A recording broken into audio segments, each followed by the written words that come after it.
space dimension, there is no past, present, and future. That is why what you call as happened, happening, yet to happen are clearly already recorded. So now let us understand who is the Supreme Concept of Hinduism, who is manifesting Devi Parashakti for each and every one of us to heal us, bless us, and guide us during this time. The Supreme Pontiff of Hinduism, Jagat Guru Maha Sannidhanam, His Divine Holiness, Bhagavan Nithyananda Paramashivam, is the reviver of Kailasa, a macrocosmic, ancient, enlightened Hindu civilizational nation.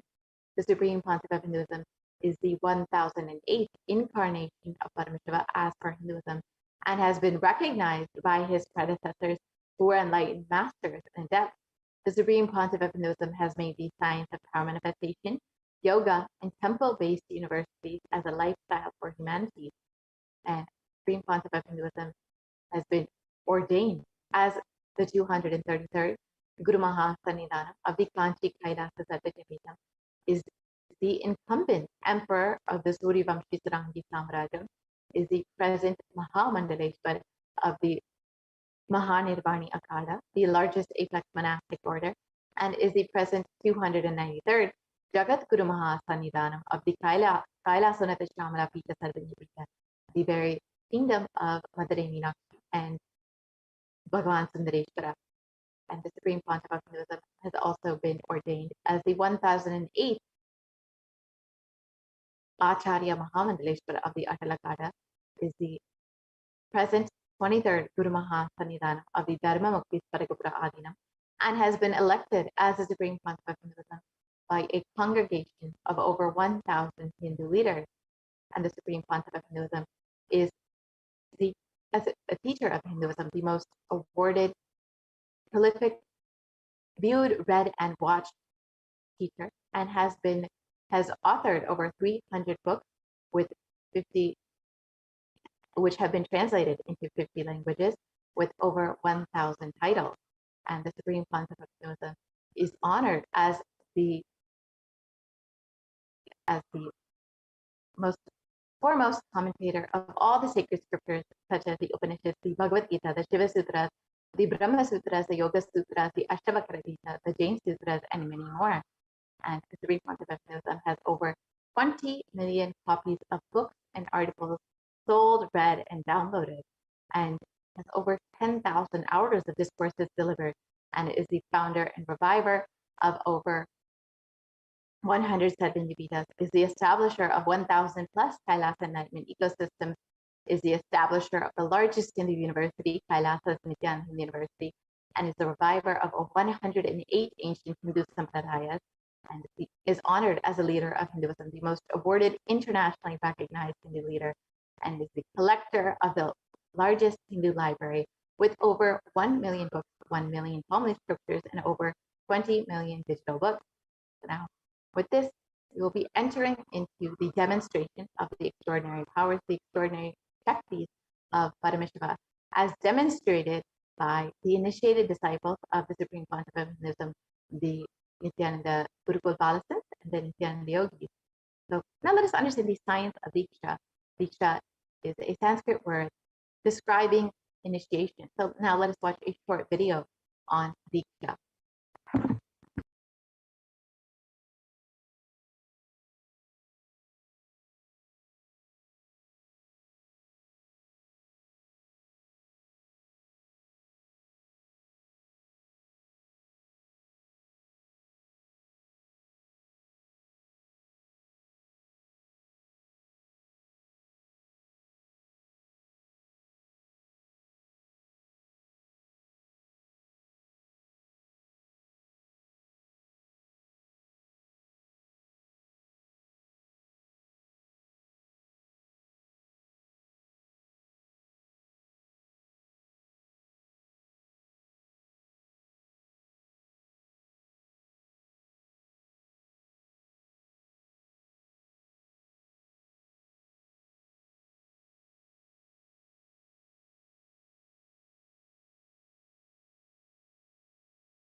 A look, a word, a touch.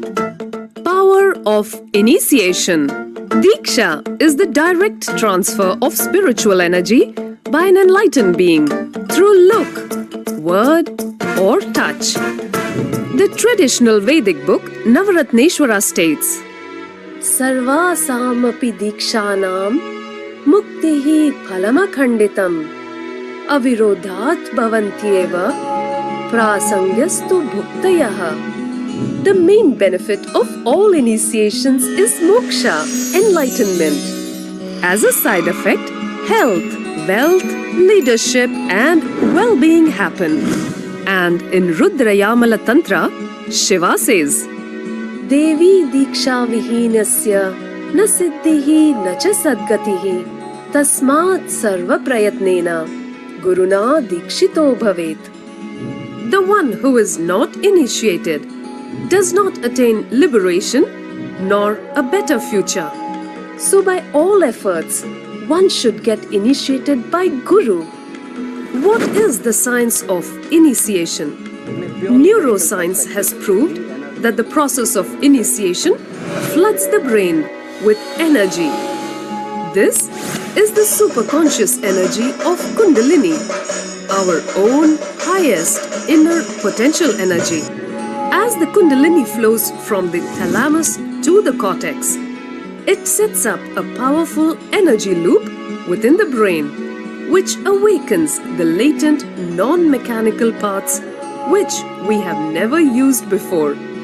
With increasing levels of coherence, the whole brain comes alive, turning into a superconductor of conscious energies that heal, empower, transform our lives, bliss and fulfillment. Initiation creates high awareness, visualization, creativity. It also slows the aging process and improves the immune system.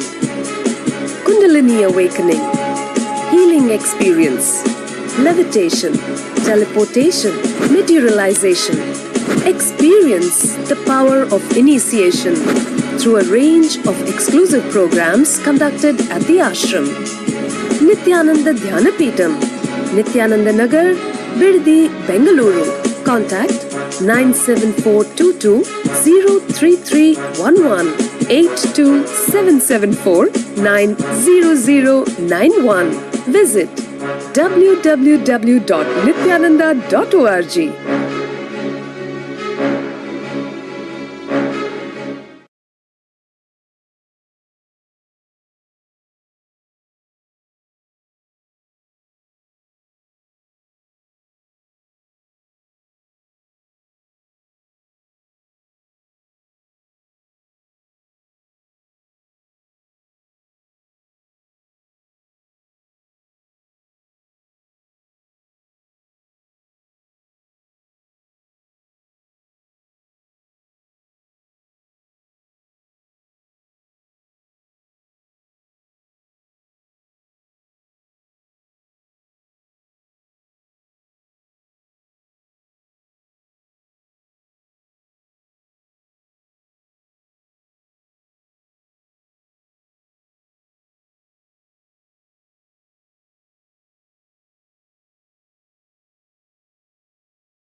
a look, a word, a touch. Power of initiation. Diksha, spiritual energy by an enlightened being through look, word, or touch. The traditional Vedic book Navaratneshwara states, Sarvasamapi dikshanam muktihi phalamakhanditam avirodhat bhavantyeva prasangyastu bhuktayah. The main benefit of all initiations is moksha, enlightenment. As a side effect, health, wealth, leadership, and well-being happen. And in Rudrayamala Tantra, Shiva says, Devi diksha vihinasya na siddhihi na cha sadgatihi tasmat sarva prayatnena guruna dikshito bhavet. The one who is not initiated does not attain liberation nor a better future. So by all efforts, one should get initiated by Guru. What is the science of initiation? Neuroscience has proved that the process of initiation floods the brain with energy. This is the superconscious energy of Kundalini, our own highest inner potential energy. As the Kundalini flows from the thalamus to the cortex, it sets up a powerful energy loop within the brain, which awakens the latent non-mechanical parts which we have never used before. With increasing levels of coherence, the whole brain comes alive, turning into a superconductor of conscious energies that heal, empower, transform our lives. Initiation creates high awareness, visualization, creativity. It also slows the aging process and improves the immune system. Kundalini awakening, healing experience, levitation, teleportation, materialization. Experience the power of initiation through a range of exclusive programs conducted at the ashram. Nithyananda Dhyanapeetham, Nithyananda Nagar, Biddi, Bengaluru. Contact 97422 03311.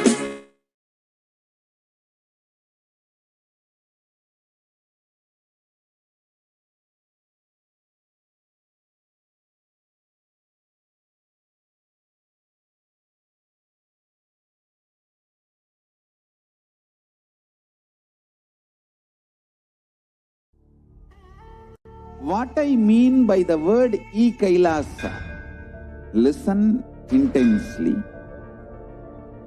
Enlightenment ecosystem, literally enlightenment itself, in your own home, wherever you are. If you cannot come to Kailasa, it's okay. Kailasa can come to you. Kailasa coming to you is e-Kailasa.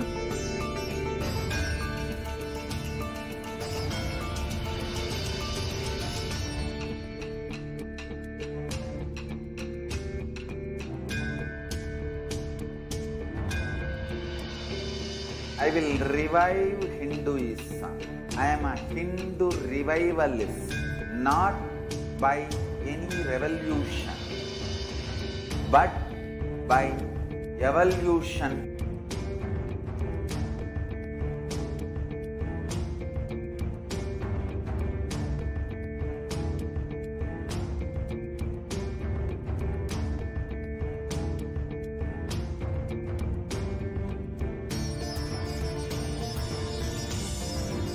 And setting model communities.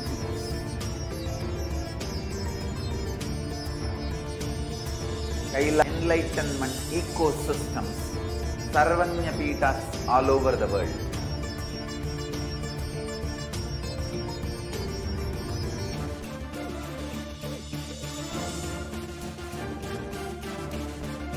all powerful cognition, knowledge. Only when you live, power manifestation and possibilities manifestation happens.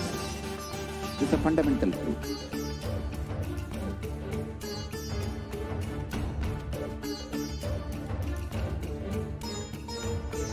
Hinduism cannot live exclusively as one sampradaya. No. All sampradayas of Hinduism is an ecosystem.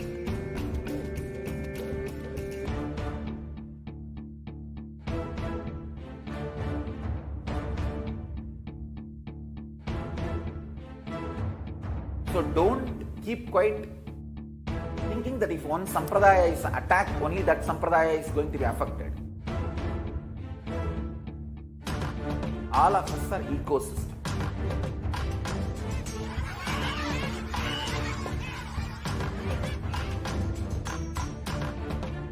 I invite all of you to get involved and enjoy Hinduism by the principle of Dharmo Rakshati Rakshitaha. When you protect Dharma, Dharma protects you. We will make the whole planet flourish spiritually. The spiritual prosperity will happen to the whole planet. We all have to coexist together.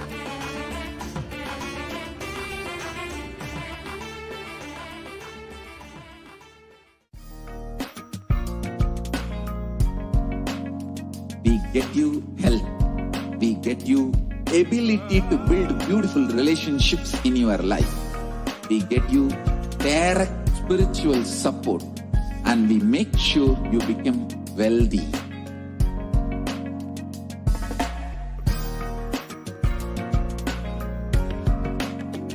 We won't stop giving you just good life.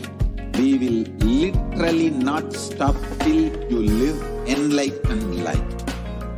Manifesting the state of Paramashiva, space of Paramashiva, powers of Paramashiva, being.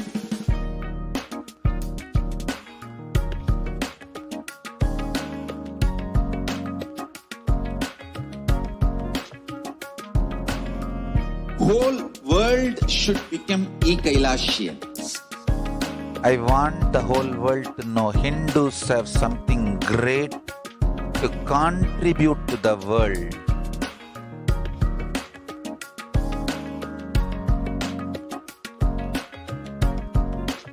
We have something great to contribute to the world. Let us do that.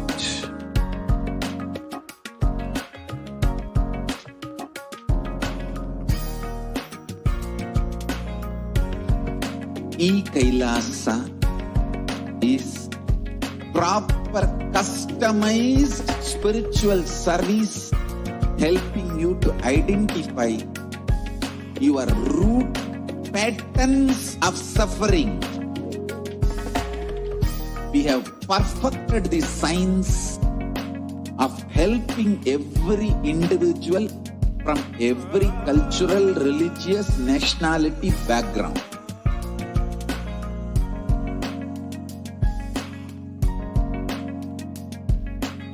You will have lowest reactionary assumptions, highest awakened response, alive response for life continuously.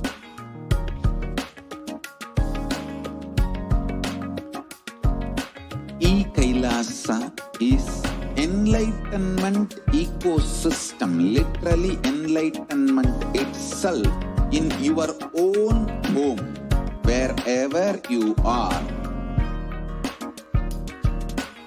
Proper customized spiritual service helping you to complete with your life negativity. Withdrawal from life, self-hatred, self-denial, tiredness, laziness. We can support you aligning your diet, your attitude, your aptitude, your understanding about life. We can help you with everything.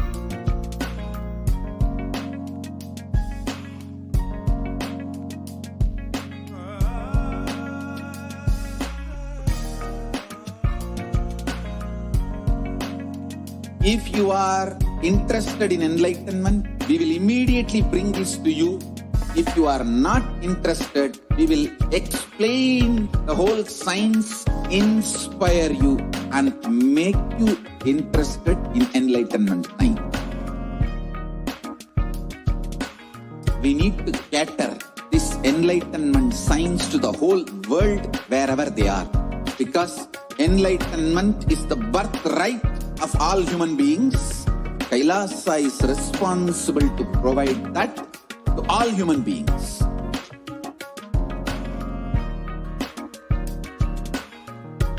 Kailasa is the totality of the knowledge I received from my gurus and practice manifested in my life, perfected by teaching millions of people from all cultures, time zones, backgrounds, genders, nationality, race, from every creed.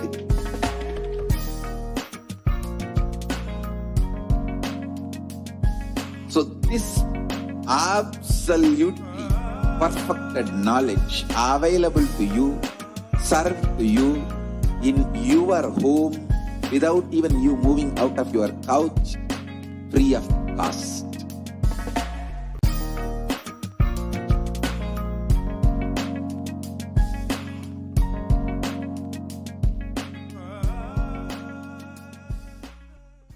Just be alive for next 3 years. Don't die within next 3 years.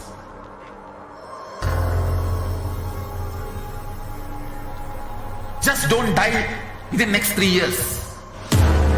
Be alive. Somehow be alive. I'm working sincerely. I will reach you somehow. Somehow I will reach you. It's my commitment to humanity.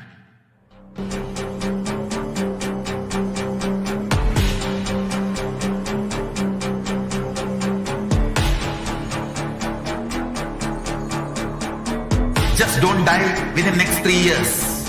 I will reach you wherever you are, whichever corner of the world you may be. I will reach you with enlightenment.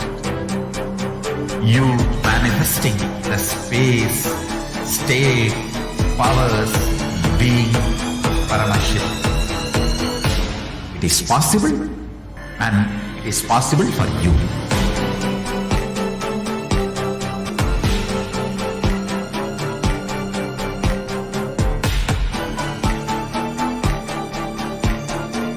Paramashivoham will reach you with enlightenment science. I know he is going to do the job. Just be alive for next 3 years. Nothing else. What I mean by the word e-Kailasa, listen intensely. Enlightenment ecosystem, literally enlightenment itself, in your own home, wherever you are. If you cannot come to Kailasa, it's okay. Kailasa can come to you. Kailasa coming to you is e-Kailasa.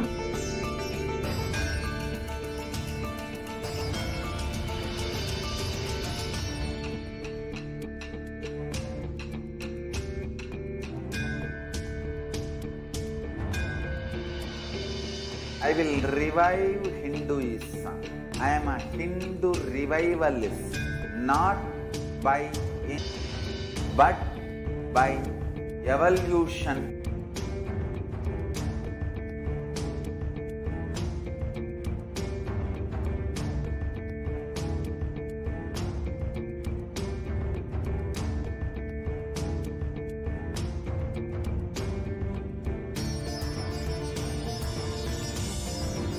And setting model community.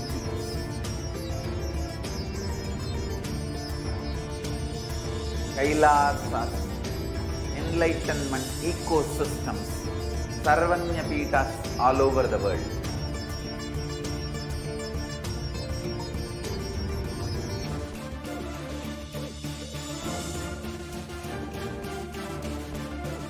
all powerful cognition, knowledge.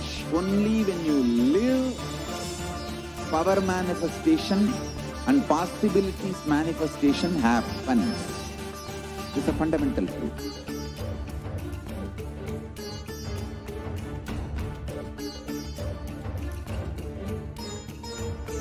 Hinduism cannot live exclusively as one sampradaya. No.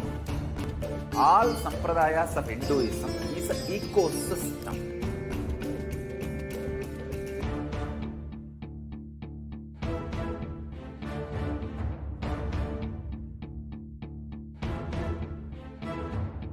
So don't keep quiet thinking that if one sampradaya is attacked, only that sampradaya is going to be affected. All of us are ecosystem.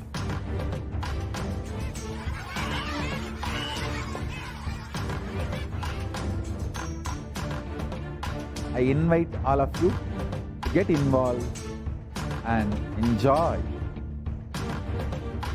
Hinduism by the principle of Dharmo Rakshati Rakshitaha. When you protect Dharma, Dharma protects you. We will make the whole planet flourish spiritually. The spiritual prosperity will happen to the whole planet. We all have to coexist together.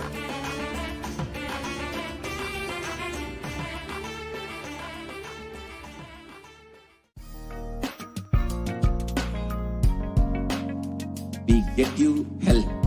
We get you ability to build beautiful relationships in your life. We get you direct spiritual support, and we make sure you become wealthy.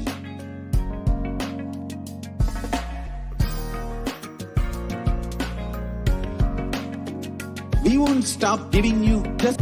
We will literally not stop till you live enlightened life. Manifesting the state of Paramashiva, space of Paramashiva, powers of Paramashiva, being of Paramashiva.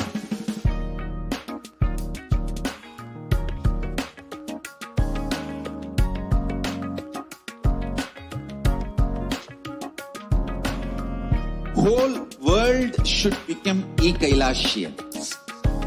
I want the whole world to know Hindus have something great to contribute to the world.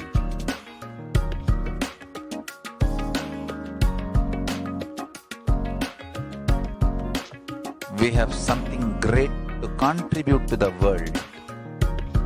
Let us do that.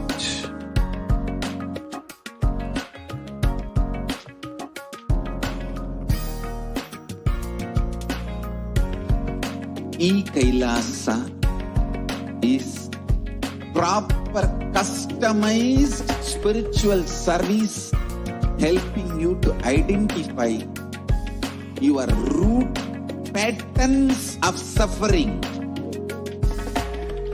We have perfected the science of helping every individual from every cultural, religious, nationality background.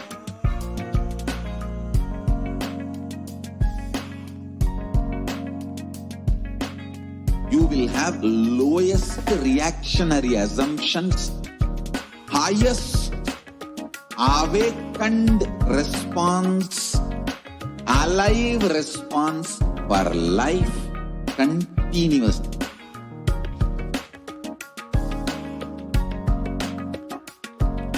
E-Kaila is enlightenment ecosystem, literally itself in your own home, wherever you are.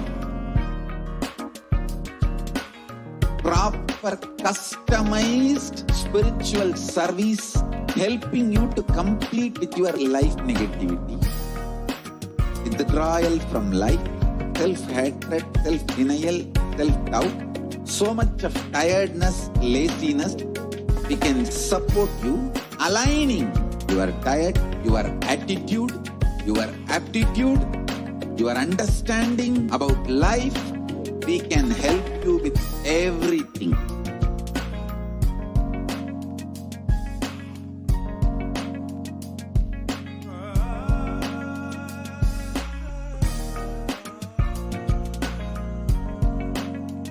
If you are interested in enlightenment, we will immediately bring this to you. If you are not interested, we will explain the whole science, inspire you and make you interested in enlightenment science. We need to cater this enlightenment science to the whole world wherever they are. Because enlightenment is the birthright of all human beings. Kailasa is responsible to provide that to all human beings.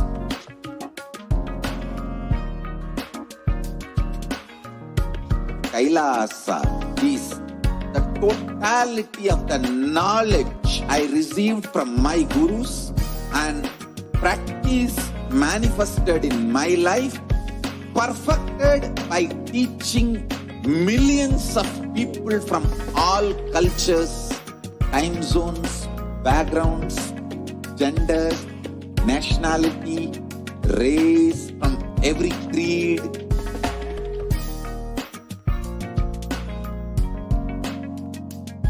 So this absolutely perfected knowledge available to you, served to you in your home without even you moving out of your couch, free of cost.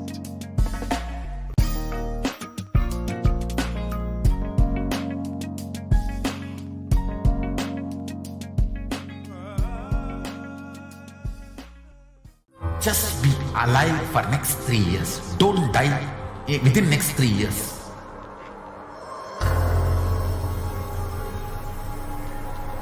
Just don't die within next 3 years. Be alive. Somehow be alive. I'm working sincerely. I will reach you somehow. Somehow I will reach you. It's my commitment to humanity.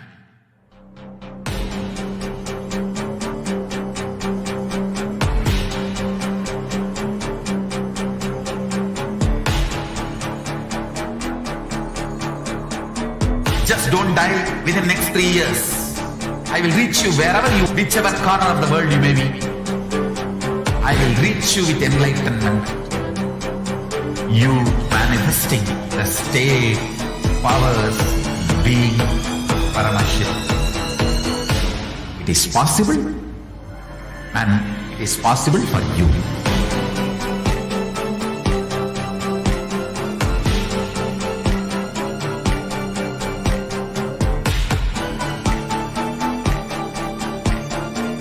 Paramashivoham will reach you with enlightenment science. I know he is going to do the job. Just be alive for next 3 years. Nothing else. What I mean by the word e-Kailasa, listen intensely. Enlightenment ecosystem, literally enlightenment itself, in your own home, wherever you are. If you cannot come to Kailasa, it's okay. Kailasa can come to you. Kailasa coming to you is e-Kailasa.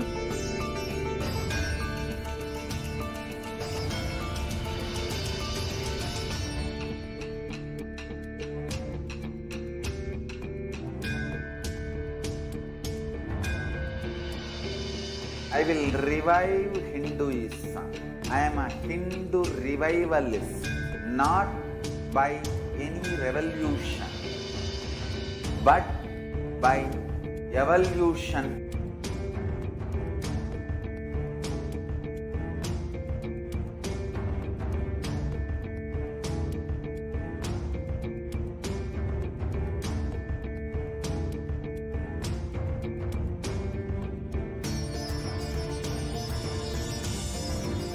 And setting model community.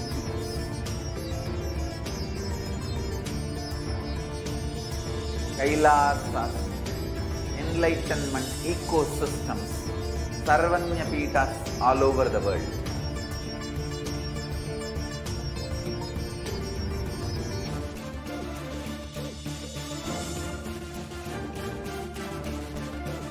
all powerful cognition, knowledge. Only when you live, power manifestation and possibilities manifestation happens. It's a fundamental truth.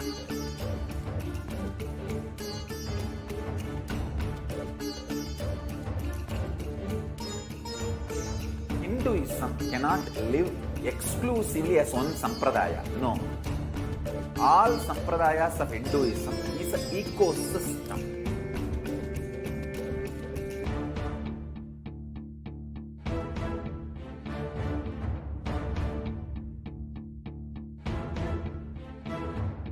So don't keep quiet thinking that if one sampradaya is attacked, only that sampradaya is going to be affected. All of us are ecosystem.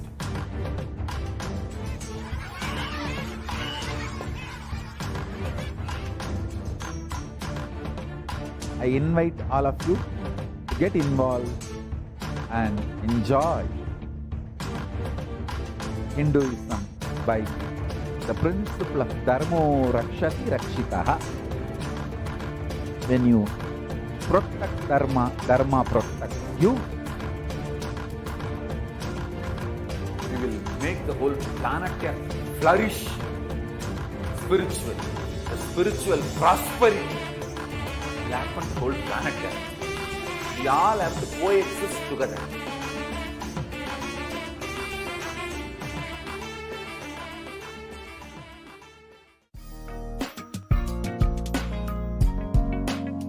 We get you health.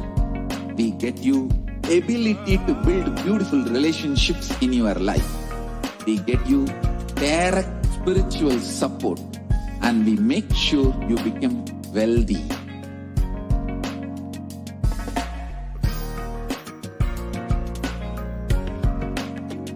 We won't stop giving you just good life. We will literally not stop till you live enlightened life. Manifesting the state of Paramashiva, space of Paramashiva, powers of Paramashiva, being of Paramashiva.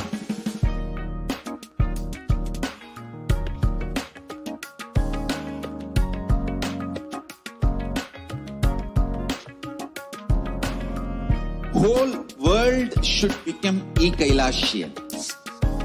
I want the whole world to know Hindus have something great to contribute to the world.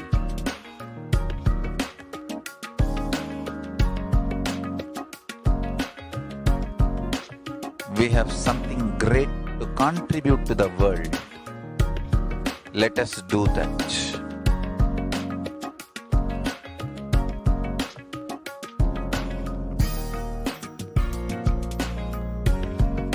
E-Kailasa is proper customized spiritual service help you to identify your root patterns of suffering.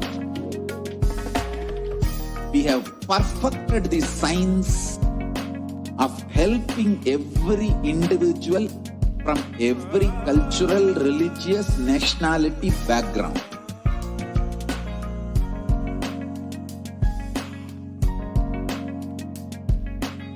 You will have lowest reactionary assumptions, highest awakened response, alive response for life continuously.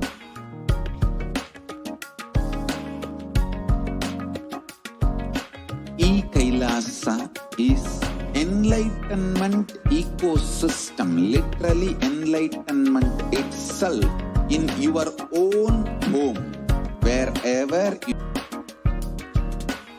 proper customized spiritual service helping you to complete with your life negativity. Withdrawal from life, self-hatred, self-denial, self-doubt, so much of tiredness, laziness, we can support you aligning your diet, your attitude, your aptitude, your understanding about life. We can help you with everything.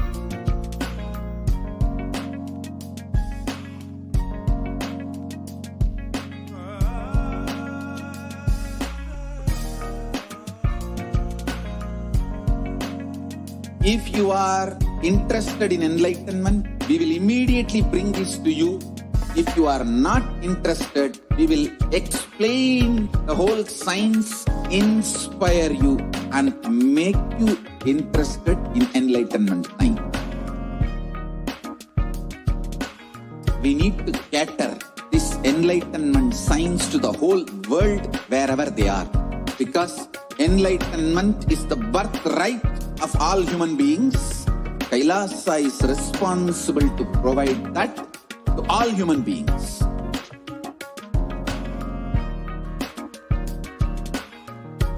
Kailasa is the totality of the knowledge I received from my gurus and practice manifested in my life, perfected by teaching millions of people from all cultures, time zones, backgrounds, genders, nationality, race, from every creed.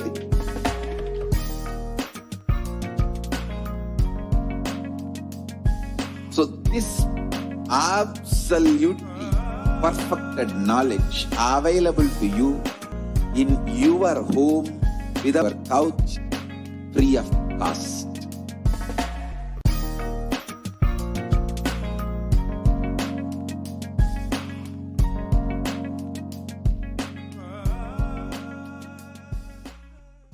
Just be alive for next 3 years. Don't die within next 3 years.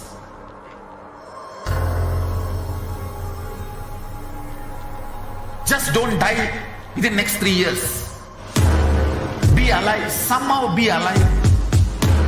I'm working sincerely. I will reach you somehow.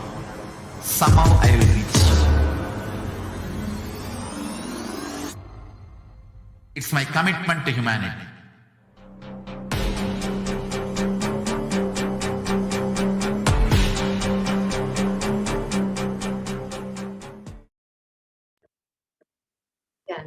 Welcome back for the delay in the program. So let us now understand what are these Shaktis and how can we manifest these extraordinary Shaktis?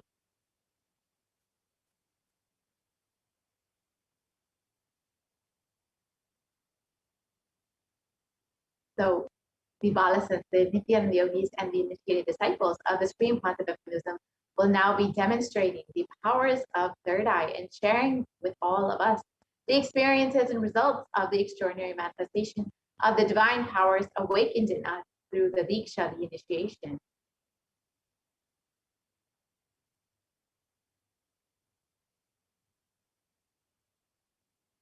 And in today's Bhava Samadhi Darshan,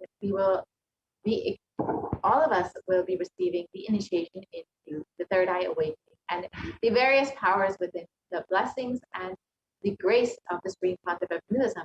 We will be manifesting the power of third eye, is seeing with the eyes blindfolded, and third eye is the cosmic browsing center located between the brows, which upon initiation one can effectively express powers and see through the third eye just as you would with your normal two eyes.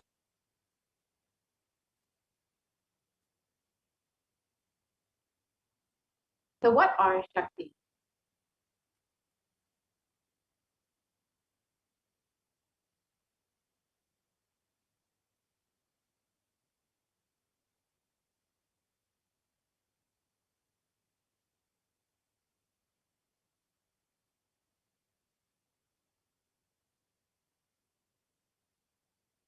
In the Veda, the source scriptures of Buddhism, Paramashivoham reveals in elaborate detail that every human being is hardwired to be able to manifest 463 plus extraordinary Shaktis or divine powers.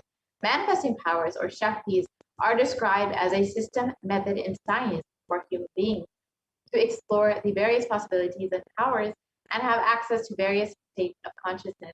The Shaktis manifest from the fundamental cognition that you are divine and that you need to manifest divine. Not that you are man and that you need to manifest too. You don't need to reach the divine.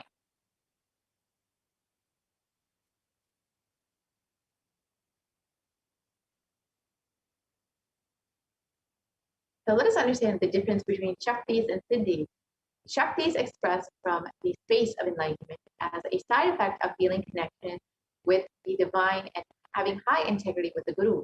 Shaktis are the source of enlightenment. Siddhis, however, are just powers that manifest from tapas or penance for enlightenment, and siddhis are only on the path to enlightenment.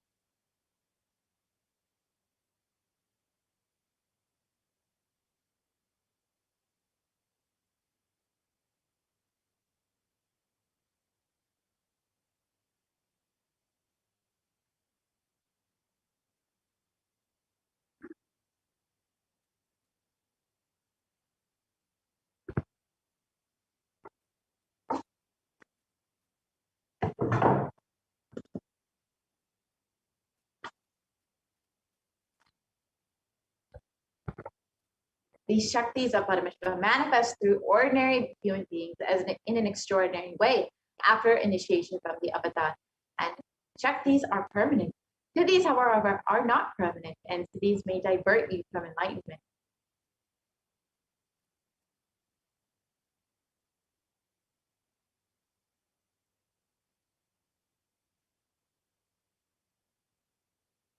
Paramashiva is the source of all Shakti. Paramashiva is the primordial divinity in Hinduism, the ultimate reality and cause, which is self-effulgent, Vayam Prakasha, all-pervading, unchanging beyond space, form, and causality.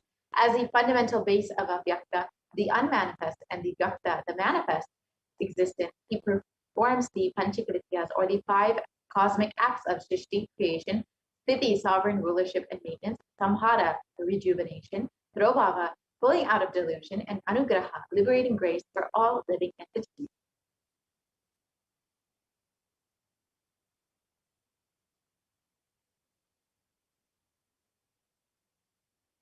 The Supreme Pontiff of Hinduism, Jagadguru Mahasaridanam, His Divine Holiness, Bhagavan Nithyananda Paramashivam, is the 1008th living incarnation and representative of Paramashiva himself, and the reviver of Kailasa, the ancient enlightened new civilizational nation, the great cosmic borderless Hindu nation. And ever since the beginning of the civilization, the Sanatana Hindu Dharma has been the cradle of enlightened beings and highly advanced sciences. It was where the signs of enlightenment and powers, the Shaktis, were lived and taught as a lifestyle. For the first time in modern day, the Supreme Pontiff of Hinduism is reviving these yogic sciences and transmitting it to the world at a record-breaking, never accomplished before.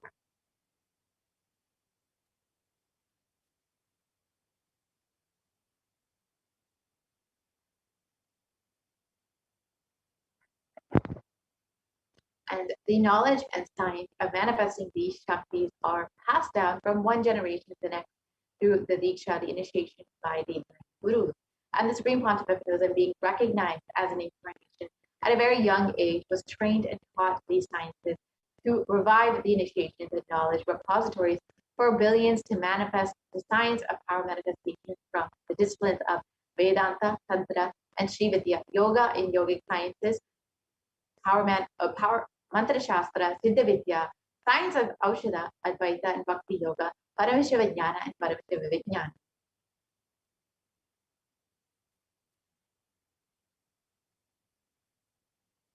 So how do we awaken these divine Shaktis in us?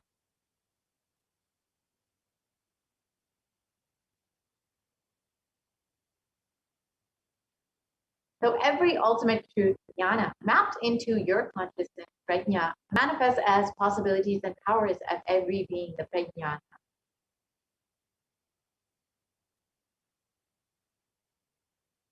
Diksha is the direct transfer of spiritual energy by an enlightened being through look, word, or touch. The traditional Vedic book Navaratneshwara states, Sarvasamapi dikshanam muktihi phalamakhanditam avirodhat bhavantyeva prasangyastu bhuktayah. The main benefit of all initiations is moksha, enlightenment. As a side effect, health, wealth, leadership, and well-being happen. And in Rudrayamala Tantra, Shiva says, Devi diksha vihinasya na siddhihi na cha sadgatihi tasmat sarva prayatnena Guruna Dikshito Bhavet.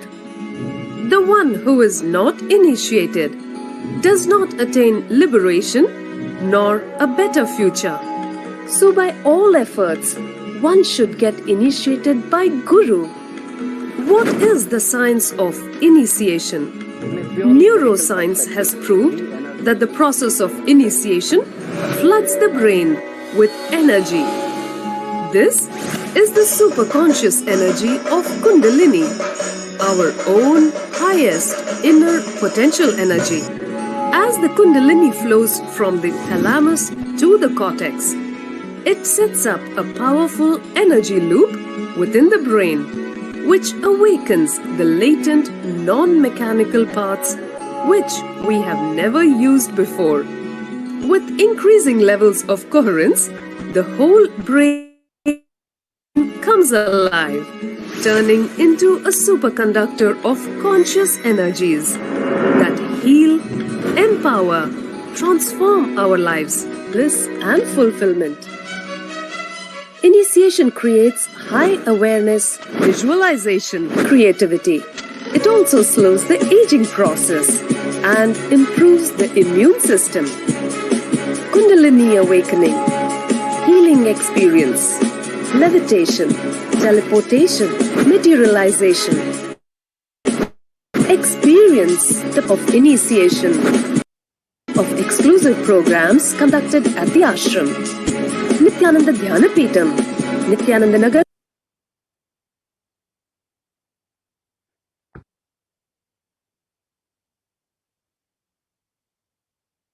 So the science of paramatization is authenticated through four aspects or evidence or pramana. The Shastra Pramana is the eternal, unchangeable truth revealed in these source scriptures. The Apta Pramana, the experiences and results of the Aptas or authorities of Hinduism. The Vedic rishis and scientists who time test and verified the science.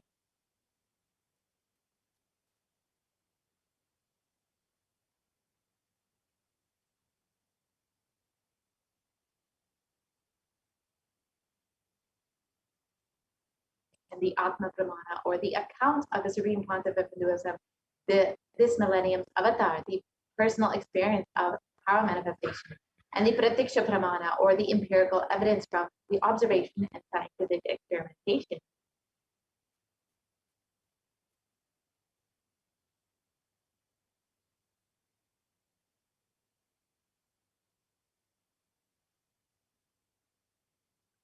The Vedagamas are applied science. The Vedas are the ultimate superior authority for Hindus. The Vedas are pure science where the ultimate truths are explained. The Agamas are the scriptures where the applied technology and the applied science is explained. The Vedas and the Agamas, the Vedagamas, are given the status of Shruti as they are directly revealed by Paramashivoham. They are the ultimate, eternal, unchangeable truth.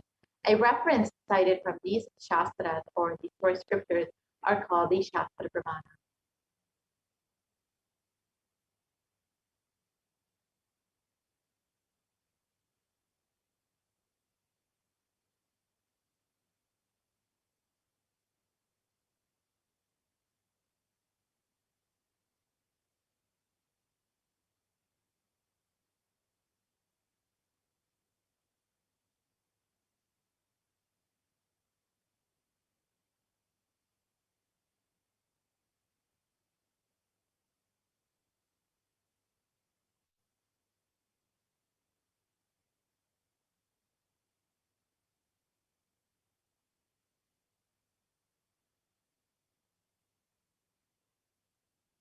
So now let us enter into of the extraordinary powers. We will be witnessing the power of body scanning.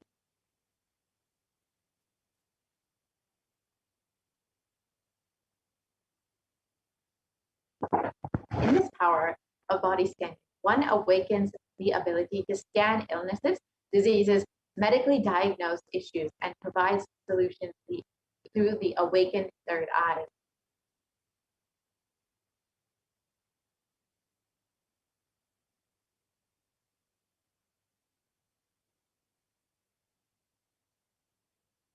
And the Shastra Pramana, the scriptural reference for the manifestation is described that Bhagavan Paramashiva says, cognize deeply that from the substitutive principles of your whole body, the Svadeha, or the whole universe, simultaneously consists of the essential reality. They are being absorbed in their source cause, the Paramashiva. And by the experience of such restful awareness, one becomes complete from all thought, and the ultimate universal divine power, Varadevi Adi Shakti, is revealed and the supreme power manifestation happens.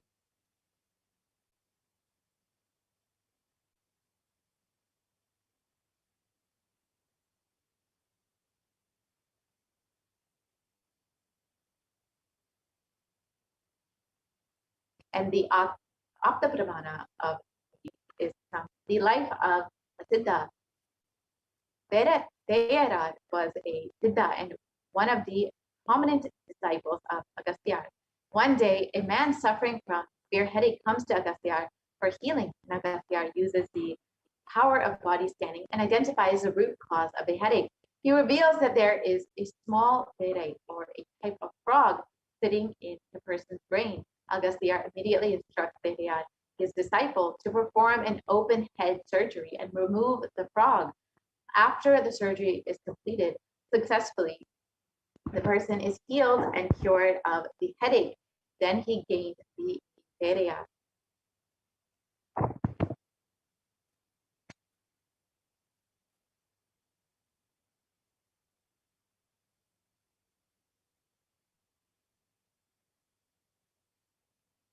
In the Atma Pramani, the account of the Supreme Pontiff of Hinduism himself in his own life, the time-tested and authenticated this time.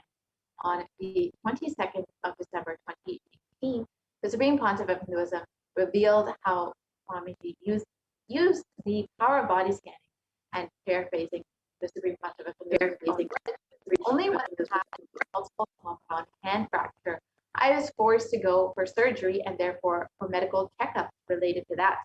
At that time, they detected heavy metal quantity in my different organs. It was revealed that I had been poisoned without knowledge.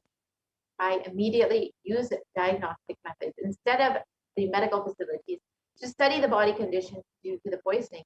Through body scanning, I found out what the problem was, the imbalances that had happened, and where the balances had to be done. I used allopathy as a second opinion to verify my findings.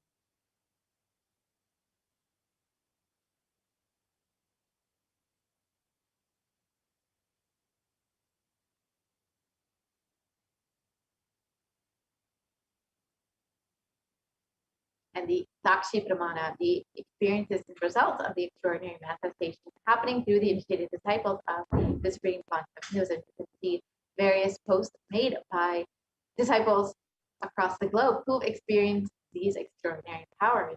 Eris Lavaska has posted that body scanning saw lung issues and dizziness. The lady had lung issues since birth and fainted last week. So you can see, and Durga has posted, I manifested the power of body scanning by the grace of the Supreme Pontiff of Hinduism. So many disciples have experienced this power, this extraordinary Shakti after the initiation from the Supreme Pontiff of Hinduism itself.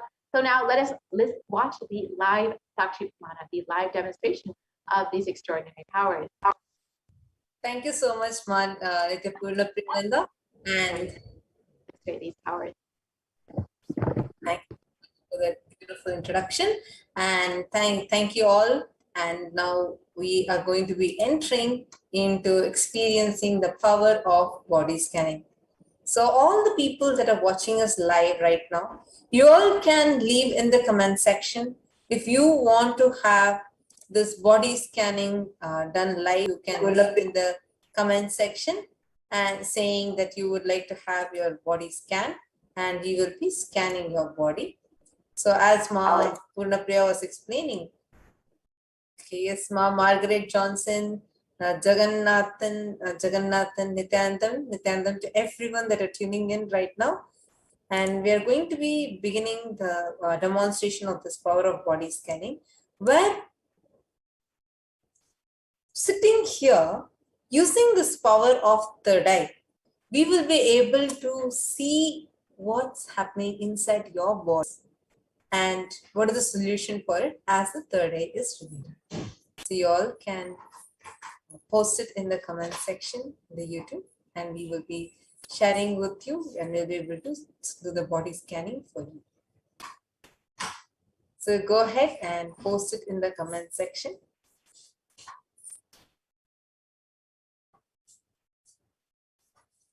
Anybody that are watching us, so basically would like to repeat what exactly is the power of body scanning. The power of body scanning means that being here, sitting thousands of miles far away, maybe somewhere you are somewhere from the US, Canada, Australia, any corner of the world that you are in, wherever you are, whatever you're doing, sitting thousands of miles far away, just by connecting in the space of oneness with the avatar, the Supreme Pontiff of Hinduism, we will be able to scan and share with you what exactly is happening in your body. And you can verify that with us. And also we will be able to connect to Swamiji and see what is a solution for it and share that as well with you. So Ainar's Avotins has posted, Nithyanandam, I would like to have a body scan.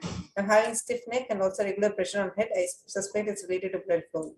Okay, Ainar's, actually, thank you for your comment.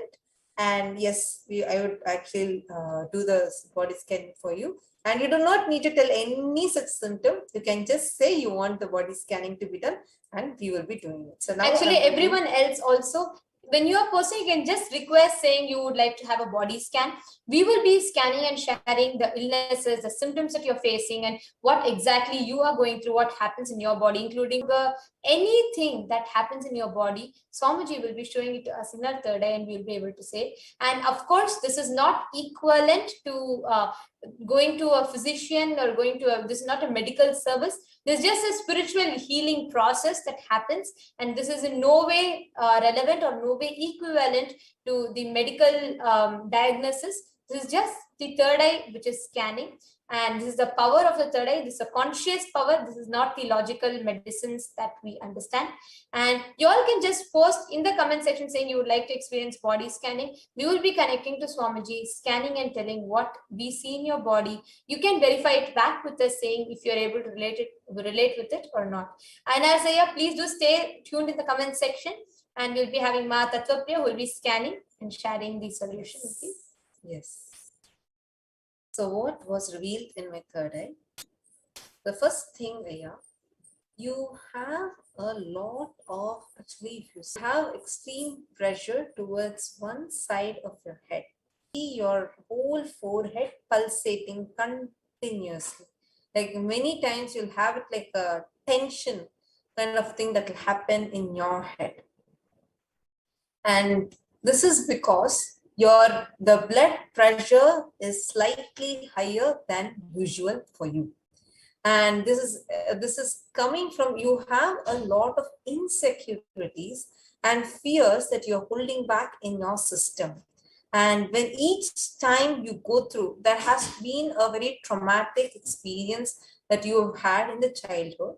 And each time when any fear comes, that entire trauma, instead of coming just as a mental play, comes as a physical reaction and response to any fear, any situation in you. So when that happens, immediately the hormones are released, and due to the increase in the hormones, you will experience a lot of pulsation happening in your head. This is first thing. And second thing here, I see some digestive issues that you have been facing for the last 3 days.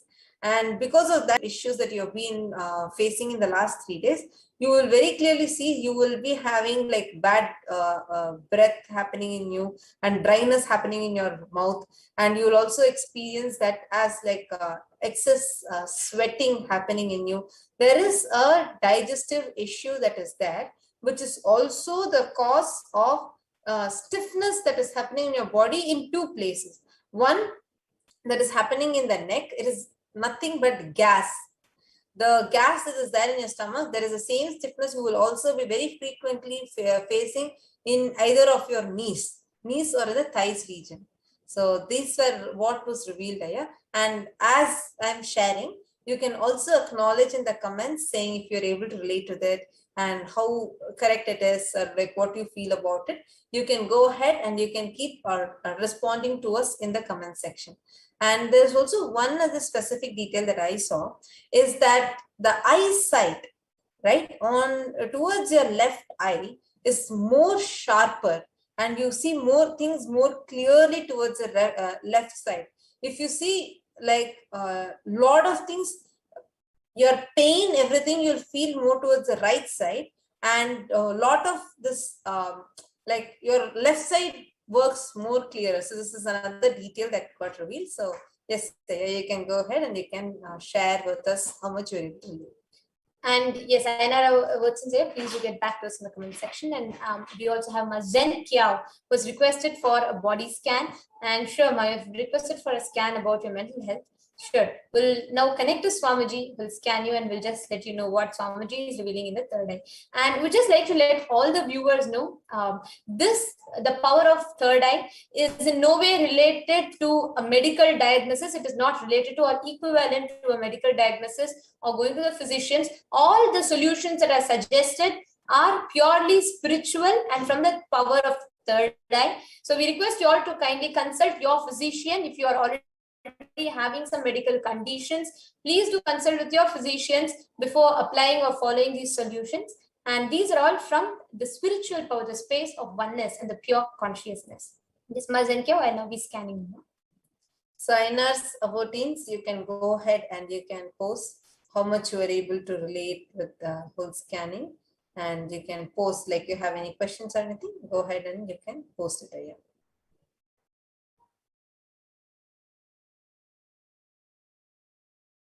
Anyone else that wants a body scan also, you can post it in the comment section. Ma Jen Kiao, the first thing that I saw the moment I closed my eyes is I saw that there is a lot of instability in your life, deep instability in your life that you're going through, especially in the aspect of your relationships. There's a lot of fear in you. Instability might not be externally in situation as much, but the whole thing is more of in your relationships, constant instability that you experience, Ma, which is putting you in deep insecurity about life. If you see, this is directly related to your stomach and the food that you have. Many times you'll feel so heavy. Sometimes you'll feel extremely hungry. There's a deep instability, Ma. And what I saw is this whole, if you see in the stomach, if you see a food pattern, even if you eat as much, you will not, many times you'll feel like you're not full and you just want, sometimes even if you don't eat much, you will feel like so full. Sometimes you'll just feel so heavy. This constant changes in the stomach, this is directly related to the gut bacteria that you have. That is why even if you see, even the cleaning process that's supposed to happen in your body does not happen properly. That whole thing is this just deep instability pattern. If you see, this whole thing will cause a lot of acid reflux in your body. Many times you will feel so much intense heat, some sensation going in your throat, and it will not give you a comfort. It will give you a lot of tension in the throat area, and it will give you a lot of burning sensation. And this is the heat in the body. So this is the main thing that I saw. This is what is reflecting as instability in relationships. And this is what is causing the lack of confidence. The moment your stomach is clear, all the confusions in your head will be completely clear. So you can just take Haritaki and every day have neem juice.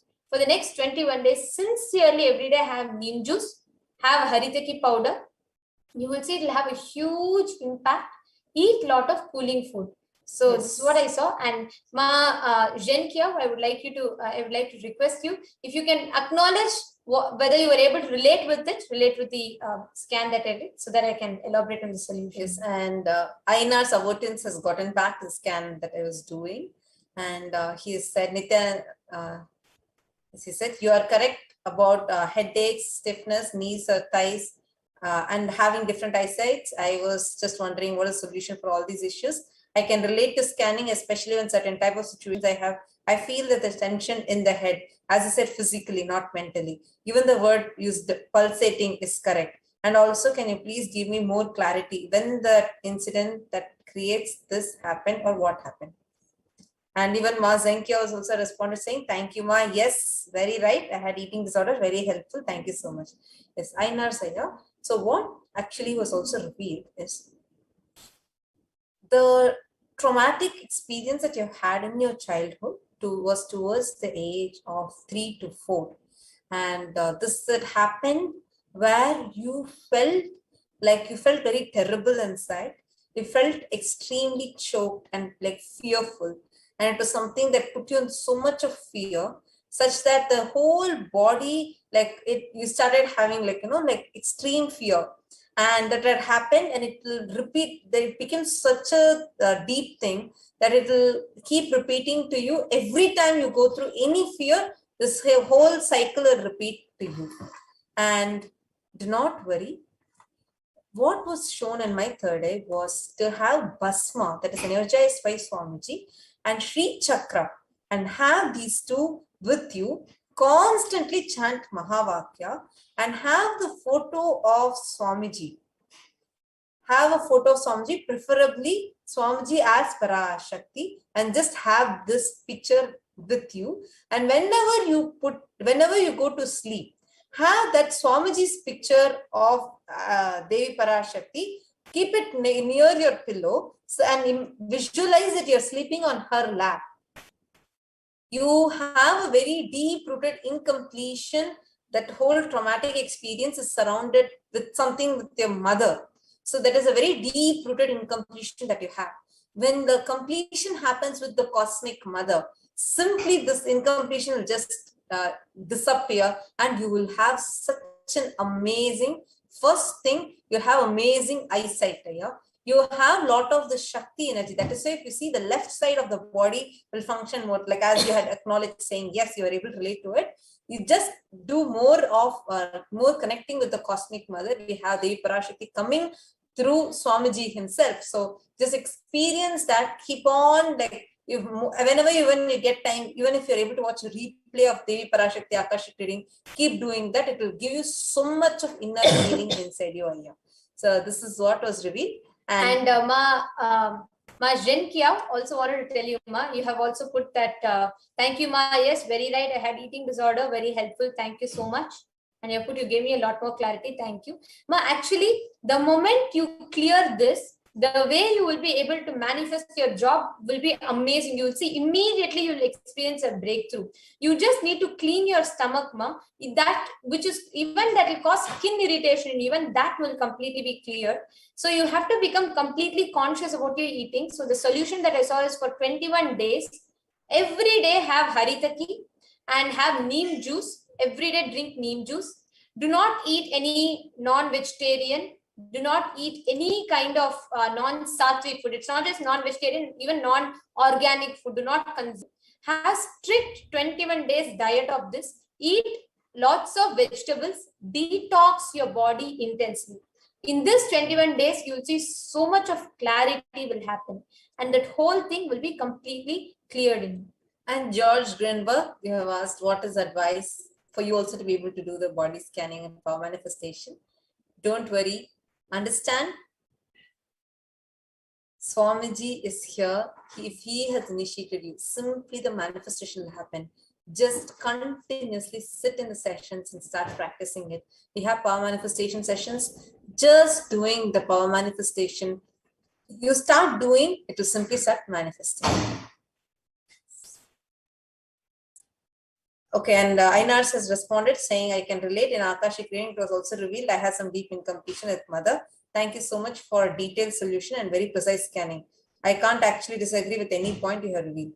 Yes, Swamiji has revealed this through the third eye. So of course, it's what Swamiji has revealed. And thank you so much for acknowledging, and thank you all. I'm saying Ma Shipra Prasadikananda and Shankar Ghimire, who have also asked for scanning.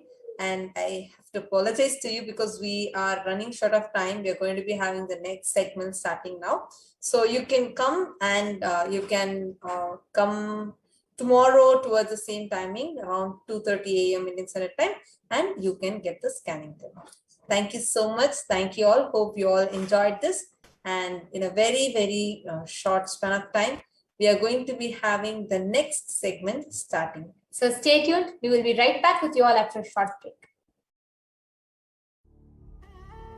What I mean by the word e-Kailasa, listen intensely. Enlightenment ecosystem, literally enlightenment itself, in your own home, wherever you are. If you cannot come to Kailasa, it's okay. Kailasa can come to you.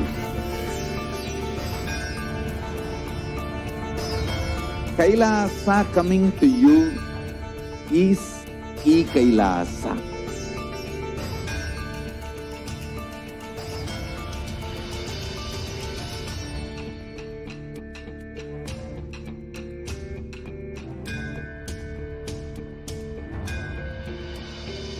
I will revive Hinduism.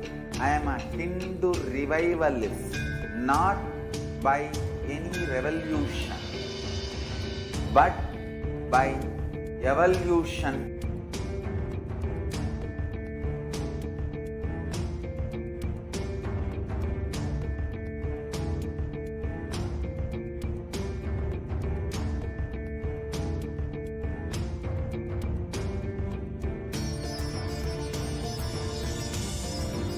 And setting model community.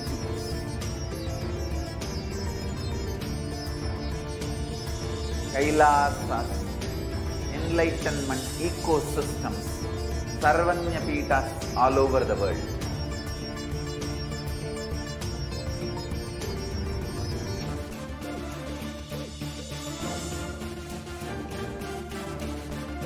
All powerful cognition, knowledge, only when you live, power manifestation, possibilities manifestation happens.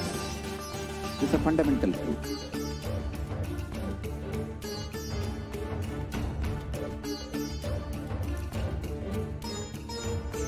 Hinduism cannot live exclusively as one sampradaya. No.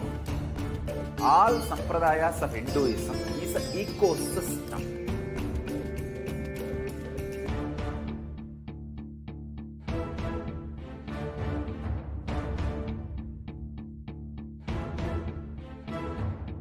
So don't keep quiet thinking that if one sampradaya, only that sampradaya is going to be affected.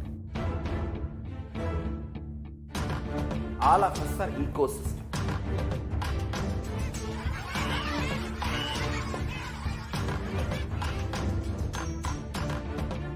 I invite all of you to get involved and enjoy Hinduism by the principle of Dharmo Rakshati Rakshitaha. When you protect Dharma, Dharma protects you.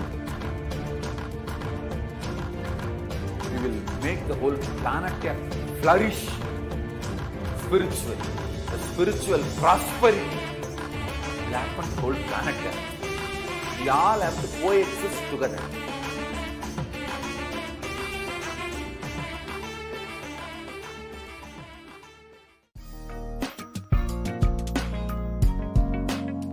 We get you health. We get you ability to build beautiful relationships in your life.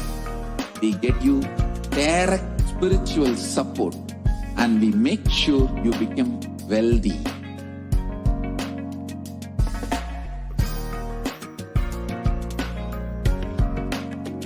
We won't stop giving you just good life. We will literally not stop till you live enlightened life. Manifesting the state of Paramashiva, space of Paramashiva, powers of Paramashiva. Nithyananda, welcome back, dear viewers. So now let us enter. I hope all of you, first of all, enjoyed the demonstration of these extraordinary powers, the extraordinary Shakti of Paramashiva and Parashakti. And you are welcome to stay tuned for the coming segments. And if you would like to witness these extraordinary powers and have a body scan yourself, you can join us back at the same time tomorrow for the demonstration of the powers, the live Sakshi Pramana.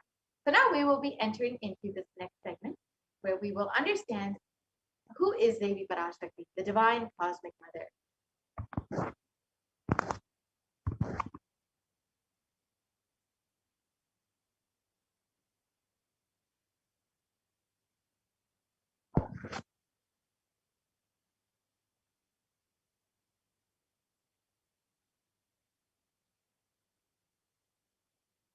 So the Dhyana Shloka of Devi Parashakti describes the Divine Mother is to be meditated upon as shining in a vermilion red body, with the triple eyes sporting a crown of rubies studded with a crescent moon, a face all smiles, a splendid bust, one hand holding a jewel cup brimming with mead, and the other twirling a red lotus. And it continues on. I meditate on the great Empress. She is red in color, and her eyes are full of compassion, and holds the noose, the bow, and the flowery arrow in her hand. She is surrounded on all sides by powers such as Anima, and she is the self within me. Devi is the ultimate pure feminine consciousness. Parashakti is the cosmic mother. It is her cosmic womb from which billions and billions of universes come out and go in. Source where the Big Bang and black holes go on. Parashakti is the source Shakti, source energy, source power, from which all of us came, in which all of us are even now, in which all of us are going to merge.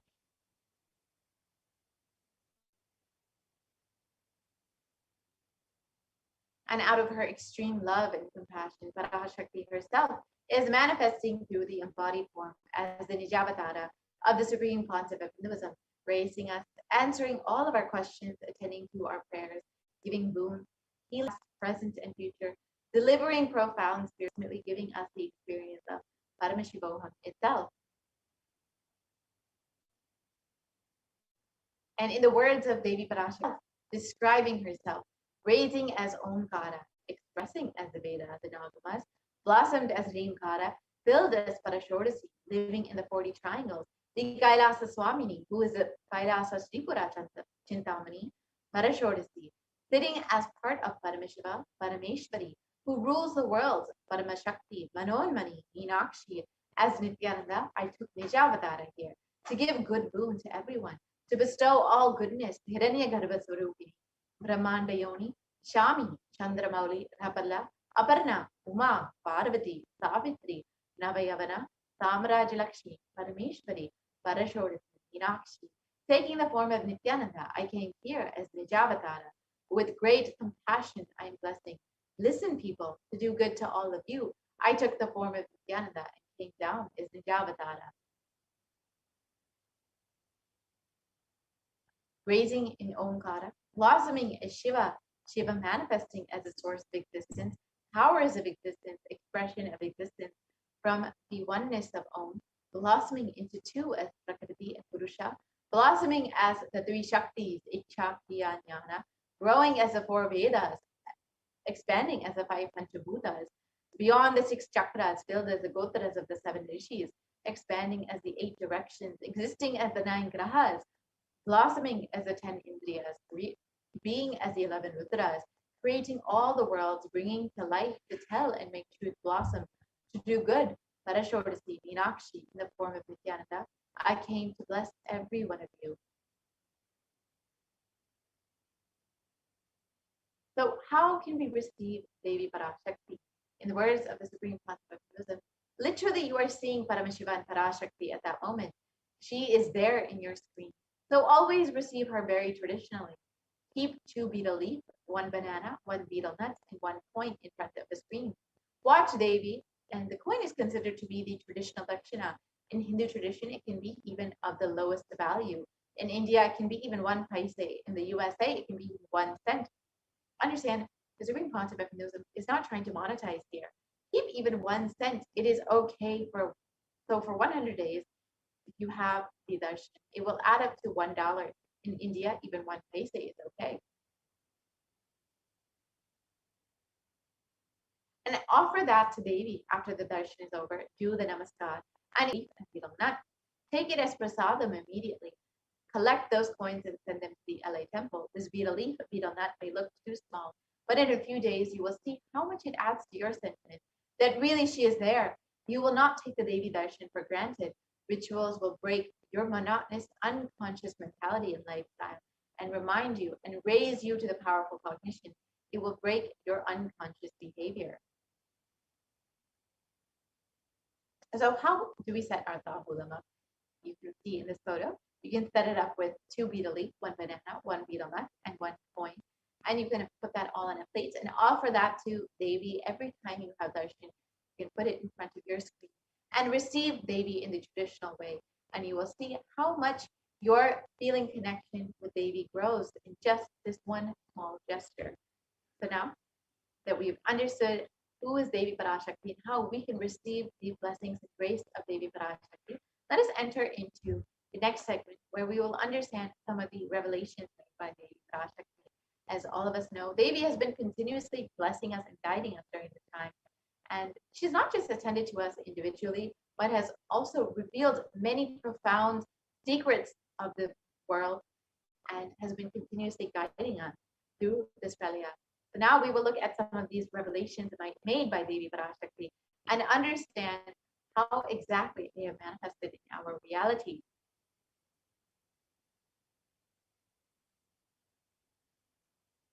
Yes, in the Guru Padaka Stotra, composed by Adi Shankaracharya, the very first verse describes the Guru Padaka, the sacred feet of the Guru, which is a boat that helps us cross the Ananta Samsara Samudra, the seemingly endless ocean of samsara or suffering. And in this verse, Adi Shankaracharya explains, salutations to the sandals of my Guru, which is a boat which helps me cross the endless ocean of life, which endows me with a sense of devotion to my Guru, and by worship of which I have attained the dominion of renunciation.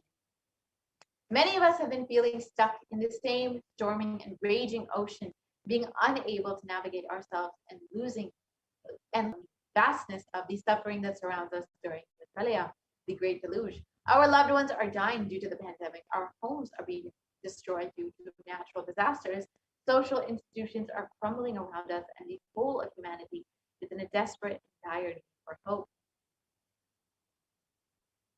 It is at this time that the Supreme Concept of Hinduism, out of its deepest love and compassion, having taken the spiritual responsibility for the whole of humanity, is manifesting Parashakti herself, the cosmic mother, and guiding and healing the whole world as literally the boat that sails us through this Pralaya, the cosmic deluge.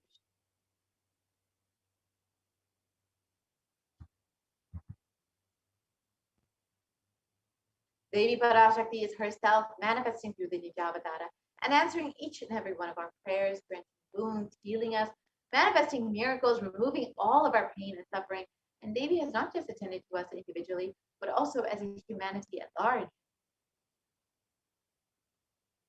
Devi Parashakti has guided the whole of humanity in the form of revelations of profound sacred secrets of Sanatana Dharma, and by showing us the future regarding global issues like the COVID pandemic, natural disasters such as fires, floods, and more, and the twisted human conspiracies of and underground wars which have not yet surfaced to common knowledge.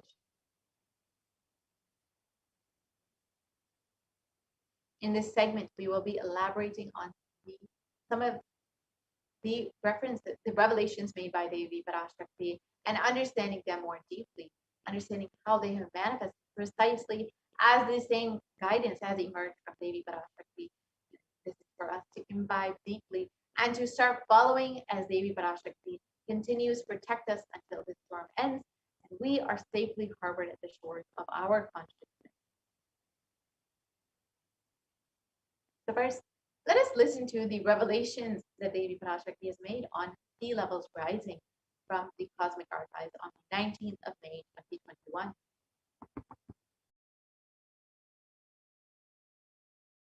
Om Andreas கல் மூன்றாம் உலகப் போரிலிருந்து தப்பிக்க எந்நாடு பாதுகாப்பென்று கேட்கின்றாய், கேட்டுக்கொள் சொல்வதை எல்லாம். மத்திய கிழக்கிலே போர், இந்தியாவில் corona கொடுந்தொற்று மற்றும் கடல் உயர் எழும்பல் எனும் மூன்றில் இருந்தும் காவல் கைலாசம் ஒன்றே. வாழ்விற்கு அதுவே நன்றே. முடிந்தால் வந்து சேர்ந்திடு. ஓம் ஓம். Yes, so let us now look at the Translation of Devi Parashakti's revelation.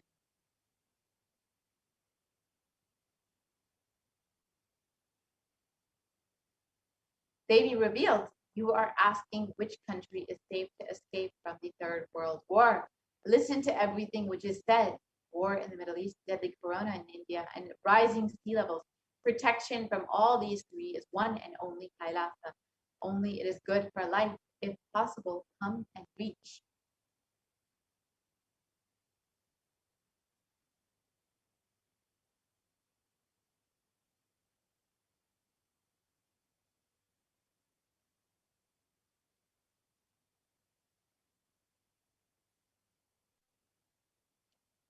Next slide, please.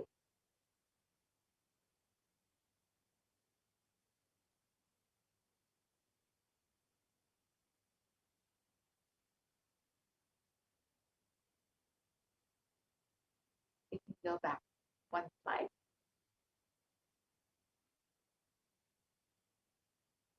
So on the 19th of May, 2021, one of the devotees, Devi Parashakti, manifested through the stream concept of Moses, warned about sea levels rising and the cascading effects of climate change crisis on humanity. And exactly as Devi revealed the very next day, on the 20th of May, 2021, the biggest iceberg broke, which was 70 times the size of Manhattan, posing a huge threat to humanity and causing the sea levels to rise. Let us now see the scientific articles about sea levels rising as per Devi Parashakti's revelation. So on the you can see the article which describes how on the 20th of May 2021, the world's largest iceberg broke off an Antarctic ice shelf. This was exactly one day after Devi revealed about the threat of sea levels rising.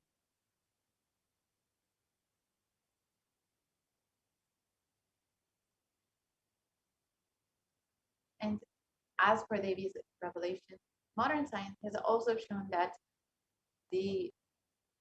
even under modest scenarios, scientists expect that sea levels will affect the Earth's coastline significantly in the coming centuries.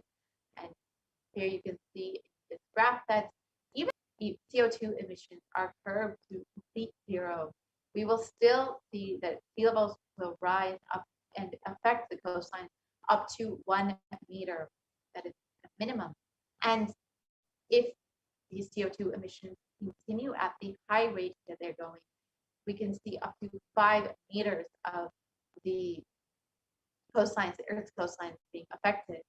So in the coming centuries, we will be seeing this.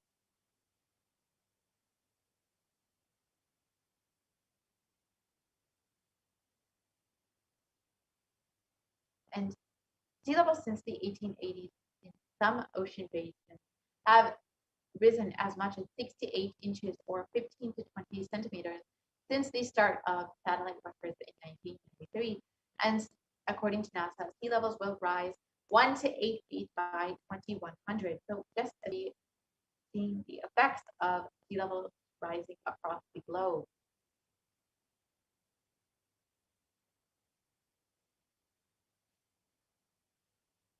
And in the United States alone, almost 40% of the population live in relatively high population density coastal areas.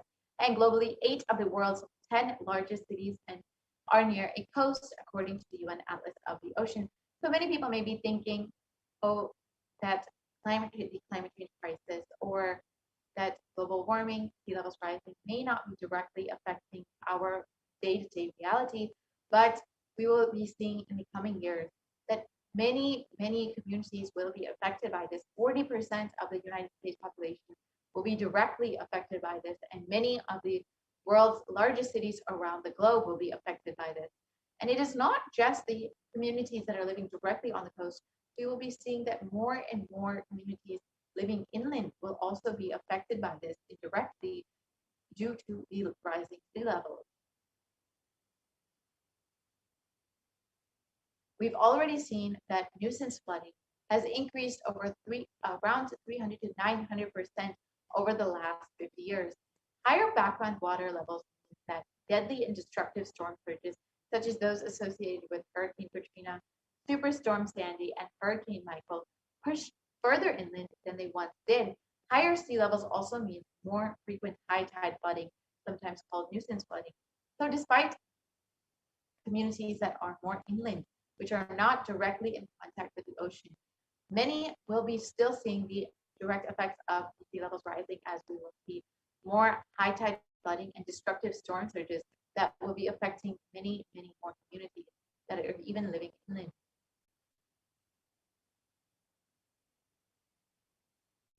So what is the cause of sea levels rising? As many of us have heard, it is due to global warming that we have seen sea levels rise so drastically over the last several decades. And this is happening in two ways. First is that glaciers and ice sheets are worldwide are melting and adding water to the ocean. Second is that the volume of the ocean is expanding as the water warms. A third but much smaller contributor is that sea levels rise is due to a decline in the amount of liquid water on land. So in aquifers, lakes, reservoirs, rivers, and soil moisture, which is shifting to the ocean. And this shift of liquid water from land to ocean is due largely to groundwater pumping. So of course, again, human activity. So you can see in this photo, the Pedersen Glacier in 1917, which was, you can see, a fully formed glacier. However, in 2005, fully melted and looks to be almost grassland. This is in less than 100 years. That is around the one lifetime of a human being. We have seen this much of the effects of global warming.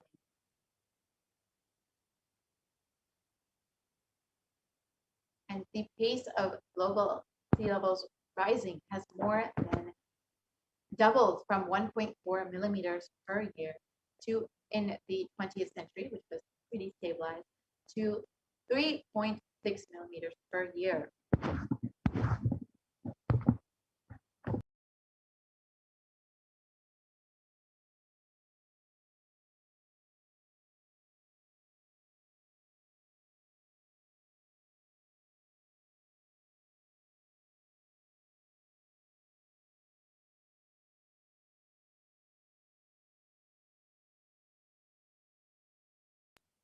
We can go back to the previous slide, please.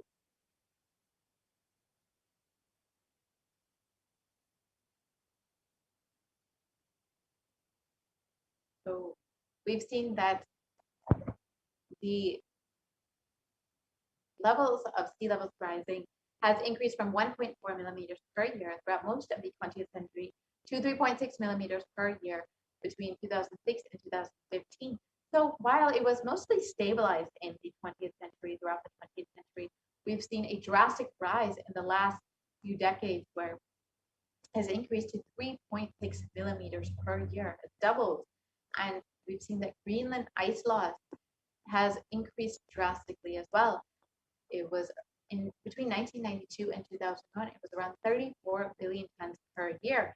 And between 2012 and 2016, it increased to 247 billion tons per year. So in just a little over a decade, we've seen that the Greenland ice loss has increased by 8 times in per year in just a little over a decade. So we can see the rapid rate of the destruction of our Mother Earth due to global warming and the climate change crisis. And unfortunately, as they revealed, there is no place that is safe from all of this. It's only Kailasa that can provide protection.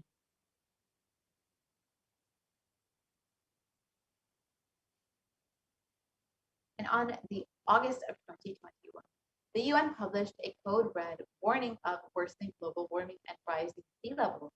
This was a couple months after Davy had already revealed in the 19th of May 2021 about sea levels rising and how we will be seeing the direct effects of this. And in this article in the Associated Press, it was published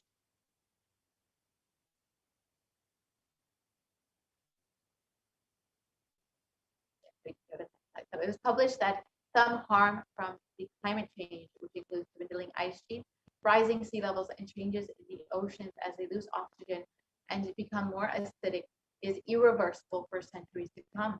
And the world is locked into to 15 to 30 centimeters, that's 6 to 12 inches of sea levels rising in 16 years.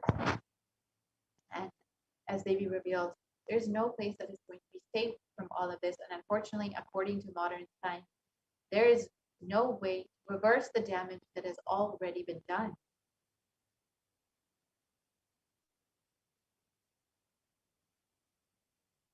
And even if we are able to significantly curb emissions in the coming decades, more than a third of the world's remaining glaciers will melt before the year 2100. When it comes to sea ice, 95% of the oldest, thickest ice in the Arctic is already gone. We will be seeing the direct effects of all of this, as Devi Parashakti has revealed. We will be experiencing the effects of all of this, of the global climate change crisis, global warming, and sea levels rising. In the last 2 years, we've already seen how natural calamities have been affecting our day-to-day reality. And we've already seen how the sea levels rising, how the climate change crisis has affected us.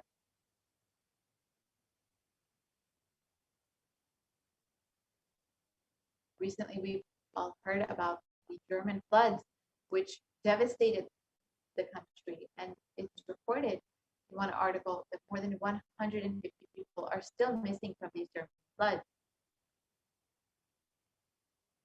We've also seen many floods across the globe, many natural disasters across the globe, whether it's in India, in the US, China. We've seen so much of the effects of this climate change crisis, as Devi Parashakti revealed.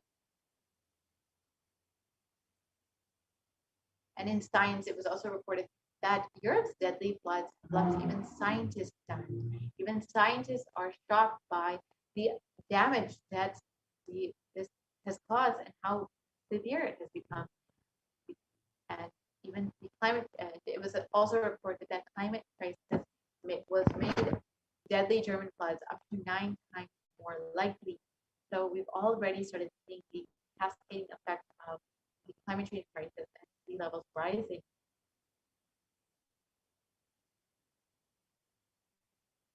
And unfortunately, as we've heard, modern science does not have a way to reverse the damage that has already been done to Mother Mata. There's no possible way to reverse what human beings have done due to our greed and all of the industrial activity. There's no solution according to modern science. However, it is Hinduism which has a solution to heal Bhumata, to reverse the damage that we have already caused to her. It is only through non-violence and through relating to Bhumata, through oneness, that we can heal her, that we can heal the Mother Earth. And when we relate with Bhumata through non-violence, through oneness, we will see how she actually responds to us. Let us now watch this video and understand how Bhumata can directly respond to you as revealed by the Supreme Concept of Hinduism.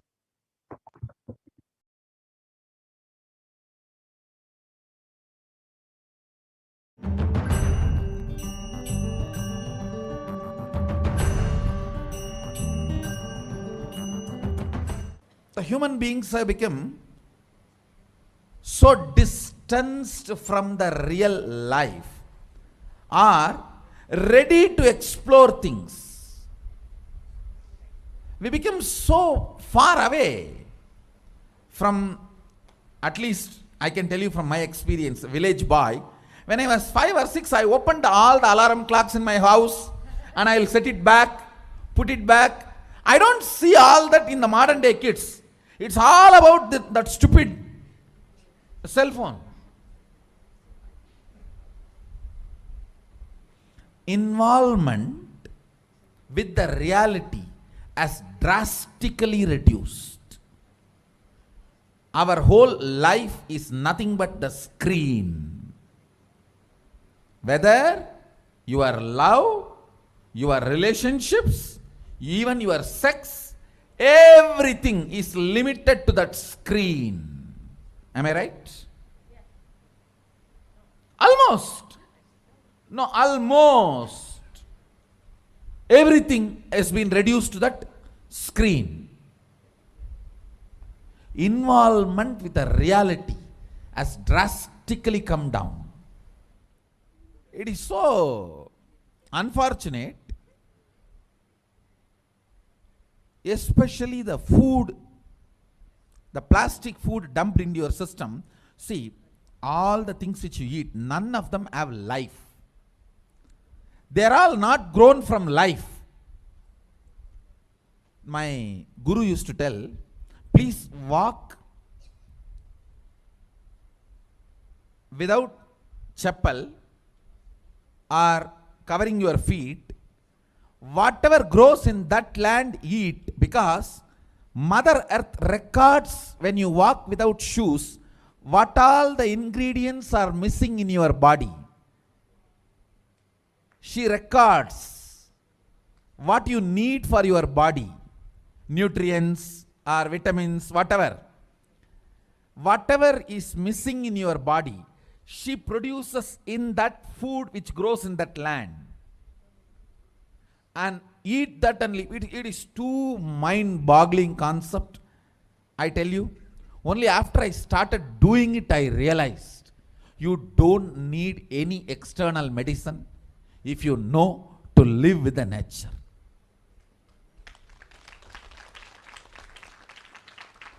Mother Earth, Bhumata, walk on the earth without shoes. In that land, what grows will supply exactly what you need for your body.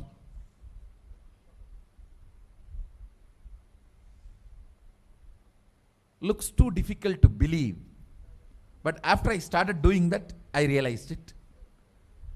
Your body does not need anything else. Actually,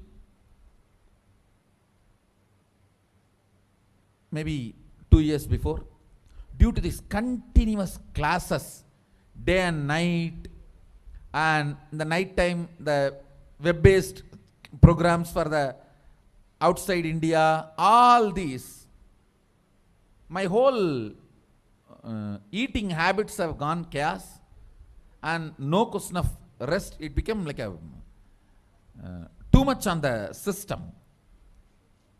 So I had some stomach issues. I remembered my guru telling this, walk on the earth and what grows eat. So I started walking without chappal for a few days. Suddenly I saw in my courtyard a new plant coming up.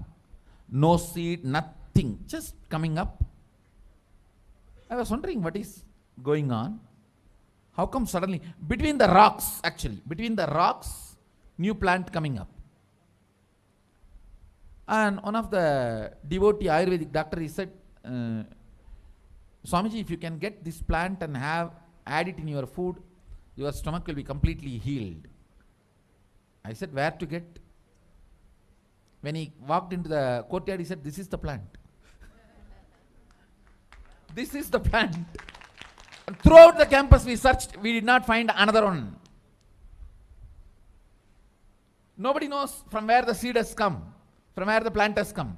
Understand, it is not that just for me miraculously nature is doing. It is the nature's life. I was ready to play with it, so she showed the miracles to me. Anybody willing to play with her, she shows her miracles to you. Nature is miraculous. If we are ready to play, she shows it. She demonstrates her love, her care. If we go back to the food with life, our life also will start more interacting, more alive, more vibrant, more overflowing.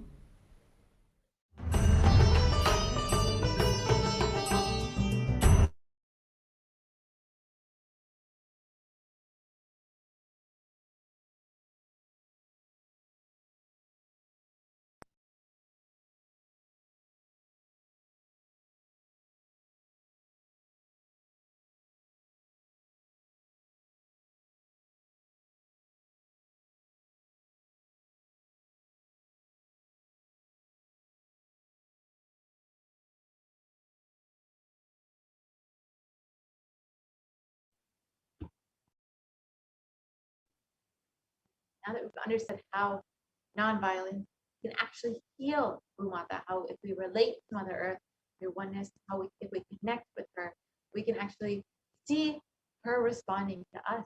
So now let us understand a little bit more about the principle of non-violence, the principle of ahimsa, which is the grand narrative of Hinduism. Let's listen to what the Supreme Pontiff of Hinduism has revealed about this.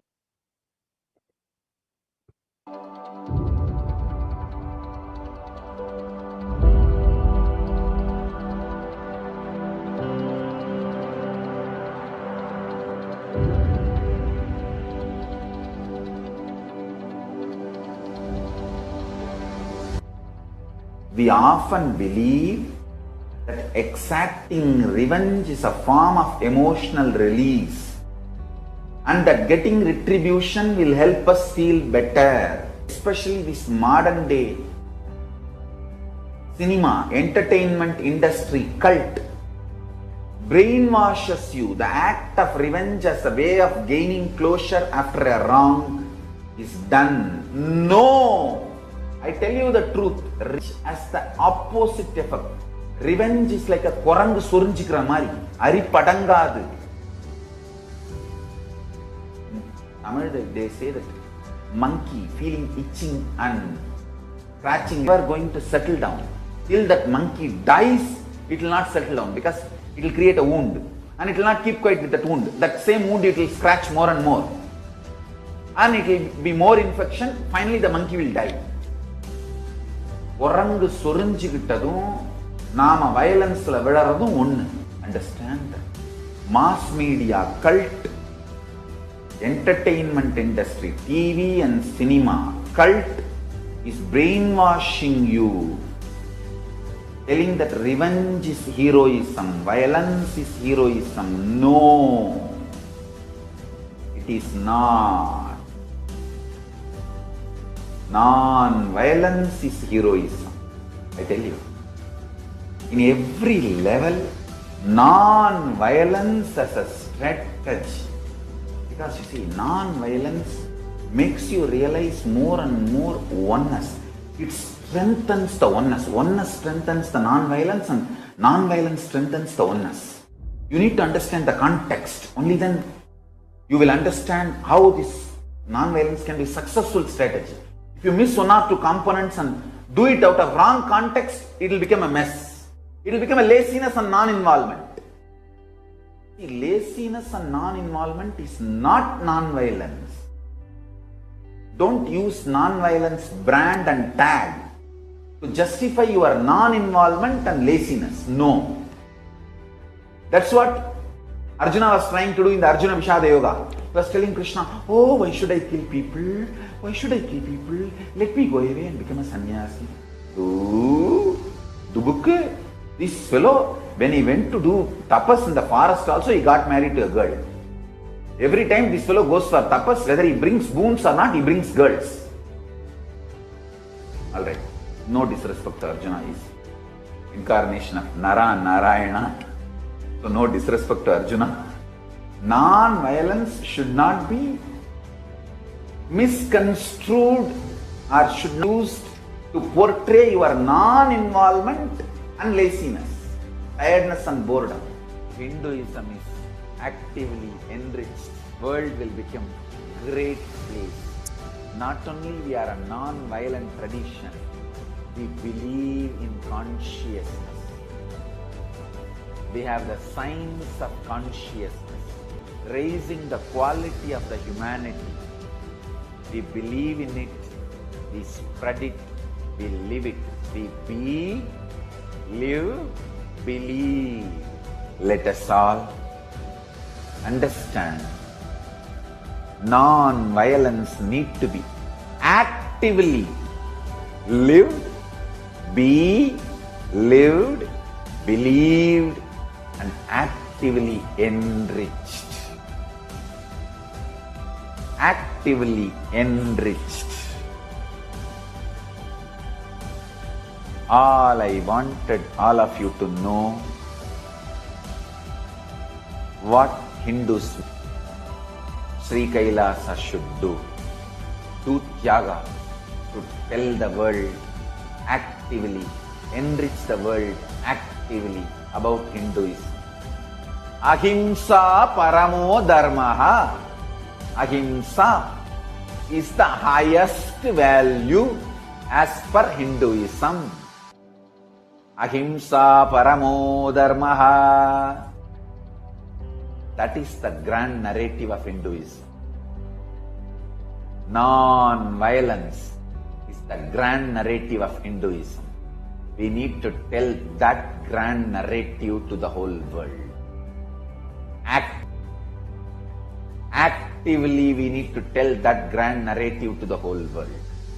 Ahimsa paramo dharmaha. Tyaga, non-violence, unclutching, all these are not inactive, tamasic, inertia, lazy, tired, bored, withdrawn lifestyle. Means not only you will be non-violent, ahimsa, established in ahimsa, you will actively practice ahimsa and enrich everyone to live ahimsa. You will create an ecosystem where ahimsa can be practiced with integrity. Understand? All the infrastructures needed to keep the non-violence ahimsa alive. Media is the non-violent way of reaching out to people and telling the real truths and facts. Like media, education mechanisms, everything should be actively filled with the truths, ideas about non-violence, Yaga, spiritual strength, powerful cognitions, all these great truths. Listen. Again and again and again, many are trying to harass me through the social media and all other way, saying that, oh, you are teaching constantly non-violence, ahimsa, peace. Don't you see you are making Hindus weaker and weaker? Understand? If Hindus listen to what I am saying sincerely, they will understand I am trying to make them really stronger. Understand? Strength is intelligent way of existing.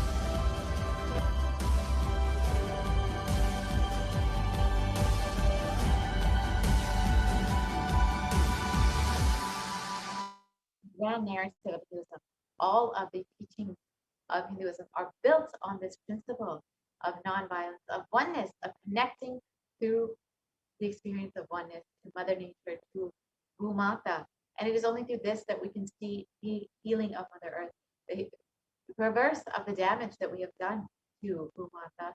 And these are just some of the initiatives that the Supreme Pontiff of Hinduism is taking, has started in order to heal the climate change crisis and to prevent the further worsening of global warming. And through Sri Kailasa Uniting Nations, the Supreme Pontiff of Hinduism is continuously working to help the climate change crisis and to reverse the damage that human beings have done. So you can visit kailasa.org and understand some of the initiatives that the Supreme Pontiff of Hinduism has created in order to execute these principles of non-violence and to heal Mother Earth. So now we will be concluding this portion of the program, and we'll be entering into the next segment where we will understand some of the offerings that we can make to Devi Parashakti.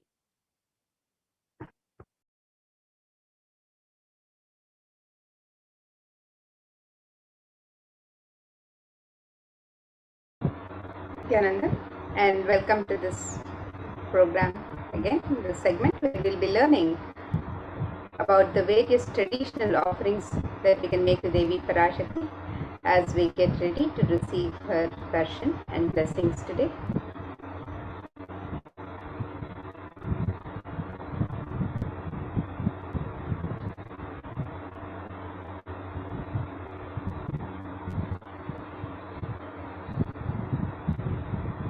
And in the Hindu tradition, the offerings are a pure gift of love, devotion, and oneness for the divine. It is an expression of the sacred sentiments of the devotee, the gratitude and devotion for the divine. And when the divine accepts what one offers, the offering becomes complete. These offerings are not made out of fear or greed, but as a pure expression of the sacred sentiments, as a celebration of the happening of the divine in our lives. And when an avatar lands, the offerings are truly a part of the grand Leela played out for the only purpose of enlightenment.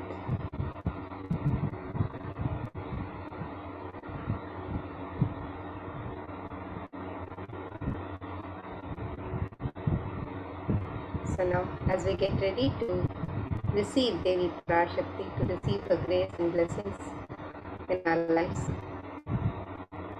and as we get prepared with the traditional offerings to welcome Devi Parashakti, let us look at this Dhyana Shloka which describes her grace and splendor. This Dhyana Shloka is from the Moola Agama Manonmani Dhyana. This verse says, Indu nibhaveda karavahinayanam syat pankajavaraabhaya japakshara sarayuktam angahima bhushana vichitravasanam syat tungamakutojvala manonmani swarupam.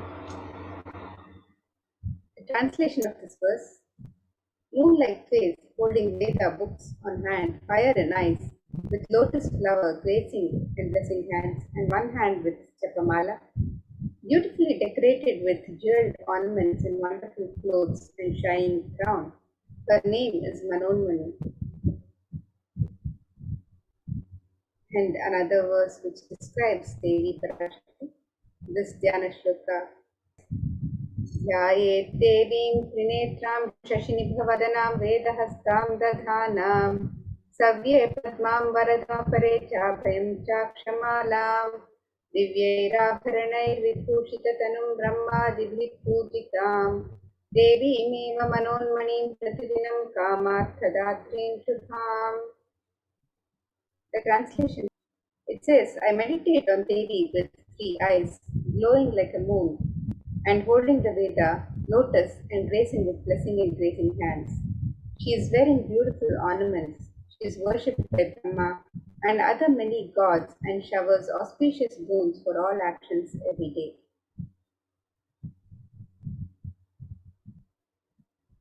And in the Hindu tradition, it is customary to offer various ornaments and rituals in the divine element of gold. Let us look at the significance of this divine element of gold as described in this verse from the Atharva Veda. It says, Tredajatam janmanedam hiranyam agnirekam priyatamam babhuva somasyaikyam vinsitasya parapadata apamekam veda samveta ahudatte hiranyam trividastai vishe. The translation of this verse: triply born by birth is this gold. From the atoms of Agni is one. It becomes dearest to Agni. One fell away from the Soma when it was heard. One they call the seed of virtues and papalapa, watery molecules. Let that triple gold be for your long life. Gold is a divine element in the Hindu tradition. It purifies anything it touches. It is an element of great spiritual significance and spiritual power of healing and enlightenment. The vibration of gold has the power to infuse sattva energy and positive thought currents in anyone who wears it and in anyone who sees or operates in its vicinity.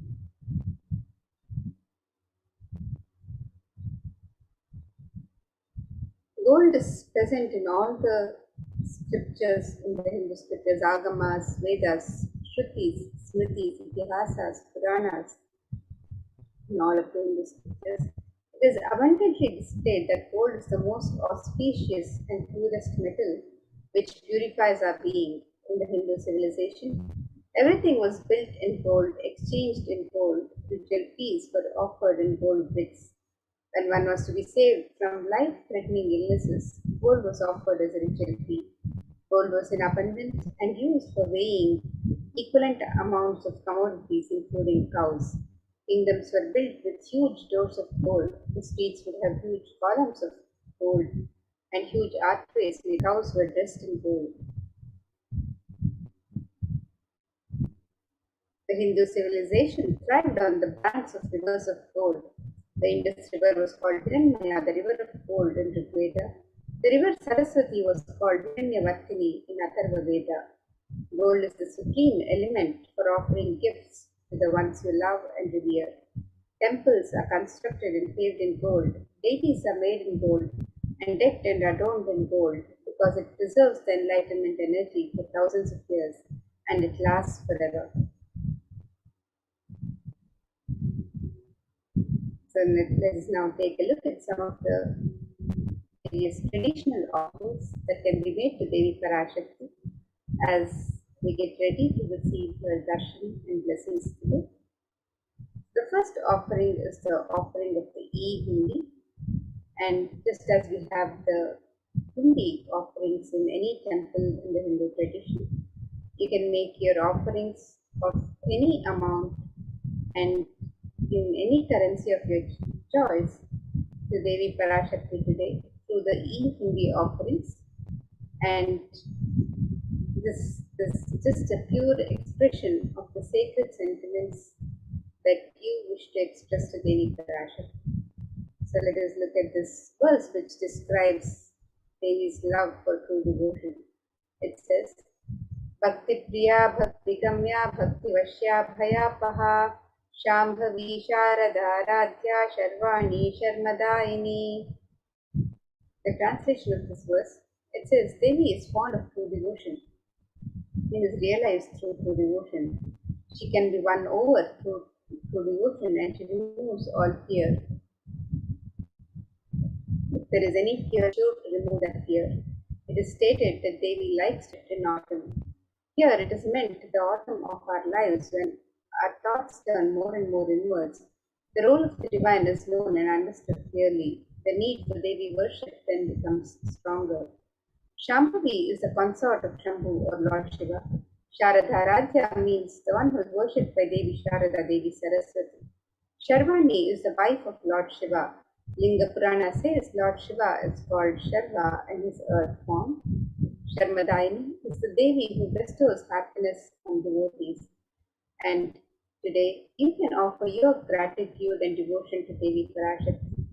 Your kanika, your token of love and gratitude to Devi through the e-hundi offerings, and you can make these offerings on the website www.kailasamailer.com/sevas, and you can make the e-hundi offerings in multiple currencies of your choice in any amount of your choice.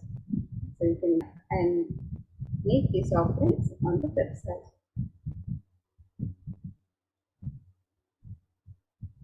The next offering to Devi Parashakti is the offering of the Sankalpa chanting, the conscious resolution. And in this verse from Devi Mahatmya chapter 12, verse 34, it describes Tayaitan mohyate vishvam shaiva vishvam prasuyate saya chittata vijanam tushta prayaschati.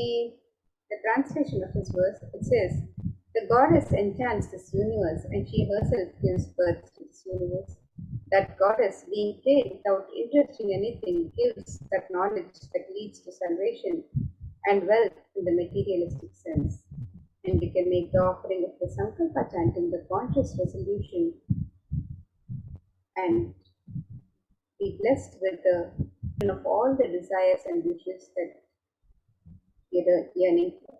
You can make this offering of the conscious resolution on the website www.kailasamailer.com/sevas. And the next offering to Devi Parashakti is the offering of the Sahasranama Swarnakasu. And in the Lalita Sahasranama words, Devi is described as Nama Parayana Prita. She is the repetition of her various names. And this offering of the Sahasranama Swarnakasu, the pure gold coin inscribed with one of the 1008 sacred names of Devi Parashakti, each coin inscribed with one of the 1008 names, is a very unique and special archana offered to the Mahameru of Devi Parashakti. We can make this offering of the Sahasranama Swarnakasu and be blessed to imbibe the very divine qualities, the Ananta Kalyana Gunas of Devi Parashakti herself, as described through her various names, various sacred names, the 1008 sacred names that describe the Ananta Kalyana Gunas of Devi Parashakti. We are blessed to imbibe these very divine qualities of Devi Parashakti herself. So you can make this offering of the Sahasranama Swarnakasu, the pure gold coin inscribed with one of the 1008 sacred names of Devi Parashakti. And you can make this offering in any of 3 different denominations, and you can offer any number of coins as you wish to offer. So this offering can be made on the website www.kailasamailer.com/sevas. The next offering to Devi Parashakti is the offering of the Mukta Anguti, the gold finger ring with pearl. And Devi is described as the one who is adorned with garlands of pearl in jewels. So let us look at this verse which describes the beauty of Devi Parashakti, adorned with the gems and jewels. It says, Muktahara lasat kirita ruchiram purnendu akraprabham Shinjannu Purakinkini Manidharam Padma Prabhabhasuram Sarvabhita Palapradam Girisutam Vani Rama Sevitam Meenakshim Pranatosmi Santatamaham Karunya Varam Nidhim. The translation for this verse, it says, I bow to Goddess Meenakshi, whose crown has of pearls and a face shining like a full moon, who wears anklets that are studded with gemstones and has small bells, who is shining like the splendor of lotus, who grants all the wishes, the daughter of the mountain, who is worshipped by goddesses Vani and Rama. I remain ever bowed as Meenakshi, the ocean of compassion.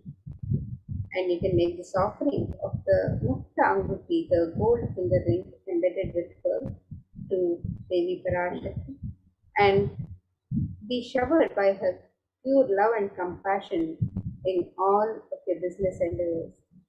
So you can make this offering on the website www.kailasamailer.com/sevas, and you can offer the pearl finger ring in any of 3 different sizes on the website.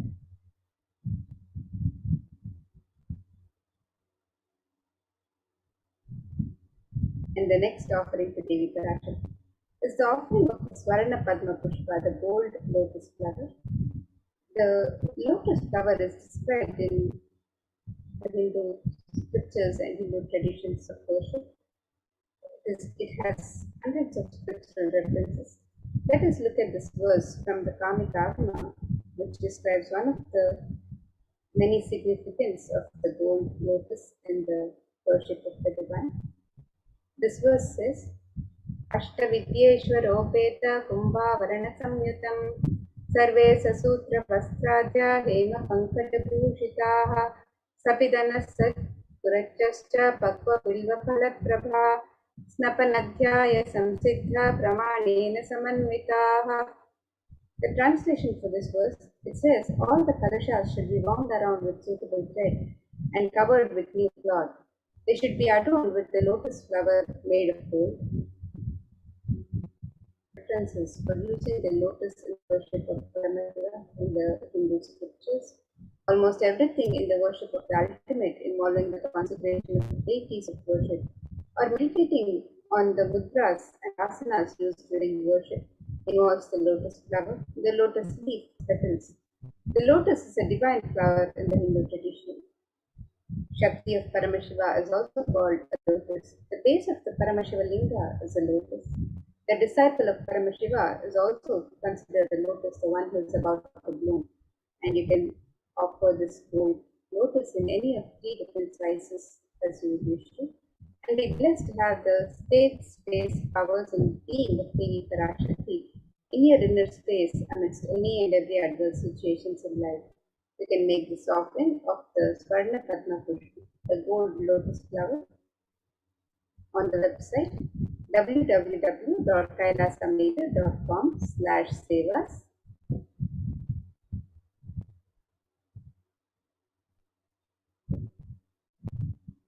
And the next offering to Devi Parashakti is the offering of the Swarna Metti, the gold flooring. And these verses on Devi Parashakti describe the beauty of the sacred lotus feet of Devi Parashakti. Let us look at these verses. Nakadididi Sanchanna Namajjanatamo Prabhajala Parakritasarorubha. The translation of this verse, it says, "You whose brightness from the darkness of ignorance and the minds of your devotees who prostrate at your feet, you whose brightness from your 2 feet overpower that of lotus flower too." And you can make this offering of the Swarna Metti, the gold flooring, to adorn the sacred lotus feet of Devi Parashakti, in gratitude for receiving the blessings in even the most difficult aspects of life. So you can make this offering of the Swarna Metti on www.kailasameda.com/sevas.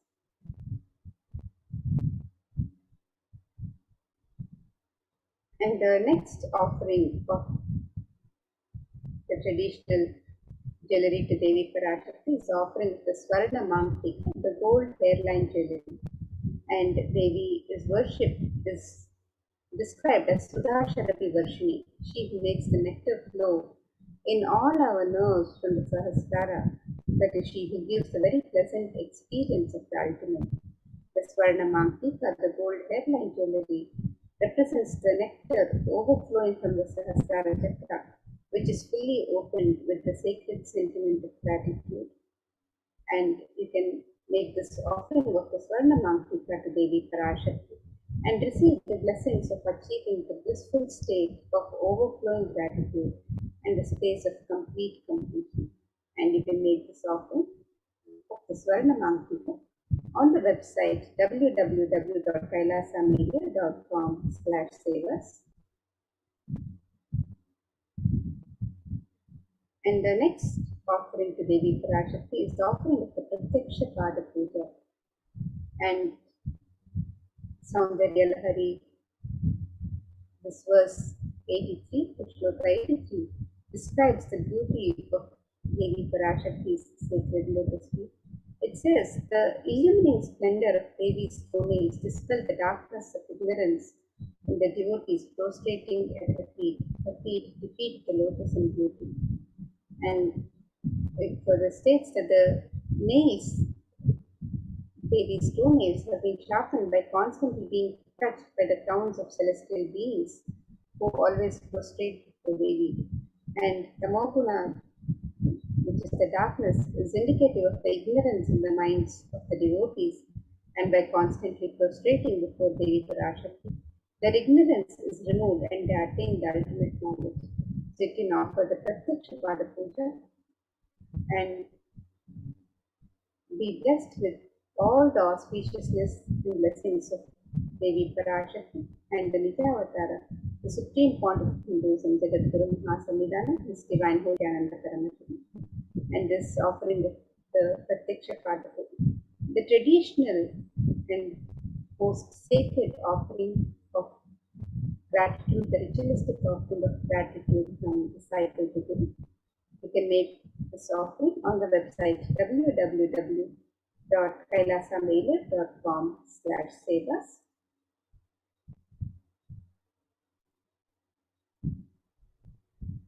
And the next offering to Devi Parashakti is the offering of the Vastra Seva, the offering of the sacred cloth, and this offering can be made on the website www.kailasamelia.com/sevas.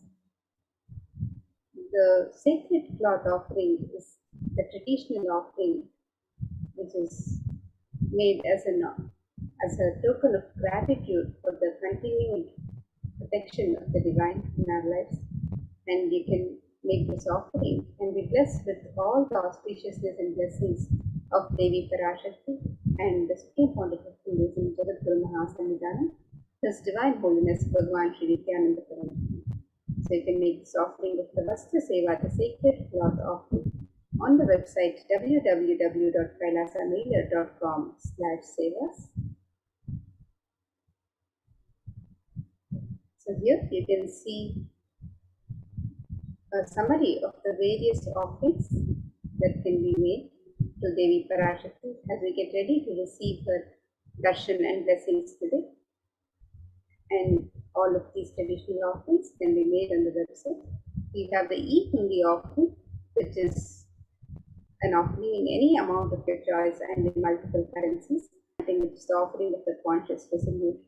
The Devi Sahasranama Kasa, which is the pure gold coin inscribed with one of the 1008 sacred names of Devi Parashakti. You can make this offering in 3 different denominations and any number of coins as you wish to offer. The Mukta Anguti, the gold finger ring embedded with pearl, you can make this offering in 3 different sizes. The Swarna Padma Pushpa, the gold lotus flower, can also be offered in 3 different sizes.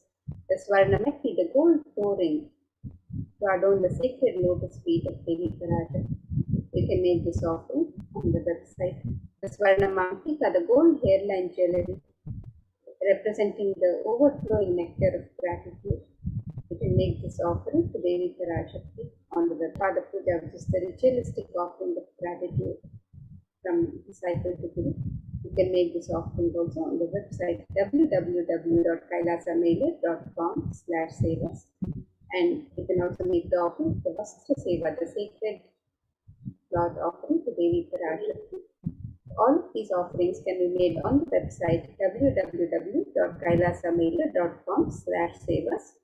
And let us now take a look at the website where you can make all of these offerings to Devi Parashakti as you get ready to receive her darshan and blessings today.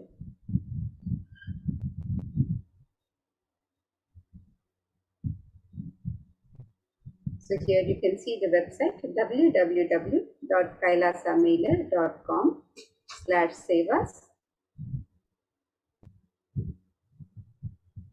And on these links on the website for Devi Parashakti, on the links on step 2, you can make your offerings to Devi Parashakti. You can make the traditional offerings of ornaments and sevas on this link on step 2. And you can also make the offering to the e-Hindi by clicking on this link for e-Hindi offerings. And if you'd like to make an intention today to make an offering to Devi Parashakti, and you would like to receive the blessings of Devi Parashakti to manifest your intention into reality, you can fill out the form on step 1. And if you've made your offerings, your traditional offerings to Devi Parashakti, and you would also like to fill out the sankalpa for the conscious resolution for yourself and your family members, you can fill out the form in step 3 with the details of yourself and family members. So let us look at the website where you can make the various offerings, the traditional offerings to Devi Parashakti. So the e-Hundi offerings can be made in multiple currencies: the US dollars, the Australian dollars, the New Zealand dollars, the Canadian dollars, the euros, the Indian rupees, the Singaporean dollars, the Malaysian ringgit, the Great Britain pound, and the Chinese yen. And you can make these offerings in any amount of your choice. And the traditional offerings of ornaments and sevas to Devi Parashakti can also be made on this website, where you can make the offering of the Sankalpa chanting to the conscious resolution. The Devi Sahasranama Swarna Kasa, the pure gold coin inscribed with one of the 1008 sacred names of Devi Parashakti. You can offer the pure gold coin in 3 different sizes and any number of coins. You can make the offering of the Mukta Anguti, the gold finger ring and the pearl in 3 different sizes. The Swarna Padma Pushpa, the gold lotus flower, may be offered in 3 different sizes. The Swarna Metti, the gold tori, to adorn the sacred lotus feet of Devi Parashakti. The Swarna Mantika, the gold hairline jewelry, representing the overflowing nectar from the Sahasrara Chakra. The Pratyaksha Pada Puja, the offering of the ritualistic offering of the gratitude from disciple to Guru, and the Vastra Seva, the offering of the sacred cloth offering, and any of the traditional ornaments and sevas. You can make the offering on the website www.kailasamailer.com/sevas.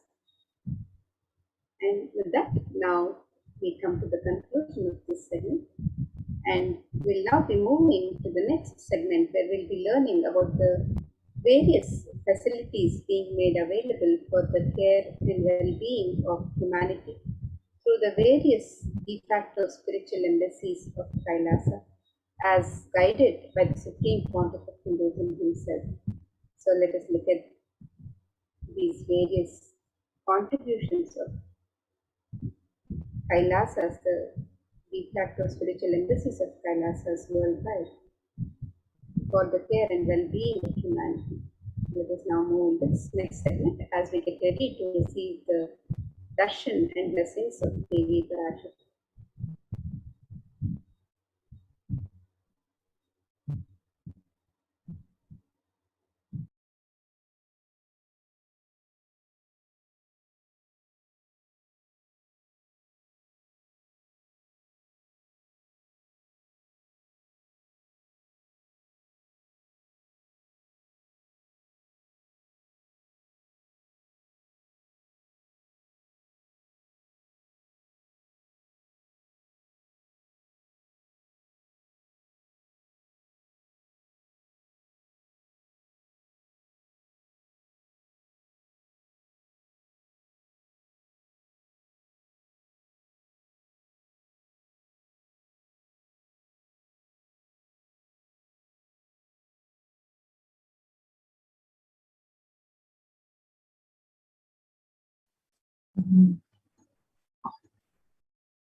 Nithyanandam.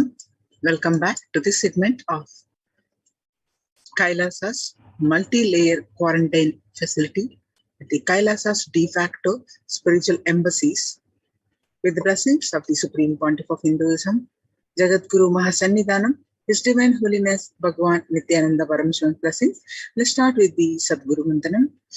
Nithyanandam Paramasugadam Kevalam Jnanamurtim Dvandvatitam Gagana Sadusham Tattvamasyaadilaksham Ekam Nityam Vimalamachalam Sarvadi Sakshibhutam Bhavatitam Trigunarahitam Satgurum Tam Namami.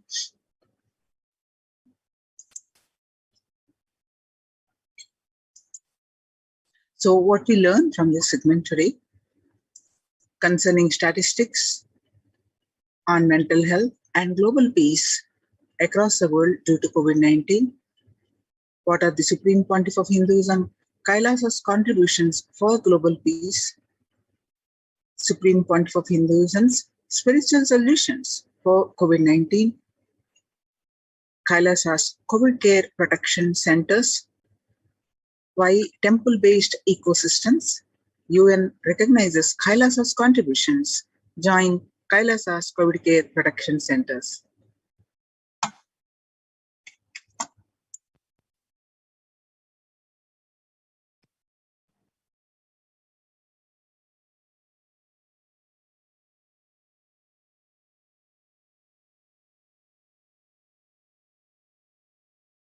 The crisis that we are under.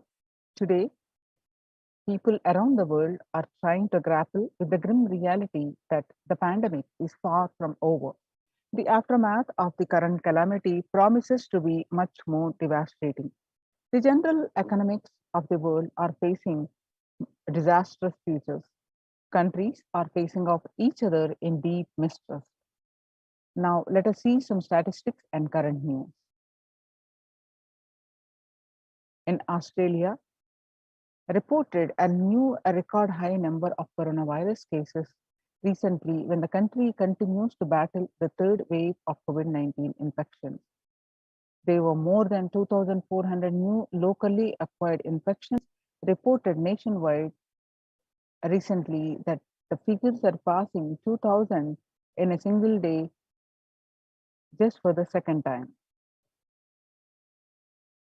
The World Health Organization recently said that the Delta variant of coronavirus has elbowed out all the three other COVID-19 variants of concern that now represent a tiny fraction of the samples which are being sequenced. Less than 1% of alpha, beta, and gamma are currently circulating. It's really predominantly Delta around the world, said World Health Organization technical lead on COVID-19, Maria Van Kerkhove. The Delta variant, which was first detected in India last year, has become the more fit and it is more transmittable and it is outcompeting. It is replacing the other viruses that are circulating. She said and added that the variant has been detected in more than 185 countries nationwide.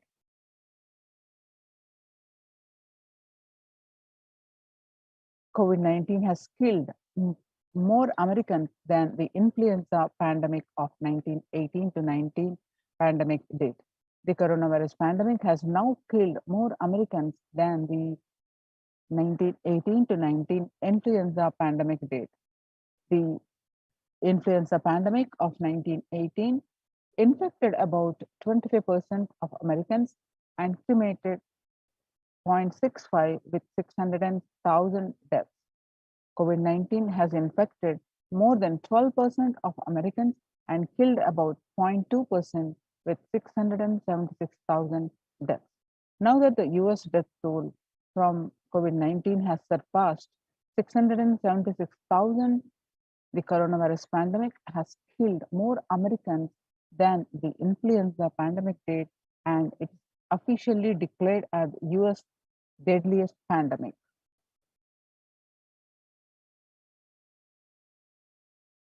People infected with alpha variant exhales 100 times more virus into the air than original COVID strain. 6 feet distance may not be enough to prevent viral transmissions indoors. Delta variant is still the most concerning, says the World Health Organization experts.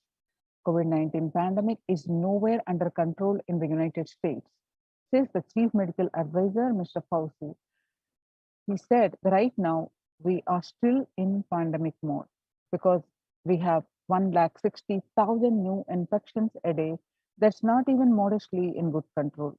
In an interview with Axios, the US has reported 40,000 million cases of COVID-19 since the outbreak of the virus, with over 4 million infections adding up in the past few weeks. The increase in COVID cases comes as the US administration earlier this month announced that it is planning to provide a booster shot of vaccine as the Delta variant has become dominant in the nation and is wreaking havoc. The variant is driven by the low vaccination coverage in many communities across US, according to the US Center for Disease Control and Prevention. In the country of our size, you can't be hanging around and having 100,000 infections a day. You've got to get well below 10,000 before you start feeling comfortable, Mr. Fauci said. COVID-19 made the world less peaceful. The COVID-19 violent incidences and fatalities from January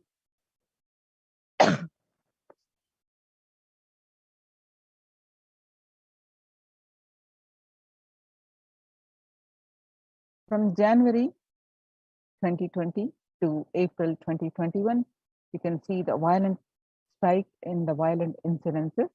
So it's making the world less peaceful, according to the World Economic Forum.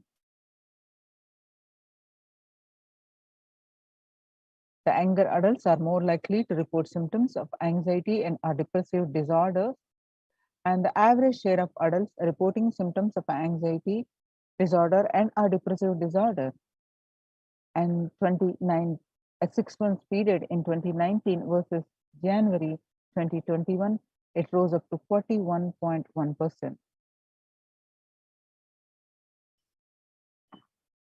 And some more statistics confirming the same, that the anxiety and depressive disorders during the COVID-19 pandemic shows younger adults reporting symptoms of this more than the older adults. Stress in America, a national mental health crisis. Nearly 8 in 10, which is 78%, say the coronavirus pandemic is a significant source of stress in their life. Nearly 7 in 10, which is 67%, say they have experienced increased stress over the course of the pandemic. More than 60,000 healthcare workers contracted COVID-19, 300 have died. And of the health workers who treated patients during the China's COVID-19 outbreak, 50% showed signs of depression, 45% showed signs of anxiety. Self-reported mental health among pregnant women and new mothers before the COVID-19 pandemic, 15% showed signs of depression during the pandemic, before the pandemic, and now during the pandemic, it rose up to 40.7%, and the anxiety was 29%, and now it rose up to 72%. Living under stay at home, nearly 8 in 10 students are struggling with focus on school or work and avoiding distractions. 53% of all students do not know where to go for help for their mental health. Nearly 82% of the women who surveyed said their lives have been negatively disrupted by the pandemic. The global economic outlook during the COVID-19, the pandemic is expected to plunge most countries into recession in 2020, with per capita income contracting the largest fraction of countries globally since 1870. COVID-19 is a threat to peace building in conflict-affected nations.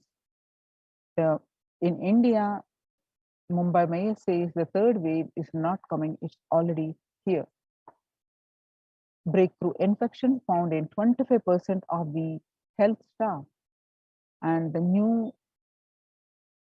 coronavirus COVID-19 variant Mu shows signs of vaccine resistance. So now that we have seen the statistics across the world, how to cope up with the current COVID-19 pandemic. It is important to address the COVID-19 pandemic, which is seeing another wave destroying many more lives. Supreme Pontiff of Hinduism says the pandemic fatigue setting in as a result of continuous lockdown is resulting in delusional ignorance. Holding on to the delusion and supporting this space of delusion decisions leads to delusional arrogance.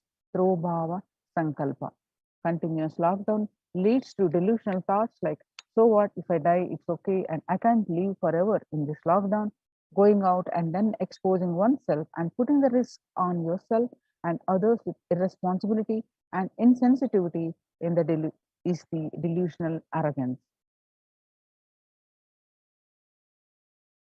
The global COVID virus pandemic has left the whole world desperately looking for answers. Life as it had been experienced even back in February 2020 is no longer recognizable. Drastic change is the order of the day, with people having to redefine their world with the new paradigms of economy, society, faith, religion, and health. Blessed are those who have had the greatest fortune to be with the incarnation of Paramashiva, the Supreme Pontiff of Hinduism, in their lives to carry them through this crisis. Join the Kailasa's COVID Care Protection Centers and register now through the link below with the link https://kailasa.org/Kailasa care.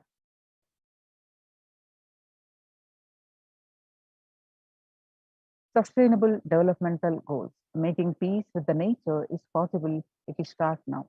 Even amid pandemic, 2021 can go down as the year when we make peace with the nature and set the planet to healing. Our environmental, social, economic challenges are interlinked together. For example, we can't achieve the sustainable developmental goals, including ending poverty by 2030, if climate change and ecosystem collapse are undermining food and water supplies in the world's poorest countries. We have no choice but to transform our economics and societies by valuing nature and putting its health at the heart of all our decisions. Now we'll watch a small clip on making peace with the nature.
United Nations Institute of Peace and amid COVID, we need enhanced international coordination to build peace. Tackling and building resilience in fragile states requires concerted international action at local, national, and global levels. As the humanitarian and economic toll of the COVID-19 pandemic continues to grow, so does the risk that this crisis will fuel new conflicts around the world while stemming prospects for resolving ongoing ones. Stronger health systems and universal health coverage must be a priority. For the first time since 1945, the entire world is confronted by a common threat, regardless of nationality, ethnicity, or faith. A new social contract between people, governments, and private sector, civil society, and more can tackle the roots of inequality with fair taxation on income and wealth, universal benefits and opportunities for all. Now let us see the Supreme Pontiff of Hinduism's contribution towards the global health. Vedic civilization beautifully describes that yastu sarvani bhutani atmani ivana pashyati sarva bhuteshu chatmanam tadona vigagupshate. The global peace is the byproduct of the individual bliss. Isha Upanishad, verse 6.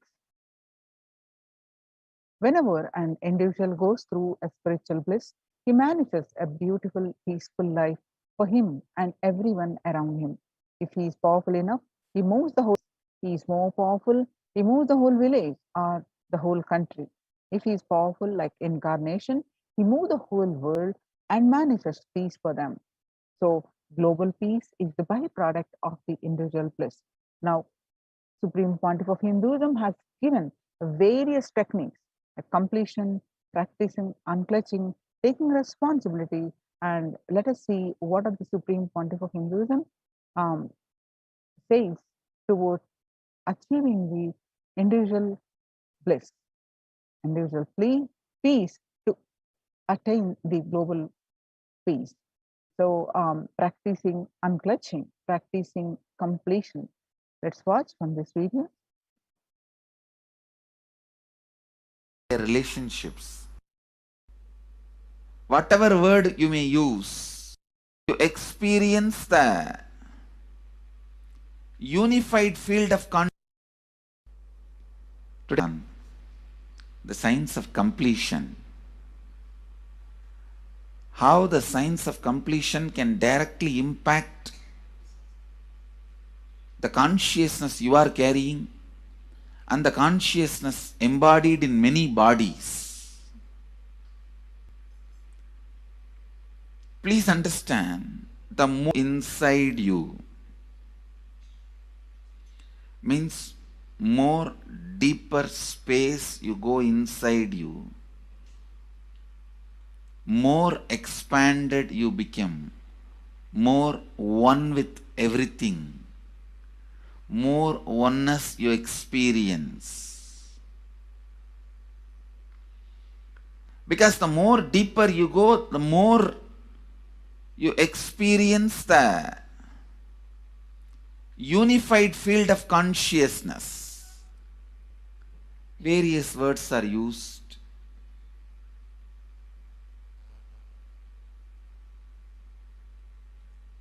Some of the Hindu traditions uses the word Atma, Brahman. Some of the Hindu traditions use the word Nirvana. Whatever word you may use, Atman, Brahman, Nirvana, unified field of consciousness, what? But one thing I want to tell you, the deeper and deeper you go in your inner space, you experience the vast oneness. The more superficial you are, the more incompletions you carry with others, even with yourself. The more superficial you become, even your own right hand and left hand fights with each other. Different parts of you fights with you. Different thoughts of you fights with you. Even you fight with you, the more superficial you go, the more deeper you start traveling. First, you get integrated. The you fighting with you stops. Then, the people around you get integrated. They fighting with you stops. Completion with yourself, then completion with others, then comes completion with other things, not just living beings, even with inanimate beings. The completion starts happening. Even with a nature, completion starts happening. Please understand, the more deeper you travel, the more deeper you go, the more deeper you settle down, the more deeper you start living. Your cognition expands. Your cognition includes. Your cognition becomes more and more inclusive. More joy, more bliss, more knowledge, more enlightenment. Please understand.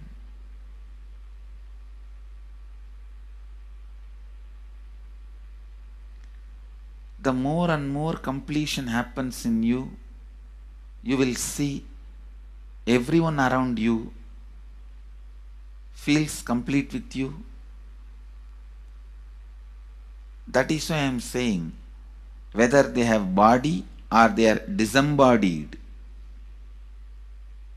in the deepest corners of your being, deepermost layers of your being, deepest parts of your being, you experience such powerful awareness, such joy.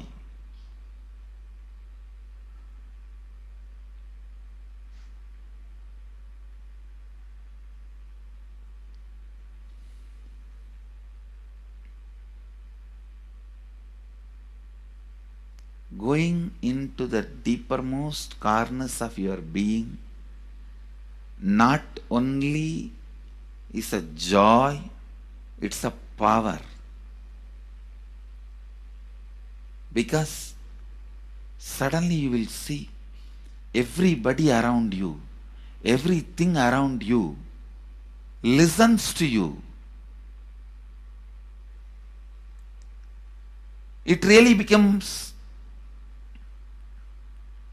a vibrant power where the tendency to exploit is not there. Listen, that's a very important thing. Power without the tendency to exploit. Because as long as you feel the other person is separate from you, when you get the power, it will always be used for exploiting. Because the other person is separate from you, then naturally what you will feel? Let me suck all the possible energy, intelligence, talent, treasure. But when you feel the other person is your own extension, you will see, you will be showering so much, enriching so much. The power you have will not be exploiting, it will be enriching. I tell you, even if death comes at this moment, I can tell you very clearly, I can face the death directly and tell the death, I have enriched every human being more than what I received from anybody. I have given to every human being whom I met in my life more than what I received from them. My accounts is clear. I am ready. Come on, let's go. My accounts is clear. No credit card money to be paid, loans to be paid, no debit card, no credit card. My accounts is clear. Understand, when you feel everyone is your extension, the power given to you, the power you gain, see, any living is power. Powerful way. Even in that, you will become powerful. So any lifestyle you choose, you will get power in that field. Whether it is exploiting or enriching, murdering or raping or go on serving. Whatever lifestyle you choose, living is power. When you go into the deepermost core of your being and start living based on completion, I tell you,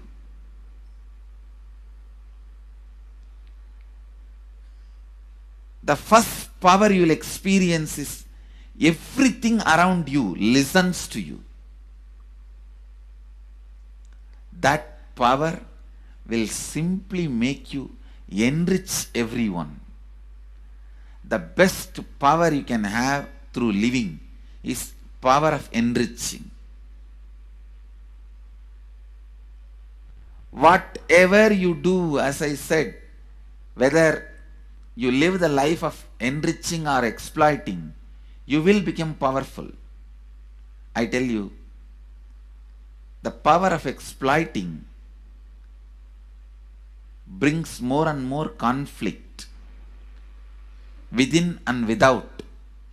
And those conflicts naturally bring suffering. And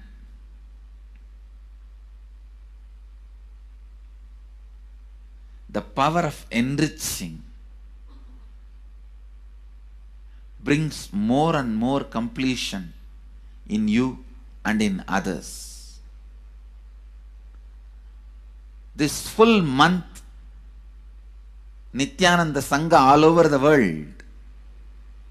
The other day I was seeing, we have officially presence in more than 50 countries. As devotees, group of devotees, we have presence in 100 countries. All over the world, we are going to celebrate this whole month for Global Peace Month, impacting global peace. All of us this whole month will live completion and do samskara dahana kriya, means burning the patterns which separates us from others, burning the patterns which are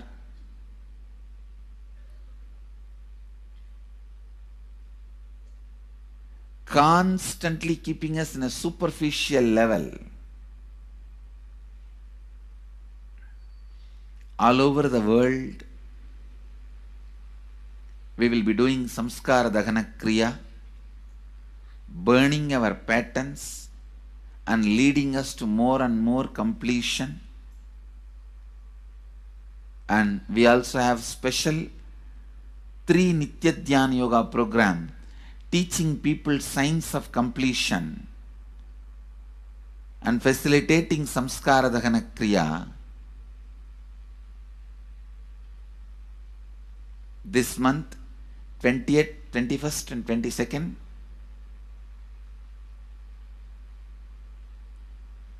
this whole month all over the world, all our temples, ashrams, centers, yoga centers, schools, colleges, universities should do samskara dahana kriya, should do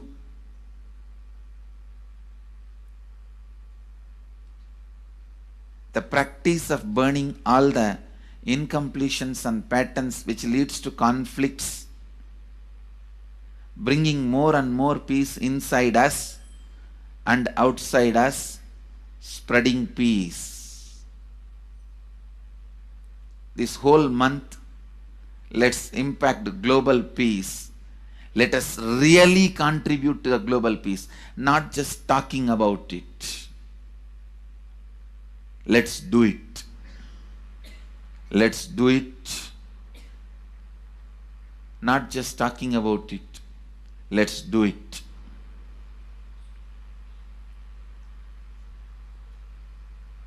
Even if you teach the samskara dahana kriya to 50 people in each area,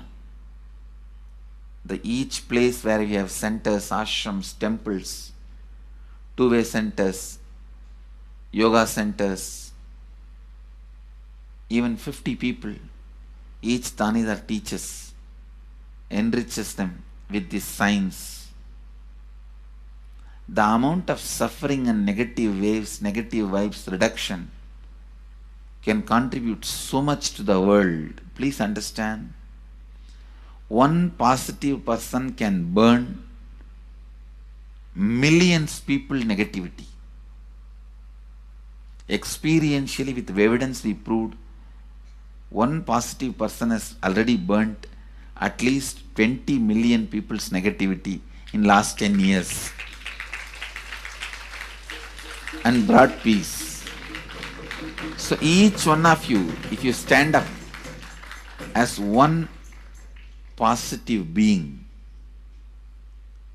one authentic, responsible, enriching being,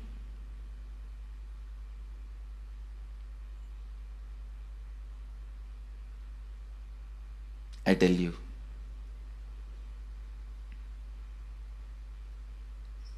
we can do so much to the world. It will be a better place than the time we entered.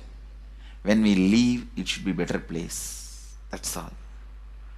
When we leave the earth, it should be a better place.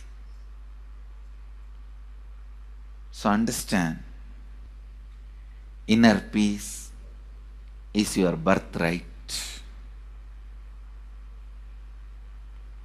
Go to the depths of your being. Bring more and more completion into you. Completion with others. And start living Advaita. Today in the Inner Awakening session, it's all about completion with others. So last 6 days, literally, you worked so much, one by one by one by one by one, layer by layer by layer by layer. The completion with yourself. Now comes completion with others. Today, we are starting the science of completion with others.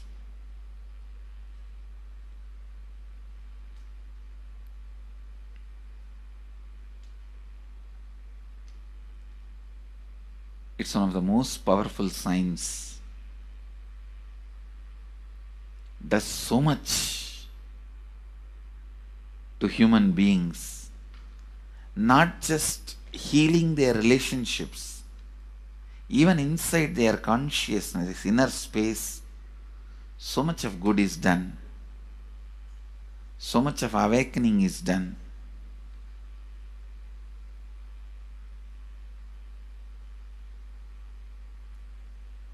See, when you have completed with others, the kind of strength you feel is the power of Advaita, strength of Advaita. Today the Inner Awakening sessions are all about completion with others. We have long session today working on completing with others. So with this, because today we have a long session with Inner Awakening, we are also lagging behind the syllabus.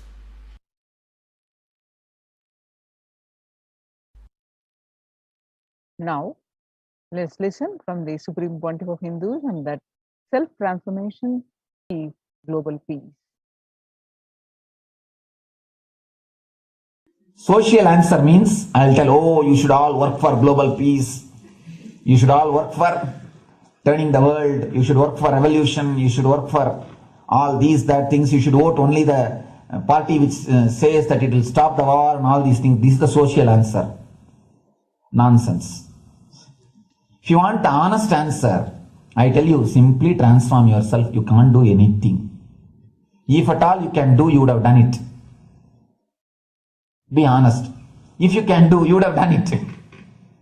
You are raising this question because you are not able to do. Am I right? So let us be very clear. Let us be honest. We are not able to do. Socially. That's the truth. That's the reason you are sitting here and raising the question. I tell you, understand few important things. There are a lot more attached to this question. There are many things which is attached to this question. We always feel the present is the world is totally spoiled. It is not going according to the rules or how it is supposed to be.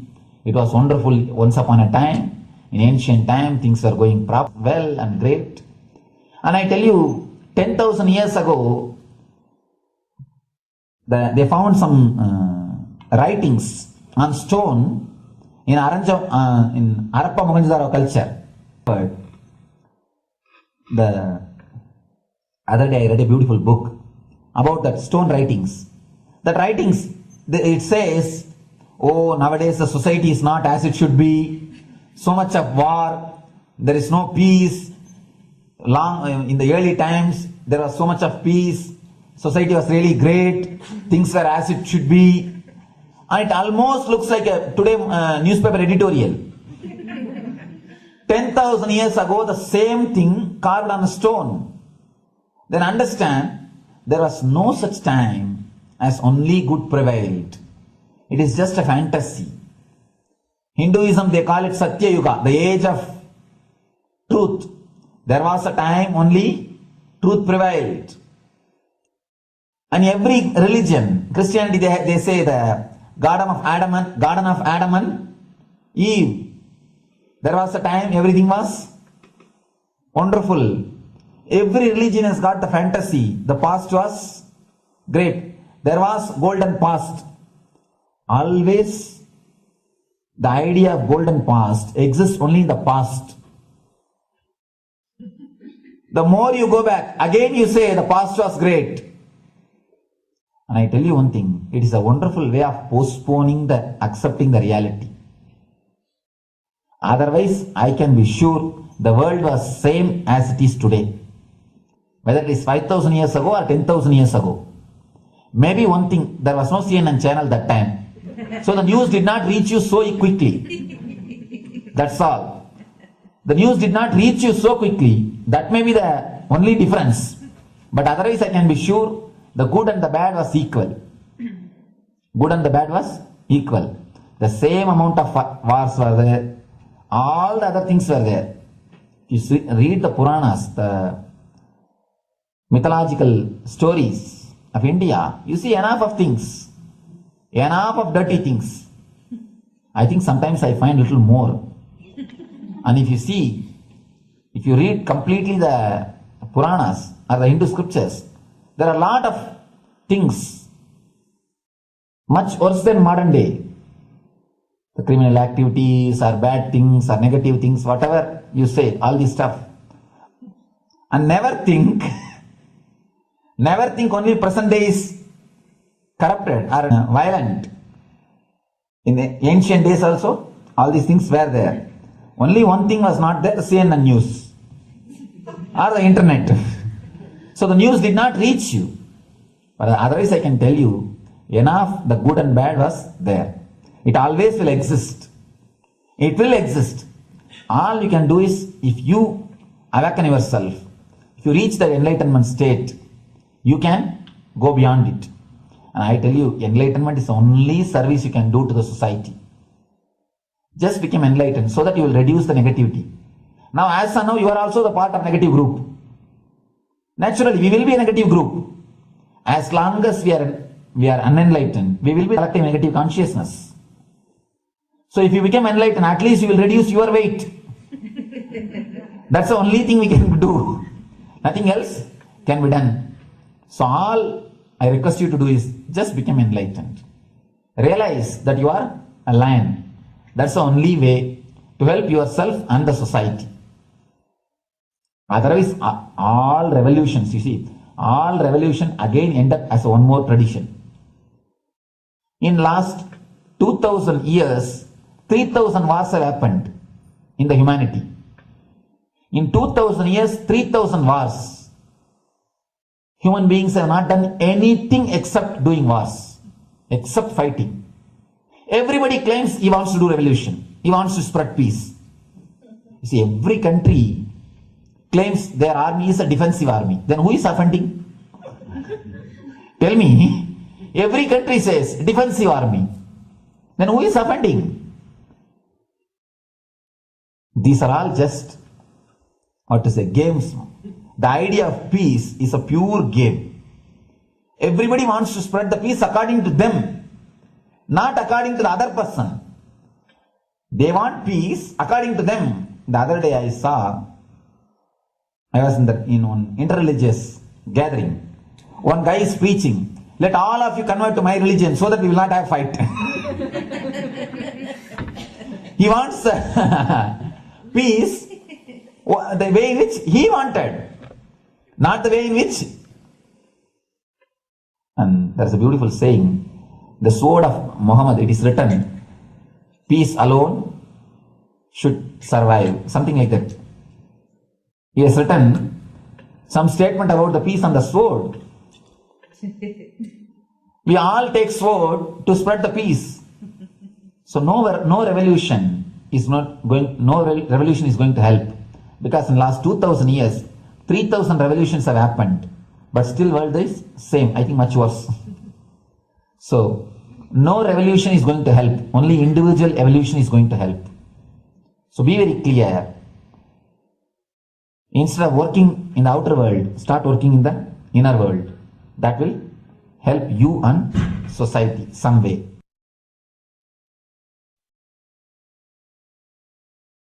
Social answer means I'll tell. So Let us listen from the Supreme Pontiff of Hinduism that Sri Kailas is all about peace-based powerfulness.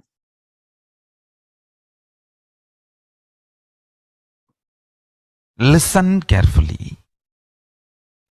The Shanti, the space of Shanti is where Kailasa grows. Listen carefully. It is in the, like how pure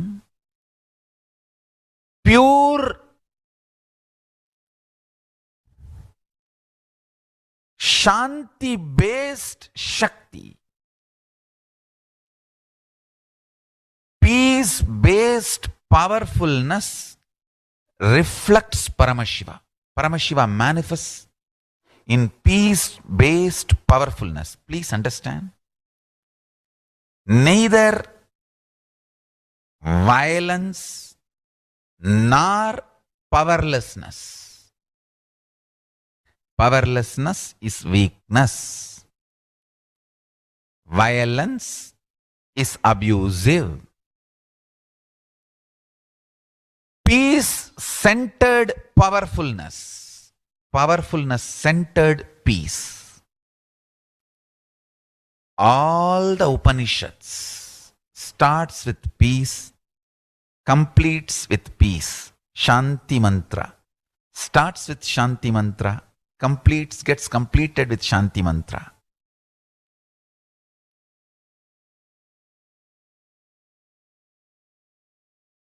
Peace-based powerfulness is a fundamental requirement for Paramashivatva to manifest. That is why people who don't want us to manifest Paramashivatva or power manifestation do not want to allow the peace in our life or do not want peace in our campus. Understand? But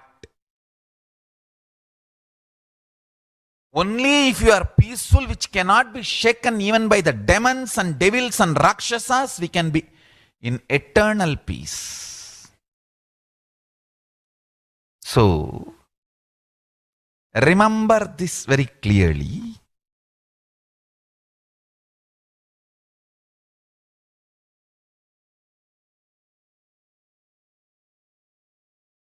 Peace alters the very DNA structure, genetic structure, the core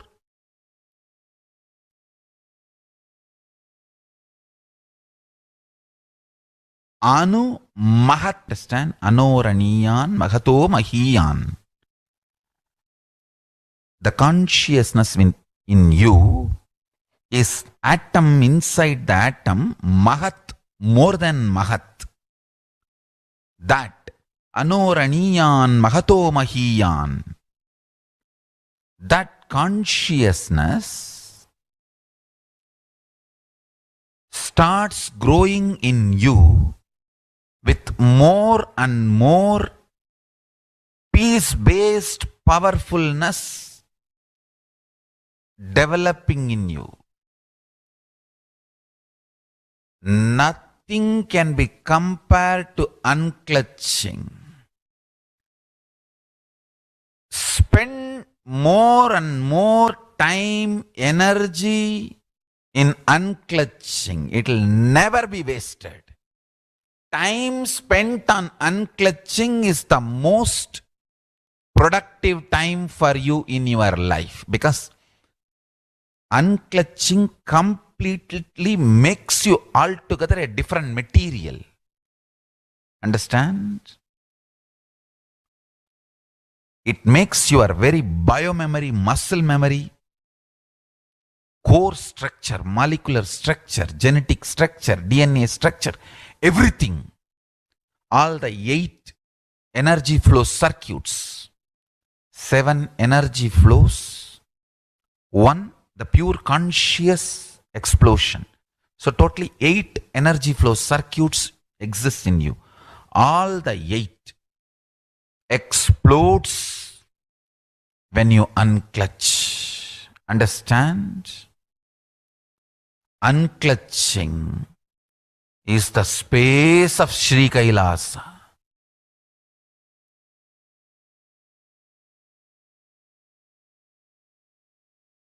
Listen.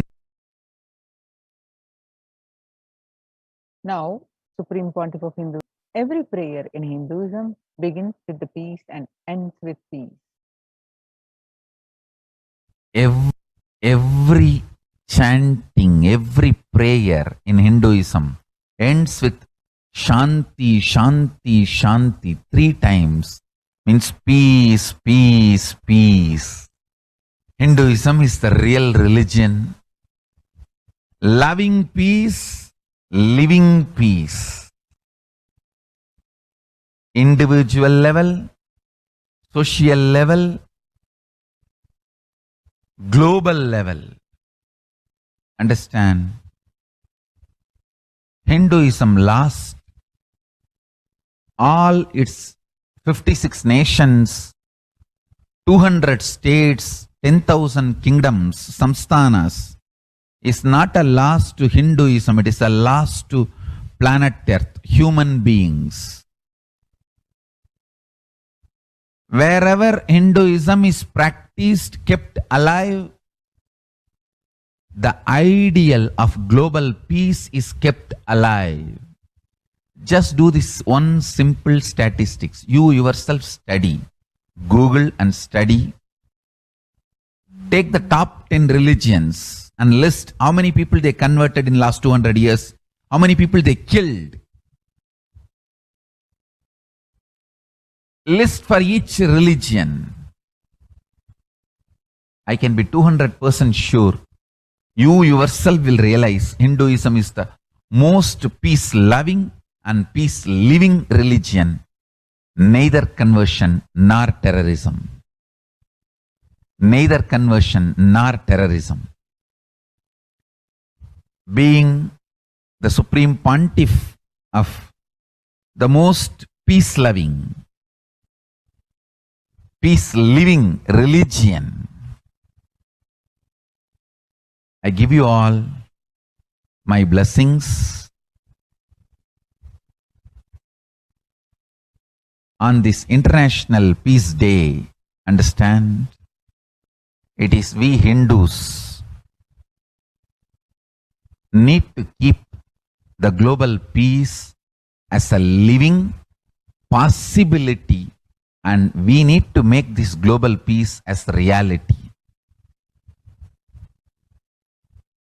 Just talking about global peace will not work. Working for global peace only is the responsibility of the real living Hindu. Anyone who wants to claim themselves as a Hindu or practicing Hindu should work for global peace. Global peace is our responsibility.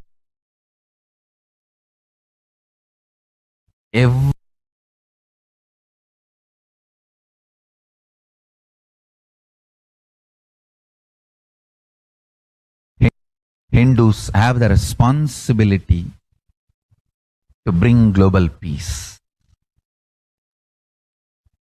So, throw a challenge. See, if you are making a Hindu micronation, you can throw this challenge to each one, your friends, family, 10 people. Let them participate in the challenge and then create. Let them send a challenge to others. So I welcome all the living and practicing Hindus to become founding fathers of Kailasa micronation in your countries. You can also make a challenge, like how they made ice bucket challenge and all that. We can make a challenge. You form Hindu micronation and claim, I am the founding father of the Hindu micronation Kailasa. And then you can invite your family, friends for a challenge. 11 people. You form and you challenge 11 people and they also form and they spread. So let us start spreading. This project is my message on this International Day of Peace. Let us start working for global peace instead of just talking.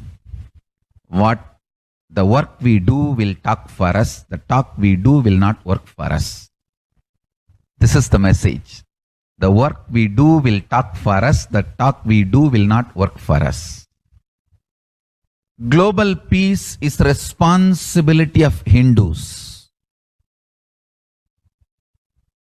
We living, practicing Hindus, not only we should achieve the individual peace through unclutching yoga, meditation, we should also create an ecosystem where the global peace starts manifesting.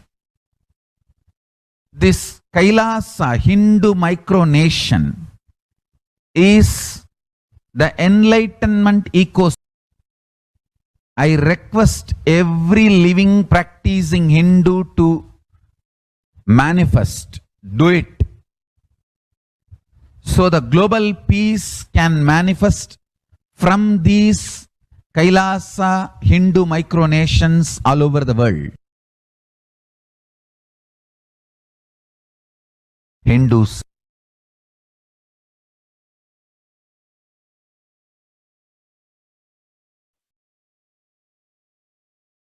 Now, let us see the Kailasa's mission of global peace and superconsciousness breakthrough. The sovereign order of Kailasa, led by the Supreme Pontiff of Hinduism and Nithyananda order of monks, nuns, and Hindu diaspora, are working for global peace and to give a superconsciousness breakthrough to humanity. It is the Supreme Pontiff of Hinduism's mission to revive a conscious world where the global issues at the climate, economic, social, health, and humanitarian levels cease to exist from their very root, turning the problems of poverty, hunger, violence, and discrimination into powerful living through the experience of oneness.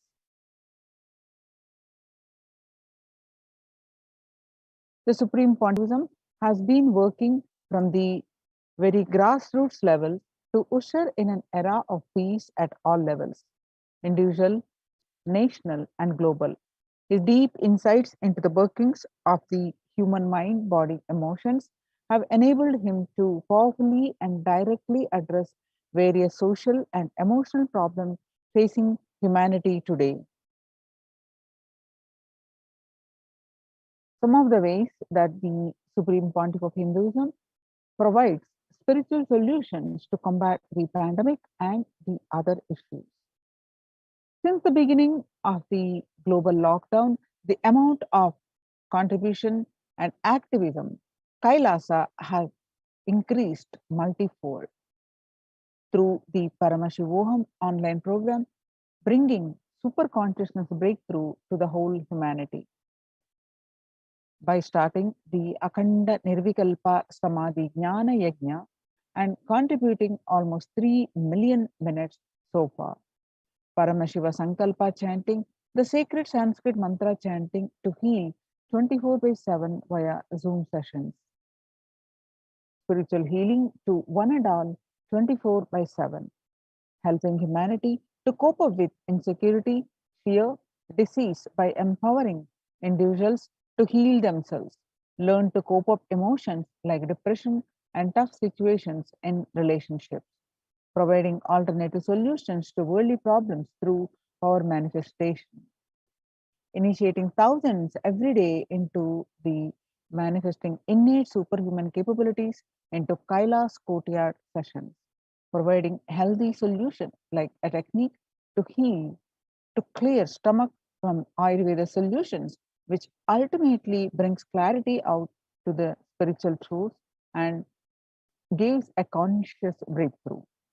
In the long term, establishing self-sufficient communities. Continuing and intensifying the service of Annadan, free food in Nithyananda Annalayas around the world, including Tiruvannamalai and Los Angeles, paving way with the New World Order, starting the agriculture-based communities in Adi Kailas and several other locations. Peacekeepers of Kailasa offering various life solutions from the teachings of the Supreme Pontiff of Hinduism. Hinduism prescribes various methods for global healing. One such is Maheshwara Puja, nullifying collective negativity simply through the presence of the avatar and his order of monks. Offering Maheshwara Puja to the natural calamities hit victims. Bhava Samadhi Darshan to raise the individual consciousness breakthrough. And Devi Parashakti Akashic reading, the cosmic revelation. Society was created with the delusional ideas of too many human beings, blind spots, and the decisions made from those blind spots. If the visionary of a civilization or country or nation has blind spots when he develops the vision for it, the whole civilization suffers those blind spots forever. Now it's time that nature resets itself. Many of the blind spots based visions, ideas become important components of the society. This pralaya which is happening is melting down everything which is delusion based. The world as we know is gone. Let us celebrate this isolation which is seemingly endless with an unknown future which is compelling humanity to make 100% lifestyle change is something to be deeply dwelled upon. All problems need to be addressed only with the spiritual solutions and powerful cognitions. To stop people having mental breakdown, pandemic fatigue, collapsing, depression, destruction, and also give them super consciousness breakthrough and revive the enlightened civilization, Supreme Pontiff of Hinduism continuously gives spiritual solutions and powerful cognitions. Some of the spiritual solutions and powerful cognitions are unclutching, practicing completion, practicing oneness, practicing ajapa japa of Mahavakya, Om Nithyananda Paramashivoham, consciously building deep feeling connection, yoga, puja, vegetarian diet, and nirahara samyama. It's time we all take responsibility to save humanity, to protect people from this pandemic fatigue and destruction. Let's try to enrich and enrich people for every one of these great spiritual solutions. Open this link and start sharing with as many people as possible. The link is http://kailasa.tv/minutes for peace. It's the Akhanda Nirvikalpa Samadhi Jnana Yajna, which is the unclutching initiation and practicing of this meditation is free and open for all. Let us take few minutes now and share with as many people as possible the experience of unclutching. Nirvikalpa Samadhi initiation, and this saves people from pandemic fatigue, epidemic fatigue, and destruction and delusion. Help people to have a super consciousness breakthrough and sail through this pandemic. People from over 50 countries continuously radiate the space of Paramashiva by practicing the unclutching meditation 24/7, 7 days a week. It started from 13th May 2020, and at any given point of time, there are 4 to 8 zones actively unclutching around the world. So once again, join this movement at registering at http://kailasa.tv/minutes 4 minutes for peace. The life solutions based on the ancient Hindu tradition, the meditation and yoga techniques from the scriptures, the cognitions rooted in the highest truths, the lifestyle based on living and radiating higher values of life and powerful way of living and realizing one's ultimate potential form the foundation of the Supreme Pontiff of Hinduism's teachings, which by their inherent nature provide the foundation for peace on planet Earth. The Supreme Pontiff of Hinduism has launched the Minutes for Peace initiative, which aimed to reduce crime globally by conducting mass meditations around the world in parallel. In 2014, just after 2 years of launching the program, it crossed over 1 billion minutes of meditation. The scientific studies have shown a reduced crime rate after participation in the meditation and completion techniques. In 19, it was found that when 1% of community practiced meditation in Japan, the crime rate was reduced by 16% on an average. The current tally on the Minutes for Peace website is more than 4.3 billion cumulative minutes of meditation logged, including all the events, festivals where people have gathered in large numbers and participated.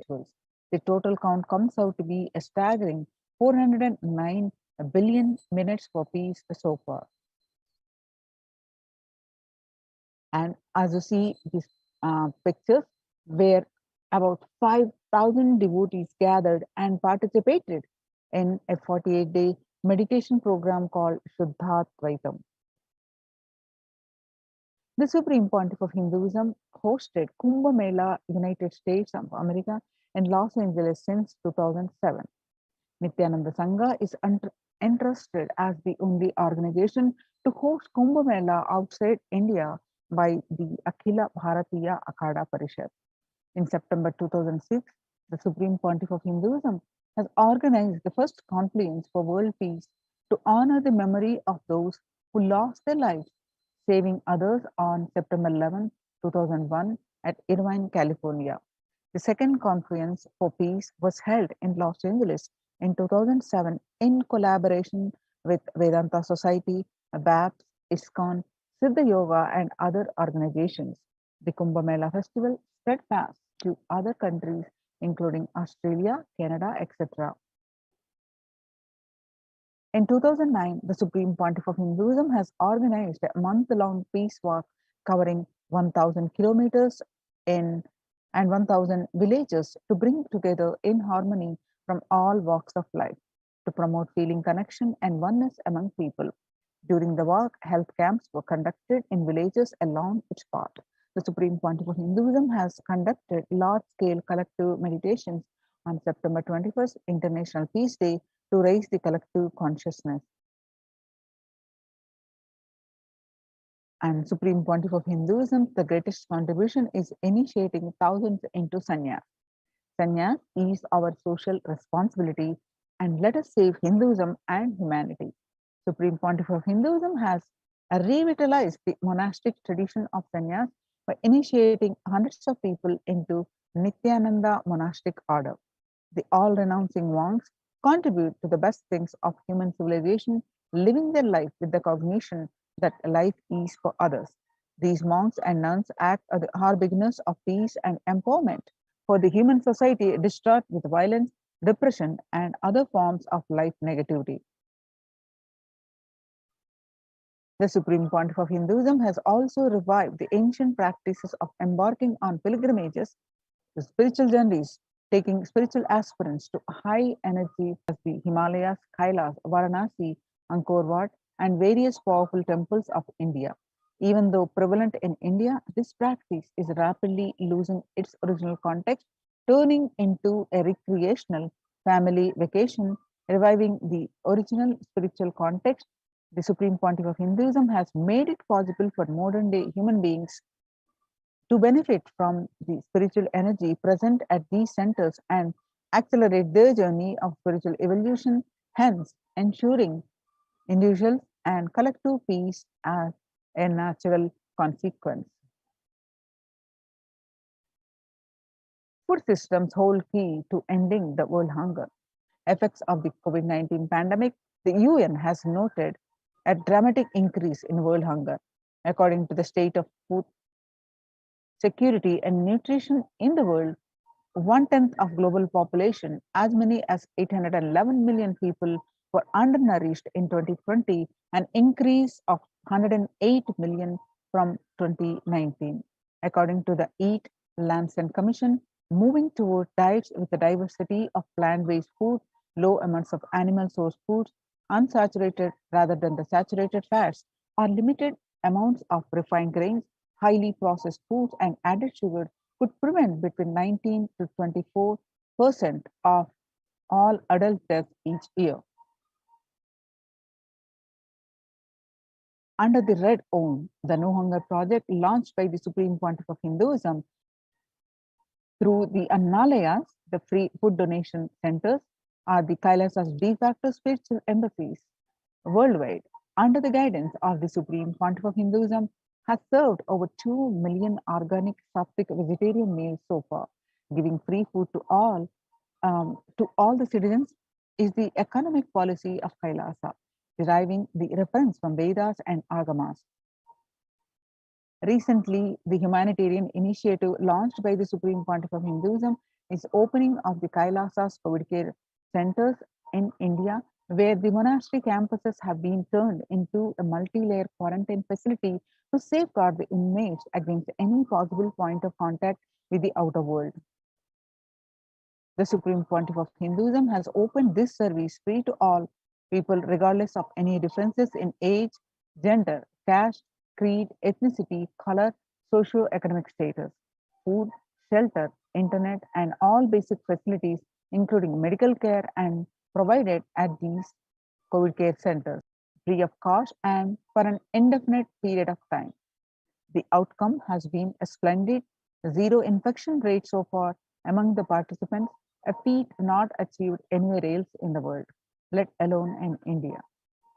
The response model of handling the COVID-19 pandemic at a community level, along with guidelines and recommendations for governments, has been recognized and accepted by the United Nations as well.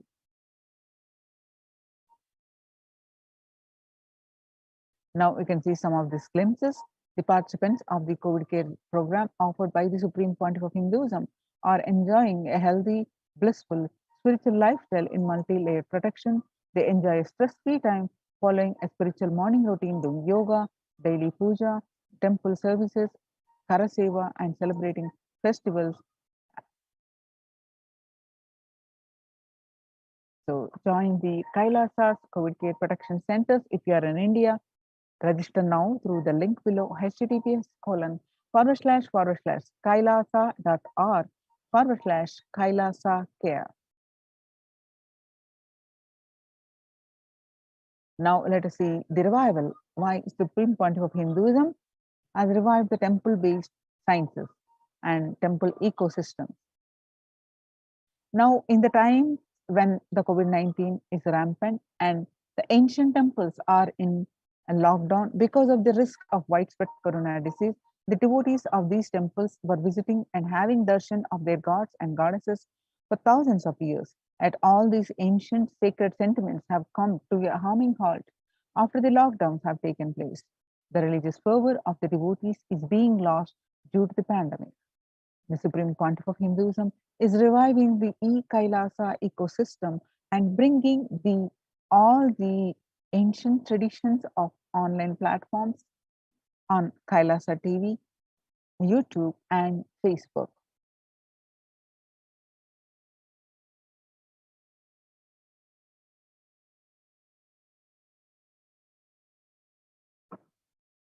Now let us listen from the Supreme Pontiff of Hinduism the energy which leads, which lands during the Prana Pratishtha process.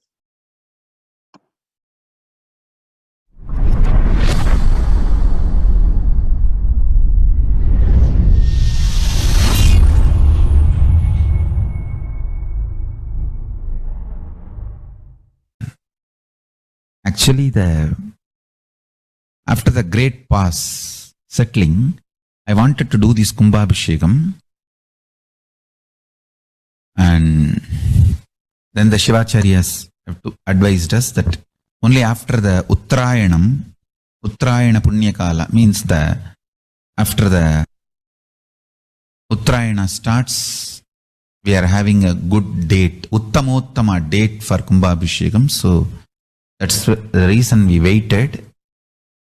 And see, fundamentally deity intensely receives the energy like a lightning and holds it and manifests continuously for the whole humanity. You see, it's like if I have to talk to you in a normal social language, it's like a lightning holder. See, I can get into the Samadhi, one with Paramashiva, and bring the whole thing to planet Earth. But the deity should be able to hold it and manifest it, radiate it for the humanity.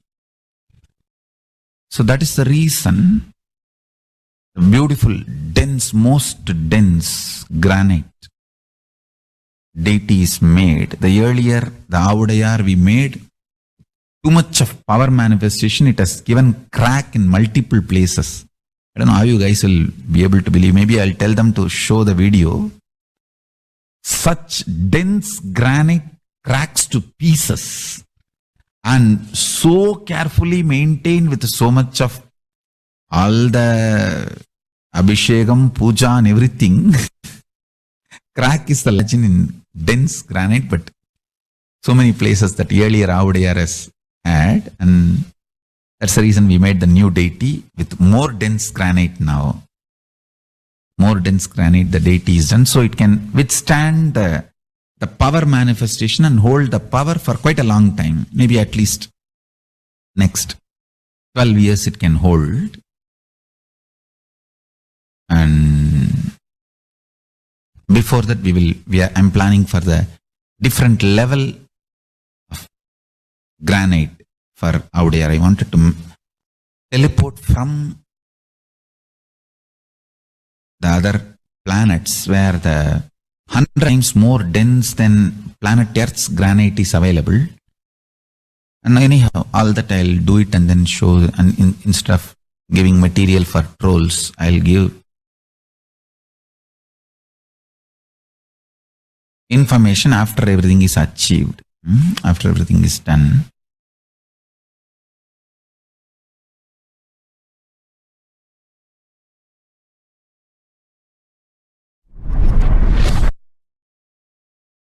On various occasions, Devi Parashakti revealed in her Akashic reading that whoever on 14th May 2021, Devi revealed that whoever comes to Adi Kailasa and does the good work of serving people from deadly corona, I myself will do all of their life's work, and this is a commitment Paramashakti is giving to you all. Parameshwari, I will do what I say. To save people from corona, I have set up a huge ship, Ananda Sarovar, Vaidya Sarovar and Ananda Lingam. I have made it in Adi Kailasa. Go there and take water every day. Worship Ananda Lingam. Water, turmeric, milk and neem rasam showered on Navapashana are the medicines for this. When the first world countries closed their borders during a massive global emergency, Kailasa has opened its doors to all without exception. And various COVID care centers have opened across India. And when Kailasa rushes to aid India as India finds itself on the verge of COVID-19 third wave, multiple free COVID care centers open across India. Various social services offered during the pandemic in Kailasa's de facto spiritual embassies of India, and spiritual services offered during the pandemic in Kailasa's de facto spiritual embassies across India, and cosmic revelations on global pandemic. And free social services offered during the pandemic in de facto spiritual embassies of Kailasa across India, free medical care, allopathy, Ayurvedic, and Siddha medicine, infrastructure to accommodate thousands, and accommodation for multi-layer quarantine, emergency ambulances, ICU on wheels, personal protective medical equipment, food security management through food banks and organic farming. To join the Kailasa's COVID Care Protection Centers, register now through the link below, https://kailasa.org/Kailasa care. The link again, https://kailasa.org/Kailasa care. So now with this, we are going to move on to the next part of our segment. So please stay tuned. After a very short break, we're going to move on to the next part of our segment.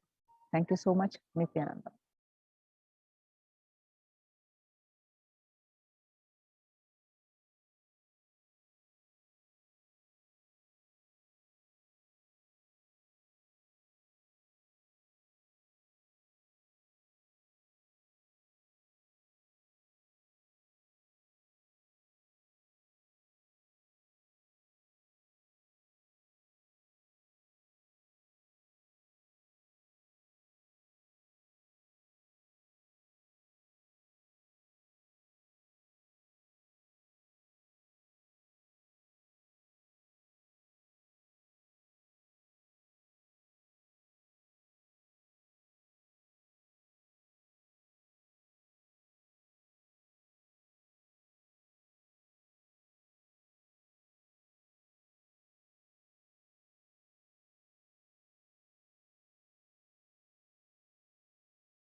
अरुणाचले अदीतभुजाम्बिके मधुरापुरी Meenakshi Samaypur Indrakshi Kanchi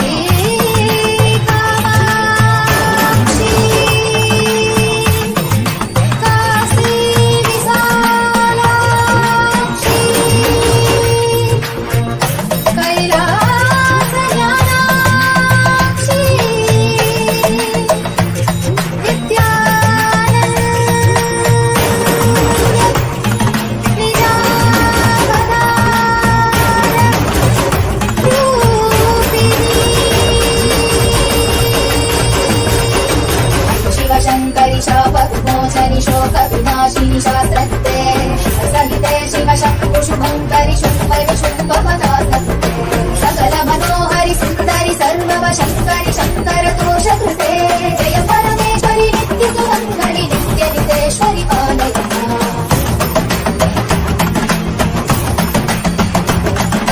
करुणकटाक्षिणि सूक्ष्मविवेक्षणि काङ्क्षित साक्षिणि सर्वकृते भजन शाश्वत मानस भावित कामित याचित पूर्णकृते सुकर सुखीकृत दुष्कर नाशकृते जननिन्दित क्रोधकृते जय परमेश्वरि नित्य सुमङ्गलि नित्य नितेश्वरि पालय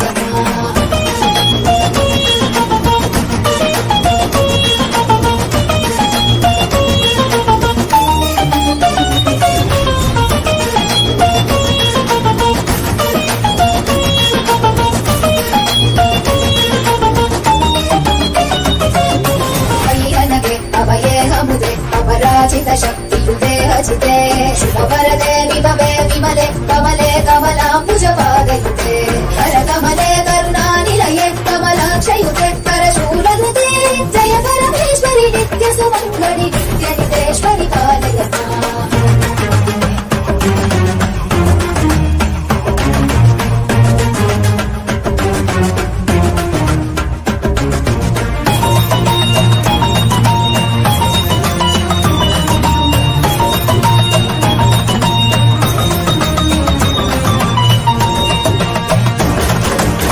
सुमनः सहितः स्मरणस्तर सुष्वरनाद च मे हृदये शिव शिव शब्दनिनाद मृदङ्गश्रुते कुरु नृत्य ममाधिपते शिव नटराज समेत हिताण्डवलास्य कृते शिव हर्ष कृते जय परमेश्वरि नित्य सुमङ्गलि नित्य नितेश्वरिका बहु अवतारते जनपालित शासित भूमि पवित्र कृते युगयुग शम्भविते सकल नित्यानन्द रूप शरीर कृते परमशिवेश्वरि नित्य महेश्वरि नित्य कलामयि नित्य नुते परमशिवेश्वरि नित्य महेश्वरि नित्य कलामयि नित्य नुते जय परमेश्वरि नित्य सुमङ्गलि नित्य नुतेश्वरि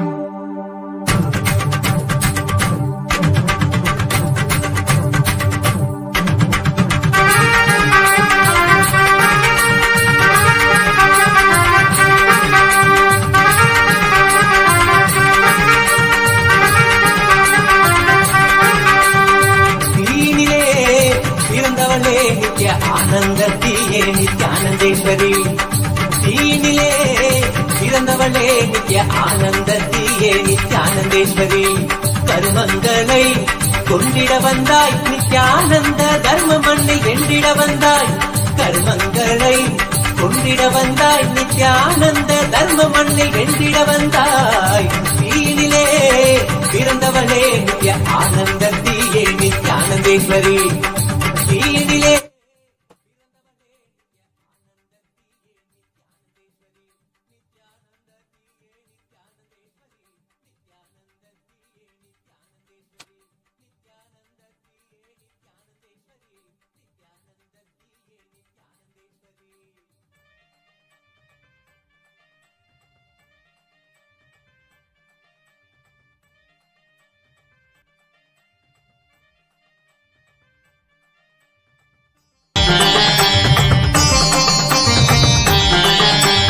அண்டமெங்கும் வாழுகின்ற தேவியும் நீயே இந்த பிண்டத்திலும் வாழுகின்ற ஆவியும் நீயே அண்டமெங்கும் வாழுகின்ற தேவியும் நீயே இந்த பிண்டத்திலும் வாழுகின்ற ஆவியும் நீயே குண்டத்திலே தீயனவே சிரிப்பவள் நீயே குண்டத்திலே தீயனவே சிரிப்பவள் நீயே யோக தண்டத்தையும் தந்த நித்திய ஞானத்தின் தாயே யோக தண்டத்தையும் தந்த நித்திய ஞானத்தின் தாயே தீனிலே பிறந்தவனே நித்ய ஆனந்தத்தியே நித்யானந்தேஸ்வரி நித்யானந்தத்தியே நித்யானந்தேஸ்வரி நித்யானந்தத்தியே நித்யானந்தேஸ்வரி நித்யானந்தத்தியே நித்யானந்தேஸ்வரி நித்யானந்தத்தியே நித்யானந்தேஸ்வரி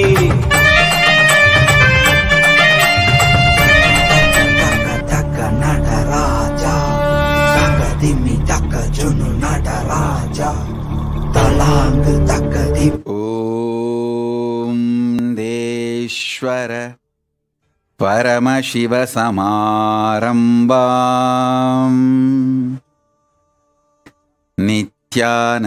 நித்யானந்தேஸ்வரி பரமசக்தி மத்யமாம் அஸ்மதாச்சார்ய பர்யந்தாம் வந்தே குரு பரம்பராம்.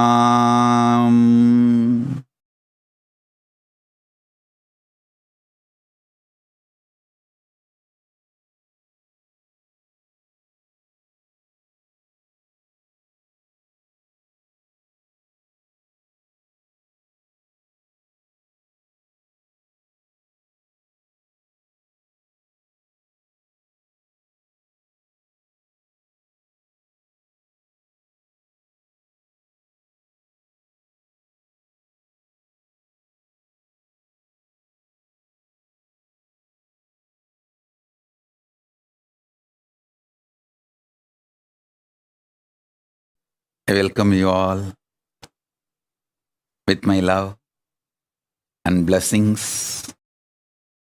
I welcome all the living and practicing Hindus, de facto Kailashians from all over the world.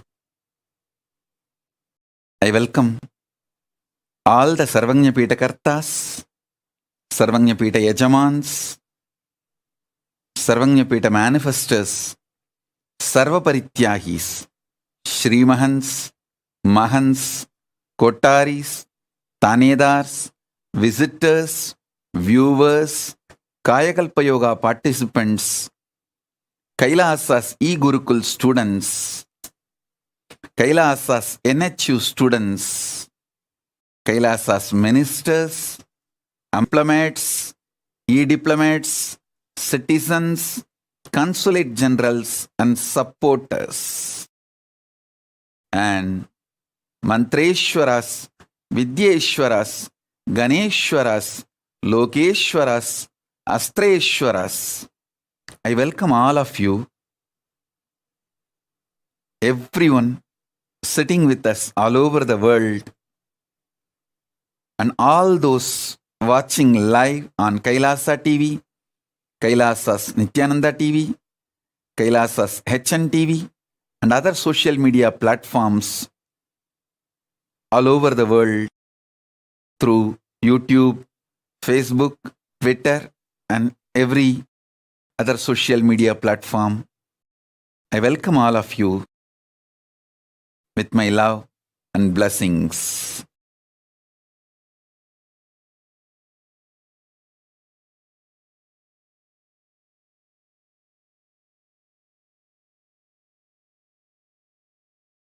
Paramashiva's message directly from Kailasa on this auspicious Vijayadasami day. My blessings to all of you, the whole universe.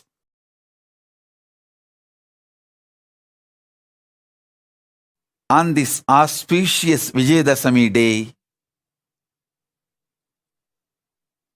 I'll reveal the cosmic signs of Shaktis. Listen to it intensely. You will receive not only knowledge but experience. So you can start living it, manifesting it, enjoying it.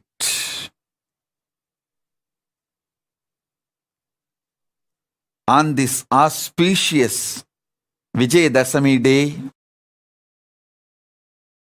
all the blessings to all of you sitting with us everywhere, from every corner of the world and from all lokas of the universe. As the living manifestation of Paramashiva, Nijavatara, today successfully I have completed the 41st Chaturmasya on this incarnation.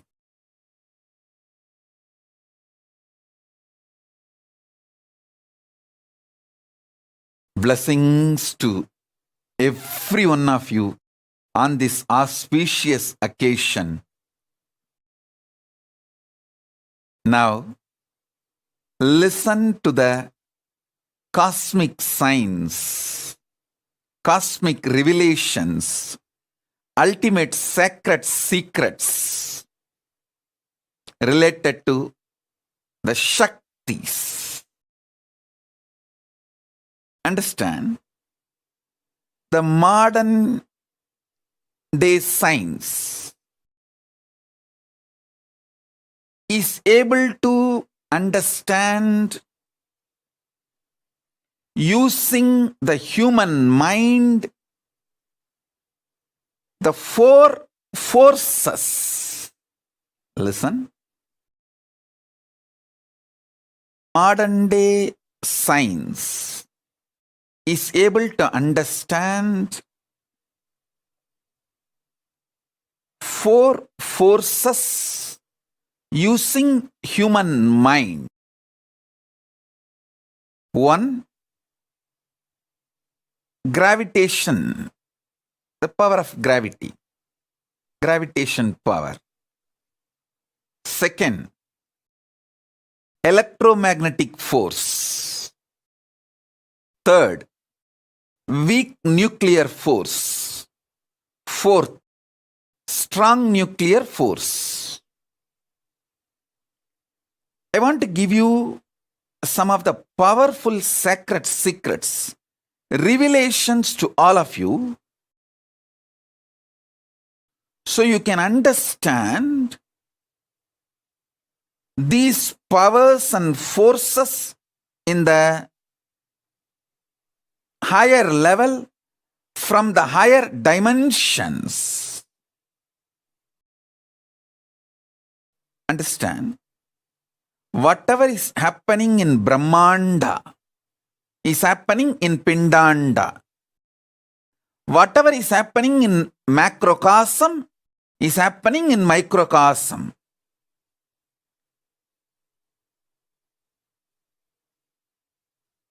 If you understand the laws of gravity, all the laws related to gravity, all the understandings, human mind reach gravity, you can easily understand the greed happening inside you, and gravity is one and the same.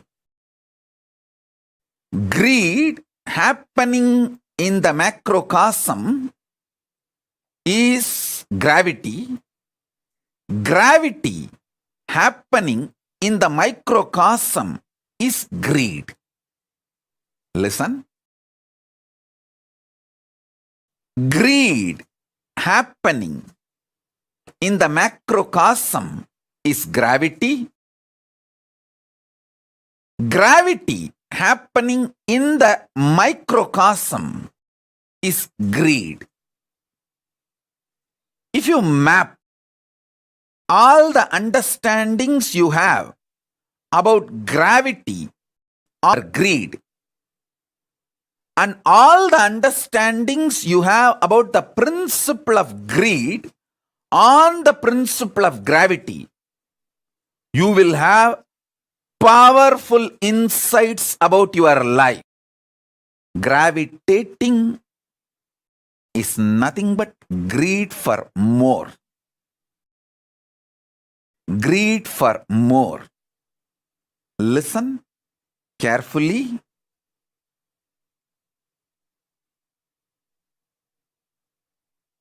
The greed for more happening in the macrocosm is gravity. The gravity happening in the microcosm is greed. Study all the principles related to gravitation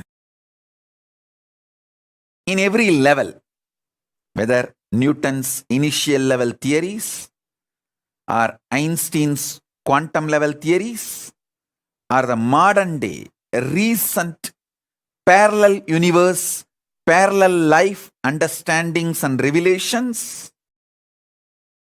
Study all of it. Map all of it.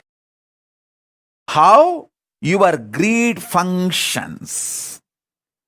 How your greed becomes active or passive, aggressive or regressive. How it exists. How it manifests. How it manipulates. How it becomes life positive, sometimes life negative. Understand? How you attract, you gravitate what you want towards your life, you will be empowered with the knowledge, science, power of manifesting what you want if you understand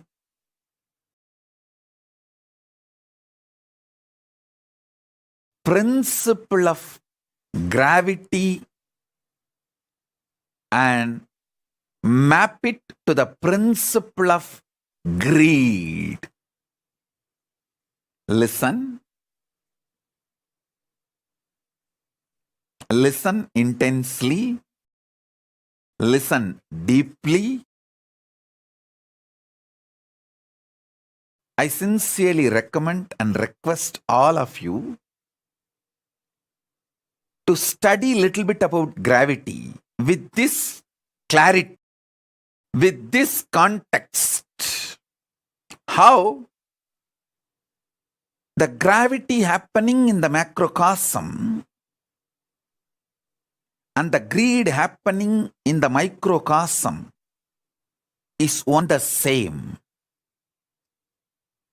You will realize many deep sacred secrets, powerful revelations about greed.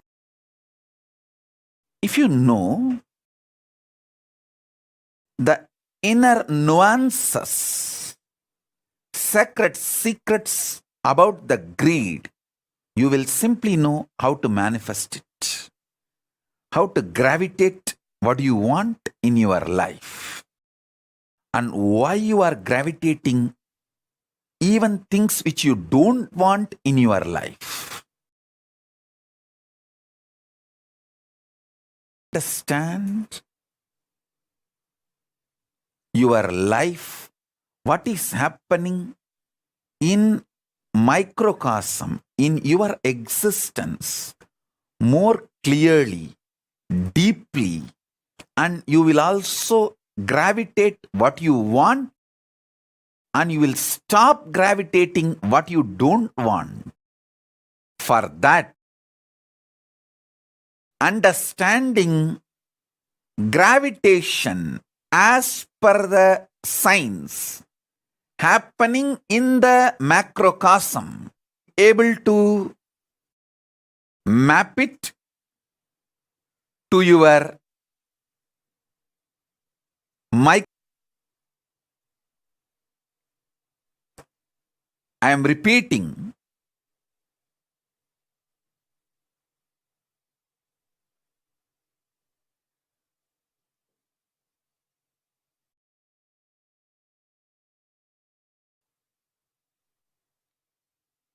Gravity happening in the macrocosm and greed happening in the microcosm both function on the same principles, on the same cosmic law, on the same truths, on the same foundation. So,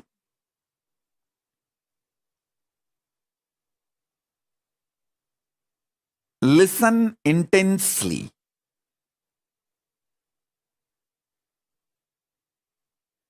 Today's satsang is a very powerful message about the science of Shaktis.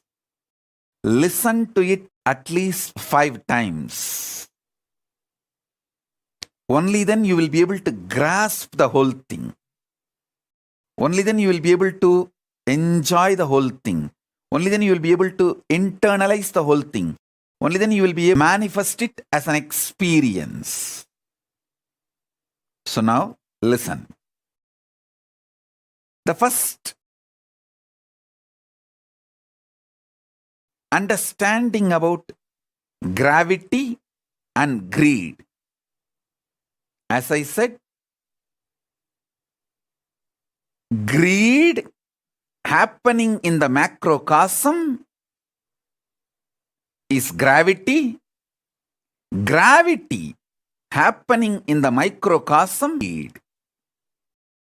That's the first principle. first understanding. The second force is electromagnetic force. Fear happening in the macrocosmic level is electromagnetic force, and electromagnetic force happening in microcosmic level is fear. Understand? All the principles human mind knows about the fear. All the laws, principles, science, human mind knows about the electromagnetic force. Apply them to the fear you experience in your microcosm. You will realize so many deeper level truths about fear. You will just conquer fear, and you will know how to use fear in your life. Listen. All the understandings you have about fear, map it to electromagnetic force. You will have more understanding.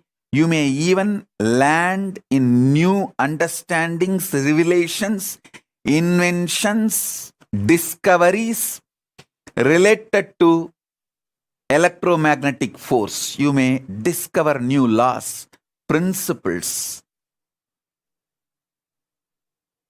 reach new level of understanding about the electromagnetic force. If you reveal, if you map all your internal understandings about fear, if you map the scientific understandings, revelations, principles about electromagnetic force on fear, you will have more understanding about fear. And all the understandings you have about fear, if you map it on electromagnetic force, you will have more understanding about electromagnetic force. Electromagnetic force happening in macrocosm is fear. Fear happening in the macrocosm, cosmos, is electromagnetic force. Let me repeat. Electromagnetic force happening in microcosm, inside your system, is fear. Fear happening in the macrocosm, cosmos, is electromagnetic force. Let me repeat.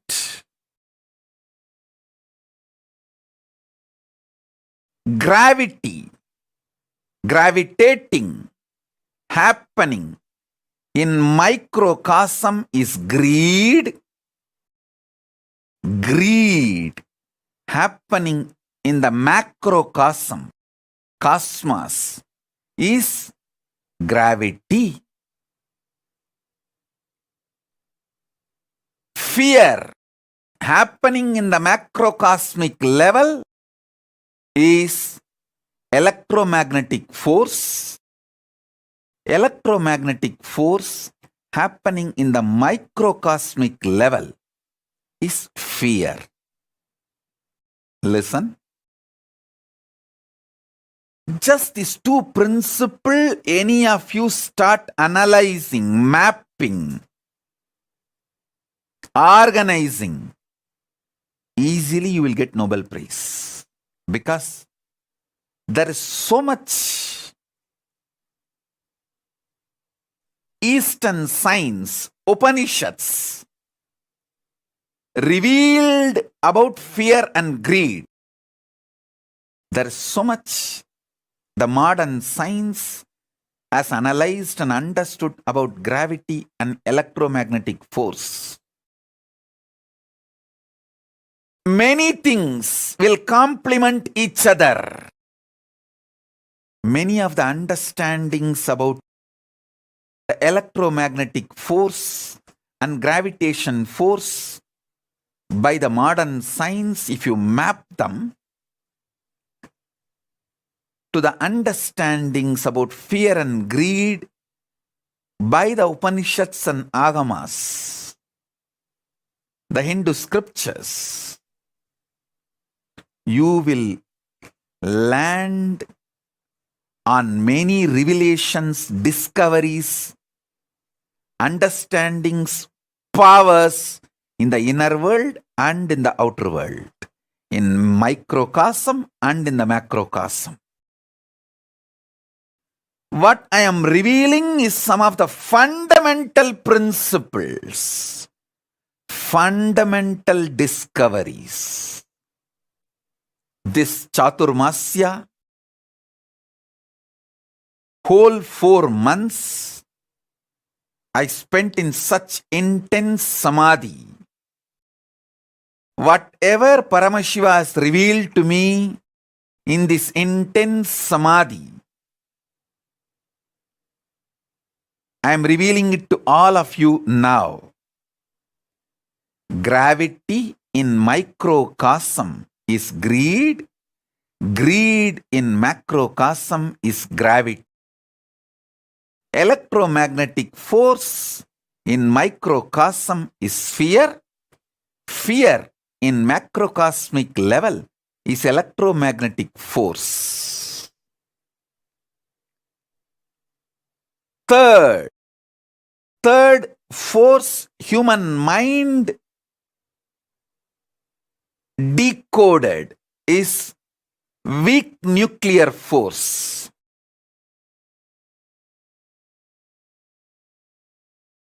Listen, weak nuclear force.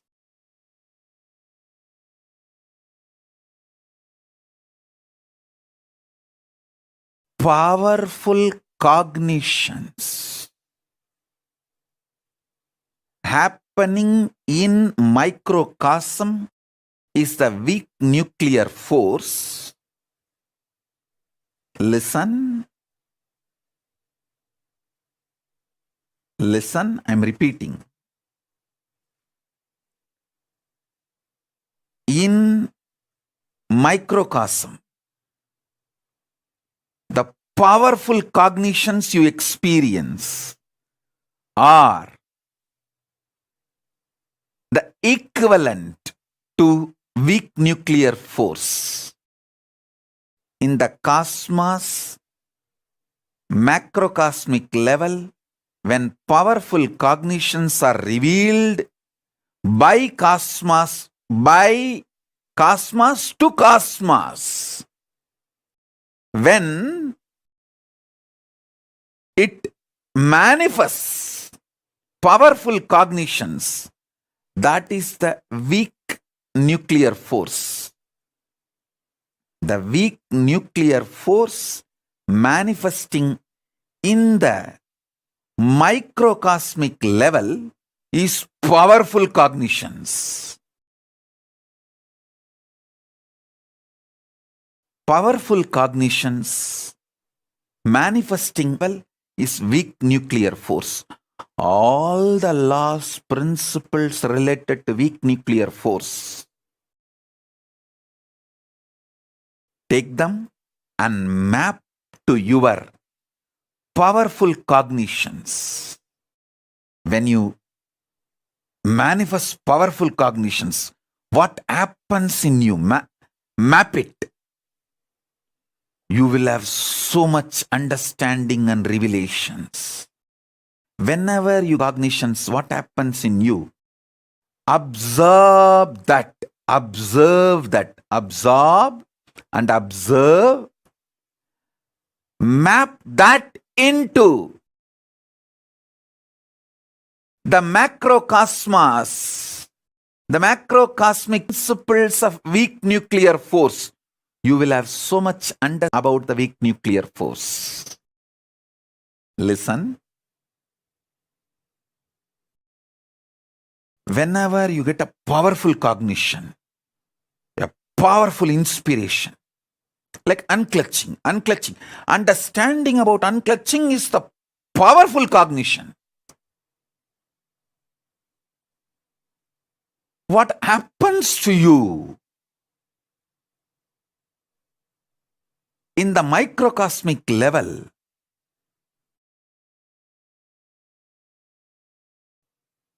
It is actually equivalent to the weak nuclear force happening in the macrocosmic level.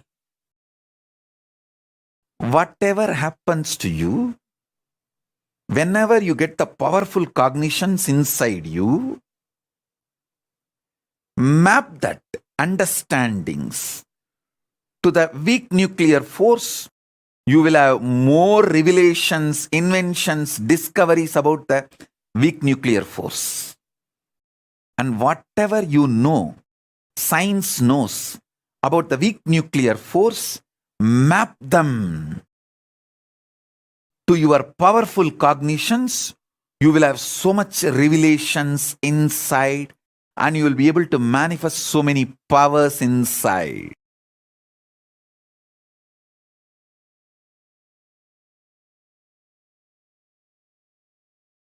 The greed in you is equivalent to gravity in the universe.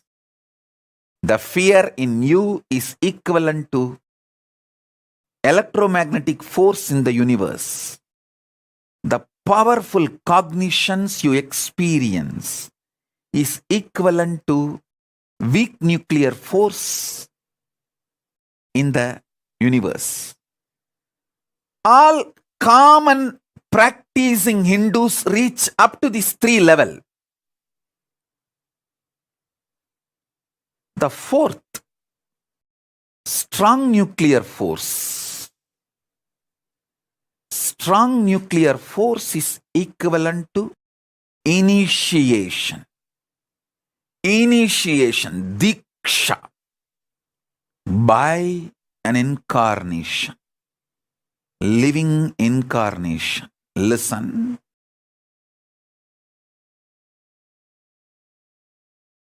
Strong nuclear force happening in the microcosmic level is diksha, initiation.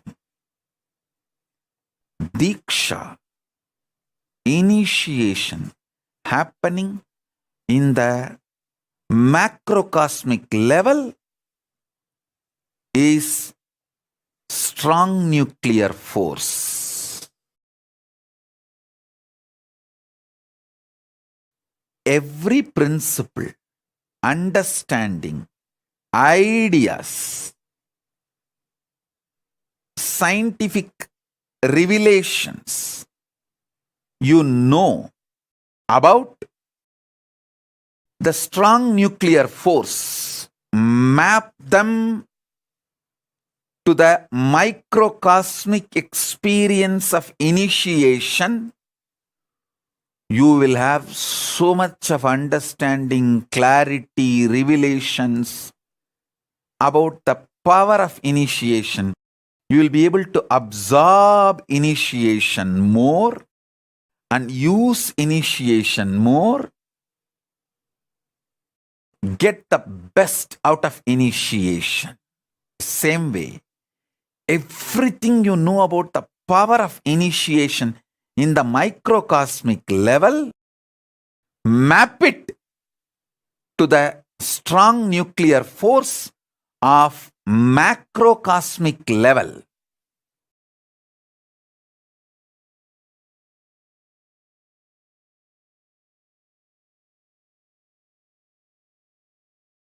You will have not just new discoveries, inventions, revelations, new principles. You will be empowered to use the strong nuclear force in the macrocosmic level also.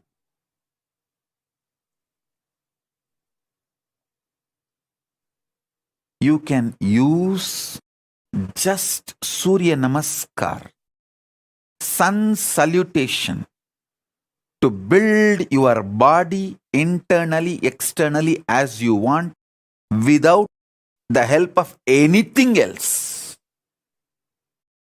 Because sun salutation, Surya Namaskar, is nothing but using strong nuclear force of the sun to empower the microcosm you are carrying. Surya Namaskar is a direct initiation from Surya. Listen. I will repeat.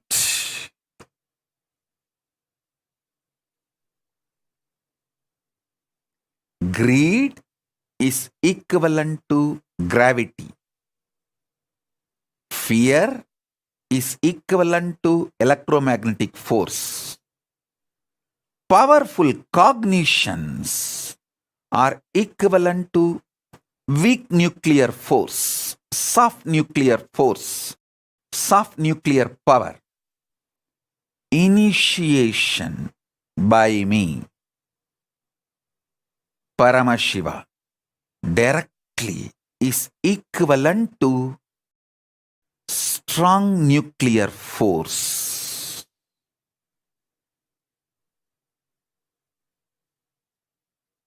Listen. Now I am initiating all of you. So listen.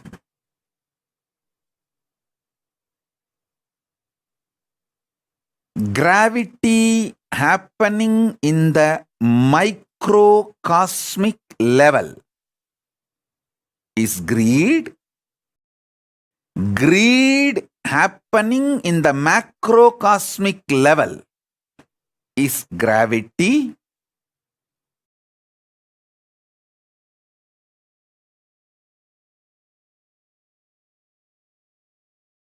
Electromagnetic force happening in the microcosm. Fear happening in the macrocosmic level. The macrocosmic level is weak nuclear force. Strong nuclear force happening in the microcosmic level is initiation by me, Paramashiva, directly, and initiation by Paramashiva directly happening in the macrocosmic level is strong nuclear force. Understand these four forces. Human mind was able to decode through science. Science was able to decode through human mind.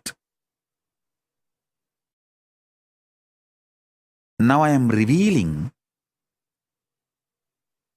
the fifth force, fifth power. Listen. The fifth one is power of consciousness. Power of consciousness. I'll define it elaborately. I'll explain it elaborately. Listen.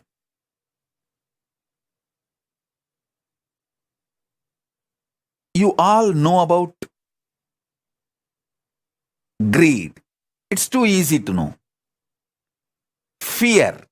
You all know the fundamental definitions and understandings about fear. Powerful cognitions. Almost all practicing Hindus will know the principle of powerful cognitions. When you get powerful insights, revelations from Shastra Pramana and Apta Pramana, and it clicks with you inside, becomes Atma Pramana. That's what I call powerful cognitions. those powerful cognitions are like weak nuclear force. And all my disciples, you know the power of initiation. The initiation is strong nuclear force. These four fundamental principles, powers, you all know. Now I am giving you the revelations, sacred secrets about the next fifth force. There are actually 14 forces. I will reveal the fifth force now. Fifth force is power of consciousness. Power of consciousness means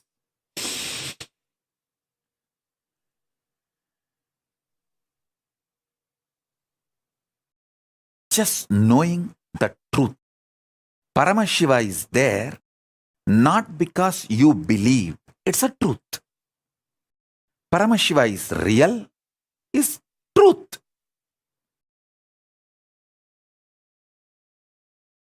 It is simply conscious. As your consciousness is the reality, the existence of Paramashiva is real. The principle with which Paramashiva operates this universe is real. His existence is real. The principle with which he operates is real. The principle of Paramashiva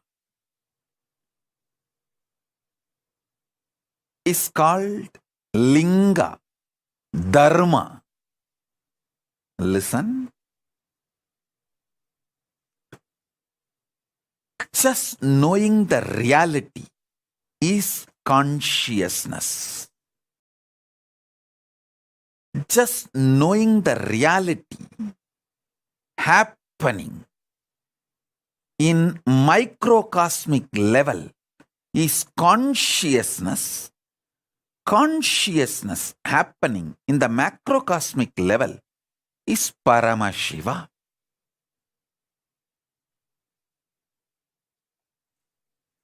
Paramashiva is real, is consciousness.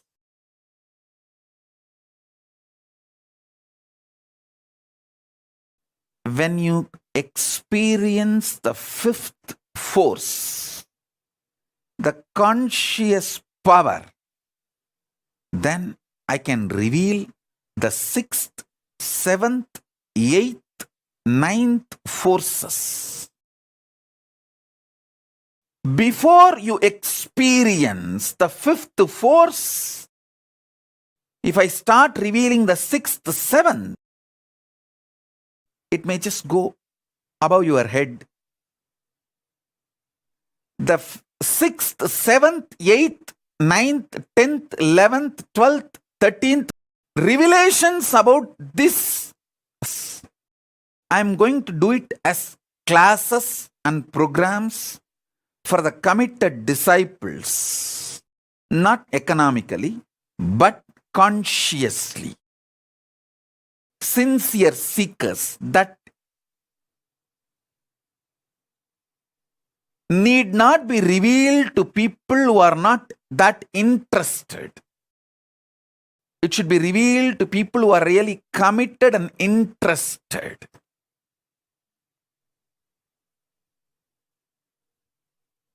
Let me first reveal these 5 forces and make this as an initiation and experience, conscious experience to all of you. Whether you are just ordinary clerk doing a regular job, or a beggar in the street, homeless person in the roadside, or statesman ruling a nation, a powerful personality, influencer in the field of entertainment or music, politics, religion, society, in any level you may be, whoever you may be. Understanding about these 5 forces will enrich your life, empower your life, enlighten you. Enlighten you. Everything science decoded related to gravitation, the gravity, using the human mind, map it to your microcosmic level experience called greed. You will be empowered how to gravitate what you want and how not to gravitate what you don't want. Everything modern science has decoded about electromagnetic force,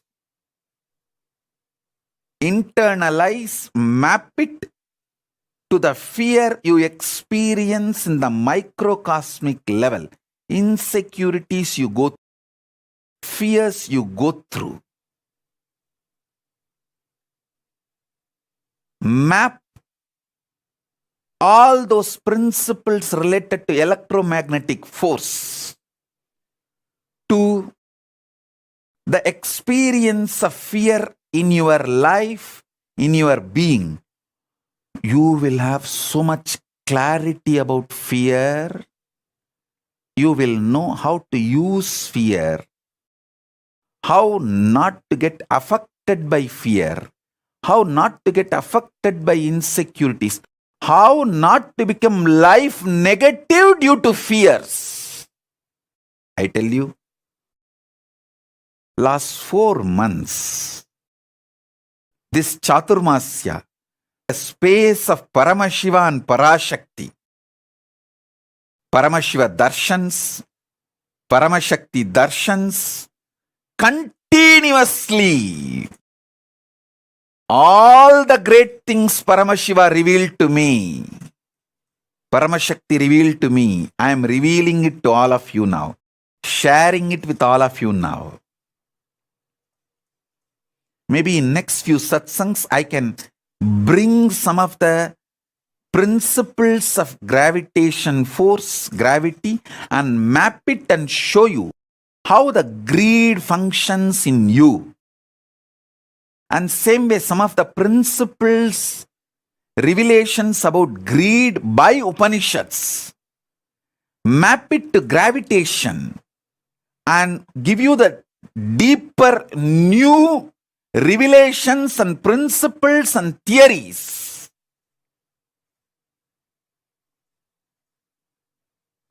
Possible new discoveries, new inventions about the gravitation principle. This will empower you in the outer world and enlighten you in the inner world, in both level. In both level, it will empower you and enlighten you. Understand?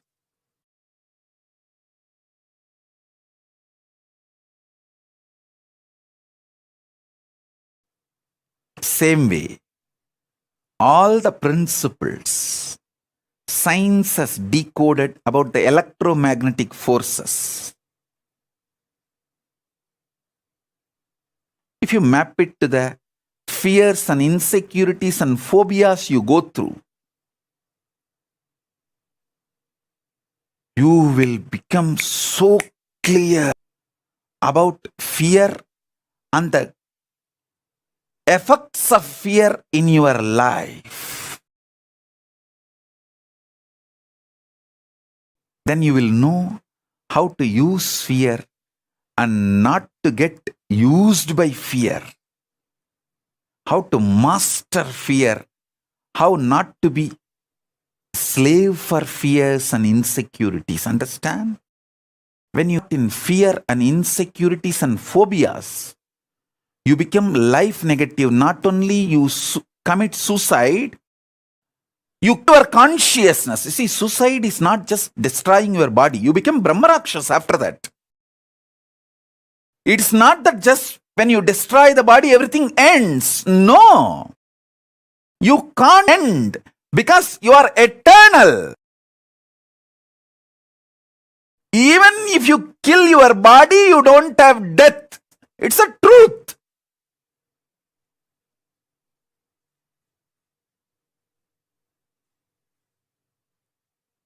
Suicide is actually just like cutting some limbs of your body.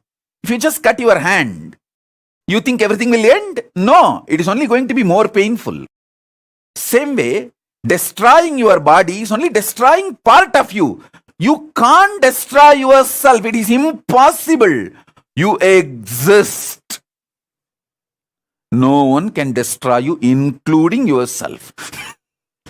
That's a great boon you have. That's a good news. That's not bad news. You just need to understand how the fear, insecurity, phobias pushes you into life negativity and get out of it. That's all.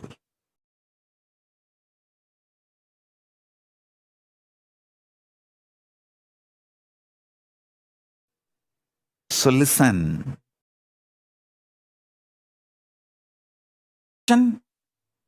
Principles of electromagnetic force, principles of weak nuclear force, principles of strong nuclear force into your microcosmic level. Simply you know how to manifest powers. The science of power manifestation will just become reality in you if you just know how to map these 4 powers to your microcosmic level happenings. I'll repeat. The gravitation happening in the microcosm, when it happens in the, listen. Gravitation, which is happening in the macrocosm, when it happens in microcosm, it's greed. Electromagnetic force happening in the macrocosm, when it is happening in your microcosm, it's called fear. Weak nuclear force happening in the macrocosm, when it happens in the microcosm, it's called powerful cognitions. Example for powerful cognitions is unclutching, complete completion, sahaja samadhi, nirvigalpa samadhi. All these are powerful cognitions.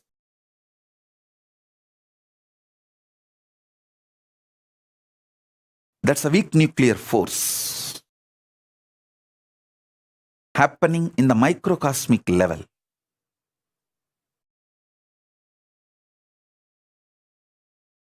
Initiation happening in the microcosmic level is strong nuclear force happening in the macrocosmic level.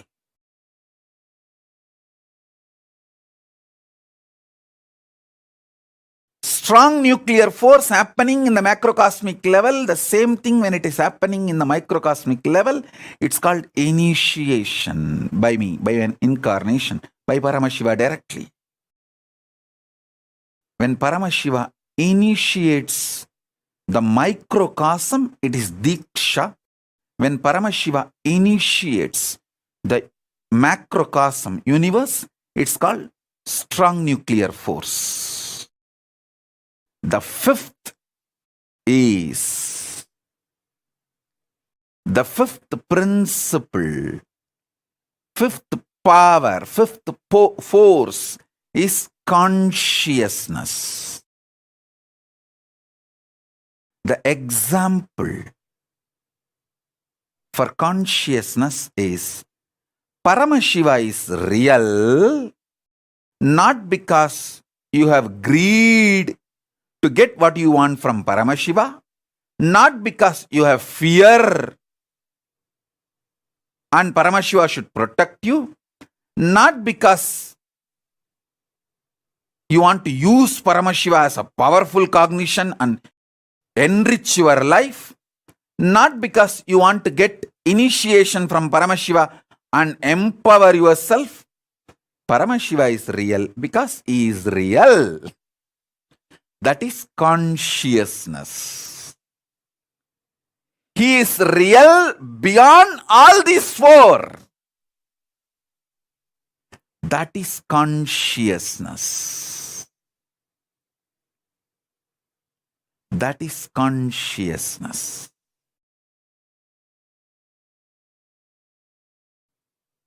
Paramashiva is real, happening in microcosmic level is consciousness happening.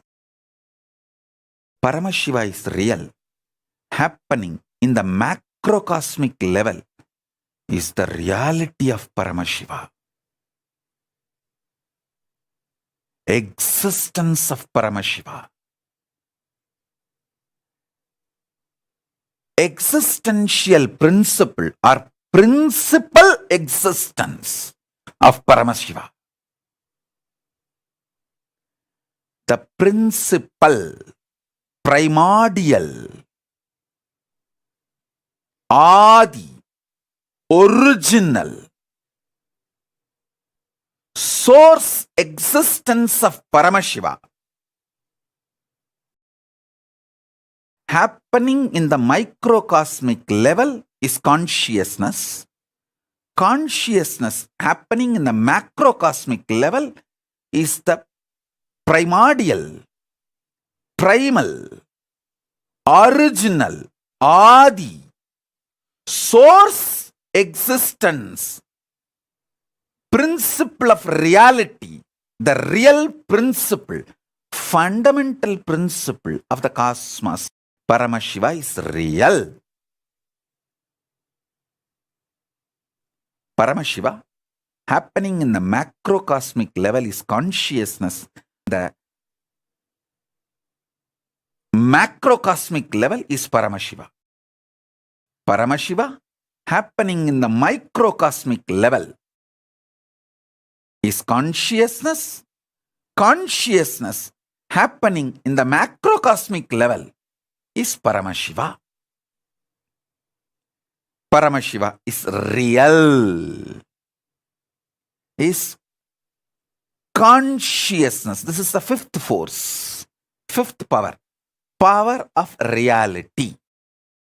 Power of existence. Power of consciousness.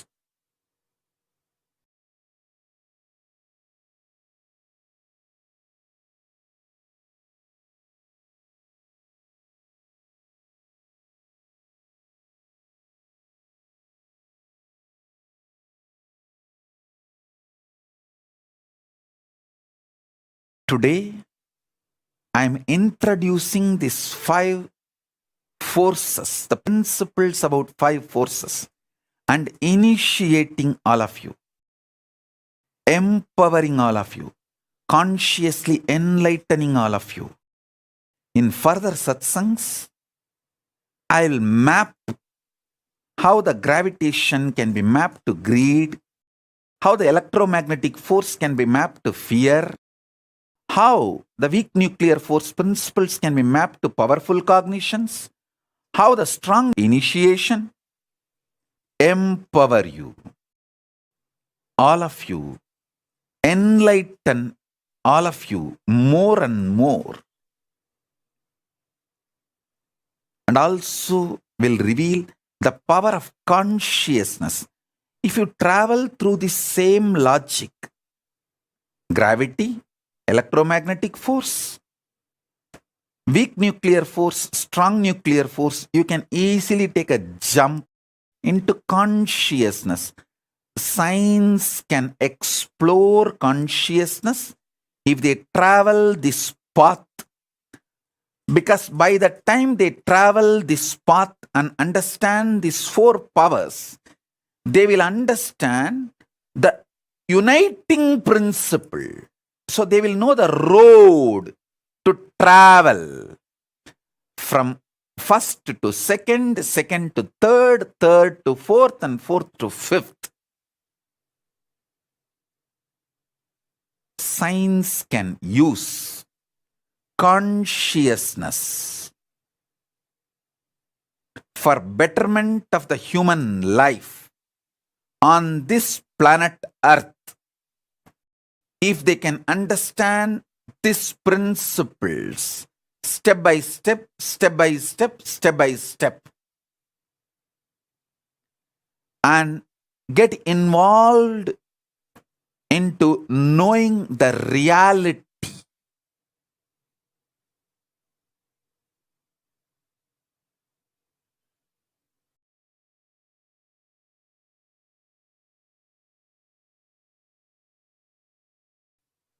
I know, especially for my disciples, this satsang is a feast, maybe 10-course full meal.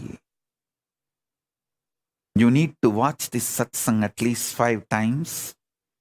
And I want each one of you to do little Google research. Study the fundamentals about gravity and greed. What modern day science says about gravity and what Upanishads reveal about greed. What modern day science say about electromagnetic force and what Upanishads reveal about fear. What modern day science reveals about weak nuclear force and what Upanishads reveal about powerful cognitions. What modern day science reveals about strong nuclear force and what Upanishads reveal about initiation, diksha. What modern day science reveals about consciousness. I think modern day science yet to decode about consciousness. But what Upanishads reveal about consciousness?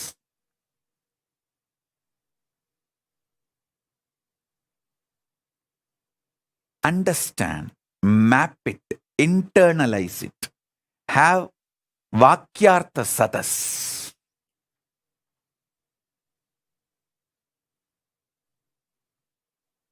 You will simply start manifesting more and more powers, more and more enlightenment. The quality of your living enlightenment will just shoot up. And you will understand Hinduism is real, most scientifically scientific religion. It's literally beyond science. It can lead science to the next level.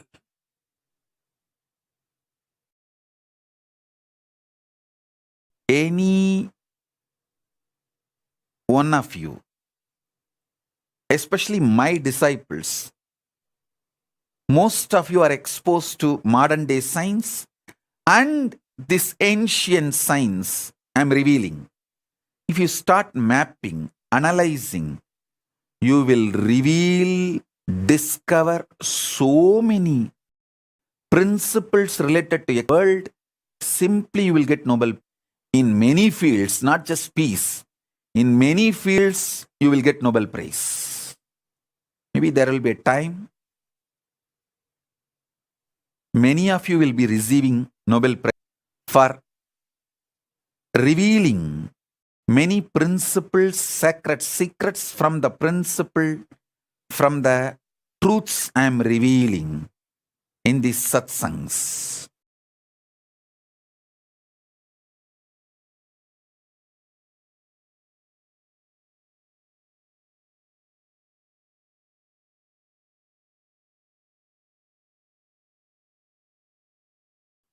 There is so much to tell. There is so much to tell.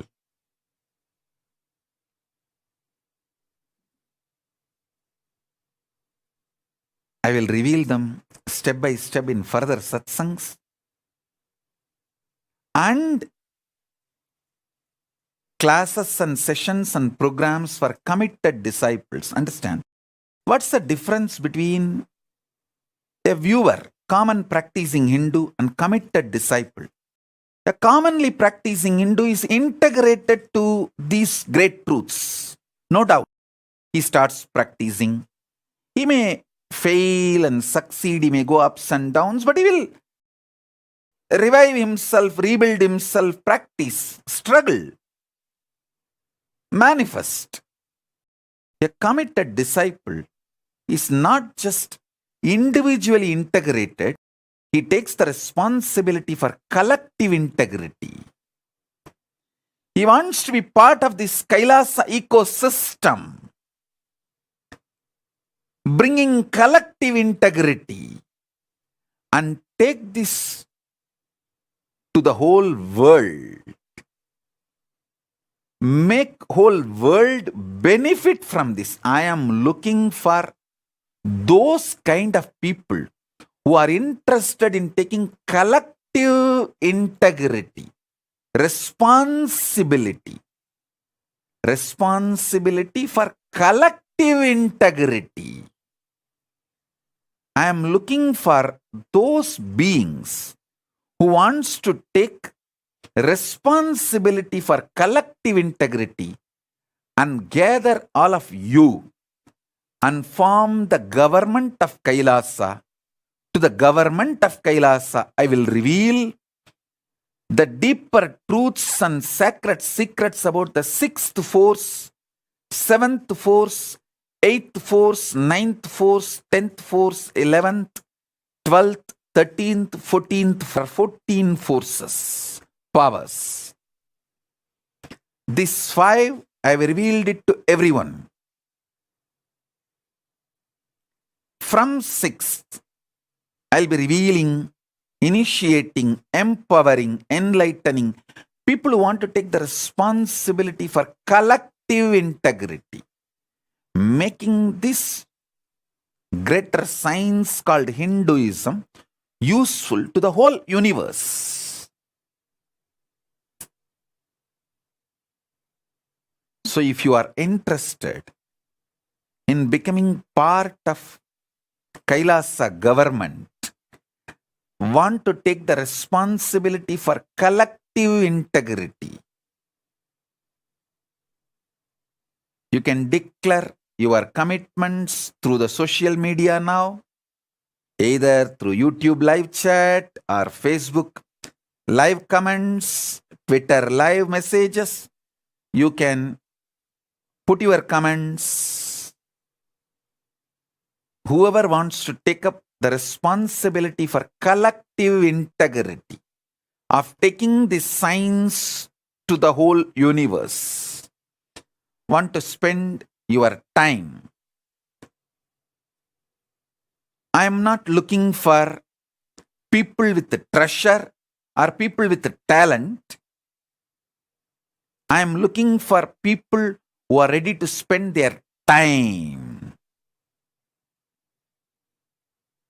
to take the responsibility for collective integrity. So you can take this science to the world and enrich the world, empower the world, let the whole world enjoy Loka samasta sukino bhavantu. You can put your comments, commitments. People who are part of the Kailasa government already, Adinavasis, Sannyasis, enrichers, casters, they will call you, connect with you. Let us form a larger government team of Kailasa who wants to take the responsibility for collective integrity.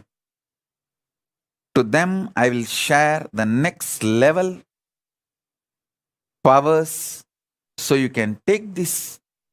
You can also enjoy, you can take this to the whole world. So this is the message on this Vijayadasami, auspicious Vijayadasami day.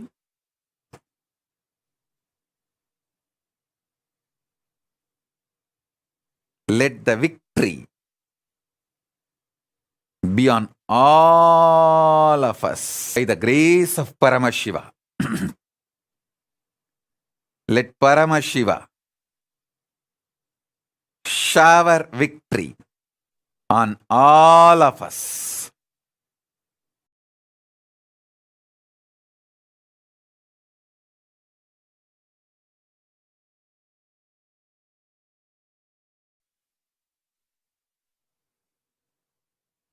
Now,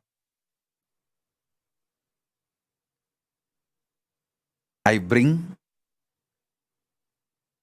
not only the initiation as the living representation, living manifestation of Paramashiva, I bring consciousness of Paramashiva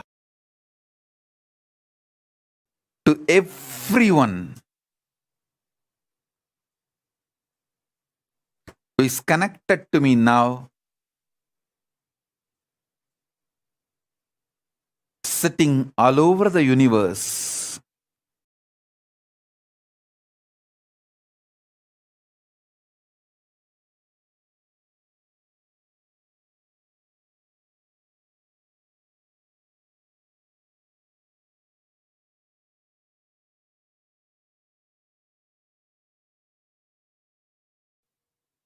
Sit with your Atmalinga in your palms. You will receive the consciousness. Shiva himself manifesting and showering the powers related to gravity, electromagnetic force, weak nuclear force, strong nuclear force, and consciousness.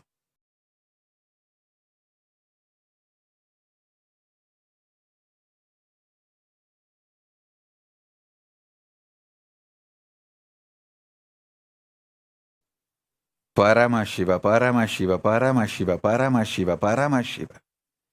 Let everyone experience the cosmic Kundalini, Paramashiva, awakening in all of us. Paramashiva, awakening in all of us. I'll give you a few minutes if you want to call your family, friends, everyone for initiation. Call all of them, your pets, your kids, your family. Get all of them. Get the Atmalinga. Settle down. I'll give the initiation now. I'll start the initiation now.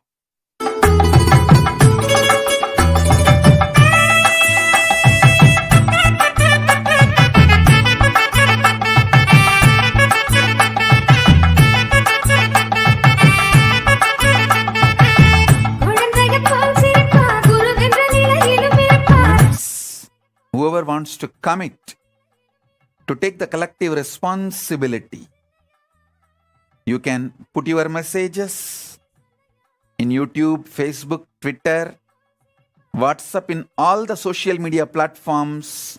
We are live, and gather your family, friends, your pets, kids, all with their Atmalinga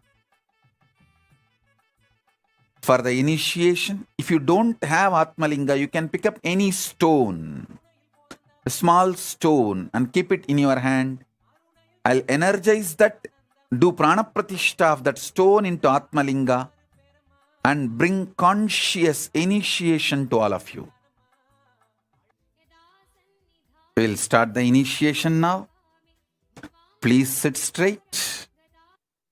Keep the Atmalinga in your hand. Just remember this one truth. Paramashiva is real. He is manifesting now as this Nijavatara in all of you, in every one of us. He himself is manifesting. This is simple truth, reality, not utility or just powerful cognition. It's utility also, powerful cognition also, but above all that, it is reality, truth. Sit straight. You can keep your eyes open or closed, but keep the Atmalinga in your hand. It can touch the Anandagandha, just space below the heart, above the navel, and sit for the conscious initiation. Om Paramashiva. Om Paramashiva, Paramashiva, Paramashiva, Paramashiva.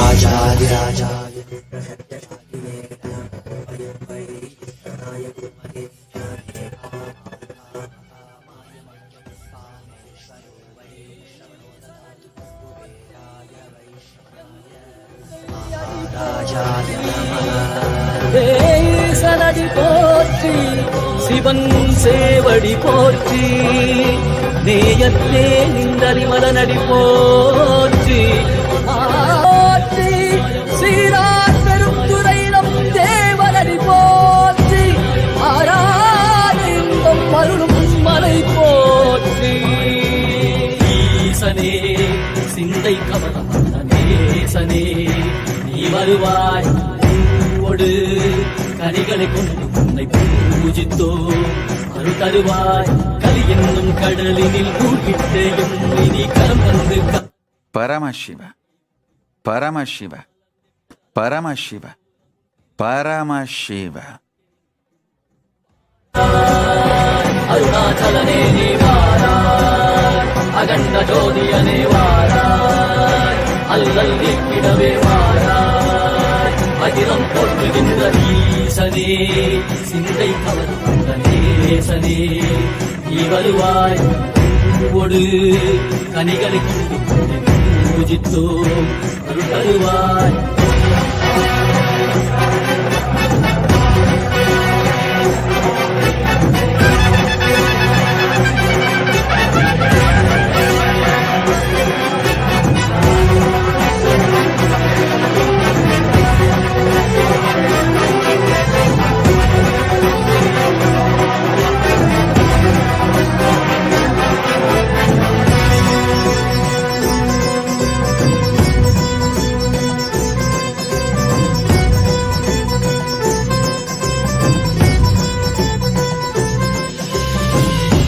சூலமும் வெயிலில் வில்வமும் நிறையார் கடல் நீர் குடியோடு தரிசனம் அல்லவா சிம்பொன் மாட சிற்றவதனிலே சிந்தை கவர்ந்த உன்னை சிக்கன பிடித்தேனே வந்தும் புகழ் பெறும் நான் வரை நாயகா மதியலில் இறைந்திடுவாய் மதி உணராதவர்க்கு மதி உணர் செய்திட மண்மணி நீ ஏந்திவாடிட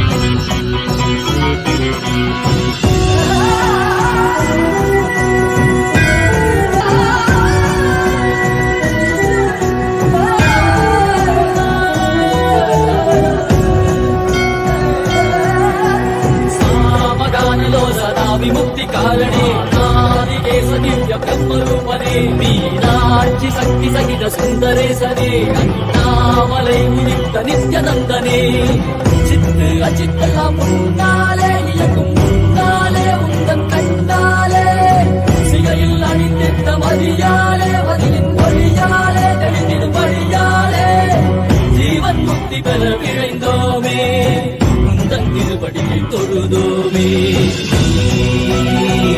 ஆகினாய் ஆகினாய் கேள்வி காண பதிலுமாகினாய் ஊழியாகினாய் உலகமாகினாய் அதுமாகி அருள்படி தருகல்வ வினைகள் தீர்க்கும் காசிநாதனே எந்த கல்வம் போக்கி எம்பையாளும் நேசனே ஏகாந்தமாக ஏக பாதம் தூக்கியே மணியாரை காக்க வேண்டும் நித்யநந்தனே ஈசனே சிந்தை கவர வந்தனே சனே நீ வருவாய் கதிகல சரணதையோ நயே காத்திரவா அருணாச்சலனே நீ வாராய் அரண்ட ஜோதிகளே வாராய் அகிலம் போற்றிடவே வாராய் நித்யானந்தனே பக்தி வரும் நித்தியம் தந்த சத்தியம் எல்லாம் கேளு ஒன்னல ரெண்டல ஆயிரங்க பக்தி வரும் நித்தியம் தந்த சத்தியம் எல்லாம் கேளுங்க சக்தி தரும் யுத்திகள் எல்லாம் ஒன்னல ரெண்டல ஆயிரங்க என்னன்னு கேட்டா அது எட்டு சோரக்காய போகும் சொந்த வாழ்க்கையில நீங்க அத வண்டிட நித்திய ஆனந்தம் குடிடுங்க சொர்க்கமதையனோ நீங்க வெளியே தேடணும் நித்யானந்த ஸ்பூரண வந்தா தானே கூடிடும் சொர்க்கமதையனோ நீங்க வெளியே தேடணும் நித்யானந்த ஸ்பூரண வந்தா தானே கூடிடும் Shiva, Paramashiva, Paramashiva, Paramashiva, Paramashiva. Let the Kundalini Shakti, Paramashakti, awaken in all of us. Paramashiva is real. Paramashiva, Paramashiva, Paramashiva.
வருகவே பூசி வந்தனே பாதம் பதிய வருக திருச்சிபுரம் எரிந்த அந்த தரவியோடு தீமைகள் ஒழிக்க வருக பலத்திலே நித்தம் பாடுகின்ற தாண்டவத்தையே அகிலம் உணரவே பொங்கிடும் மங்களம் பூலோகம் எங்கிலும் கங்கையின் வெள்ளமாய் பாய்ந்தோடி வந்திடும் கால காலனாக நீர் இன்றிடும் அற்புதம் கண்டவர் யாவரும் திருவடியது சரணடைந்திட கைலையில் வாழும் எங்கள் கைலை நாதனே கருணையின் வடிவே நீ வருக வருகவே நலம் தரும் வாழ்வருளும் நித்யானந்தனே இடமதி சூடி நீ வருக வருகவே அன்பின் வடிவமே ஆனந்த ஈஸ்வரனே வெள்ளம் முழுதும் சிவாட்சி மலர வருகவே அடிமுடி காணாத அண்ணாமலை நாதனே நடைமுறை ஆண்டவனே அதை எடுத்து வருகவே கையிலை வாழும் எங்கள் கையிலை நாதனே கருணையின் வடிவே நீ வருக வருகவே நலம் தரும் வாழ்வருளும் நித்யானந்தனே இடமதி சூடி நீ வருக வருகவே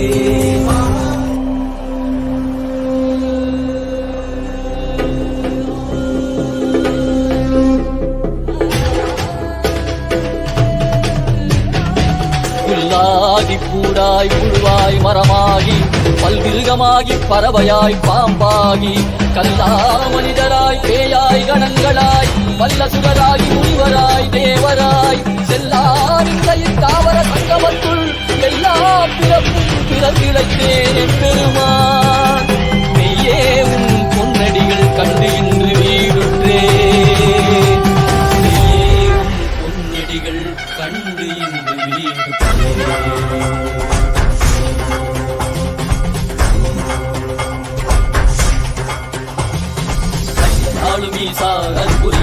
சரீரத்தில் வேண்டும் அதனால் திசை கொடு உண்மையாட் கொண்டவா கையாளும் ஈசா கற்புரிய திவ்ய சரீரத்தில் வாடின் புதல் போக்க வேண்டும் அதனால் திசை கொடு உண்மையாட் கொண்டவா வெளிவித்தவா வாழ்வுதலை மயமாக்கவா ஔஷதம் தந்தவா உடலிலை விடும் பொறுமை தந்தருளவா வெளிவித்தவா வாழ்வுதலை மயமாக்கவா ஔஷதம் தந்தவா உடலிலை விடும் பொறுமை தந்தருளவா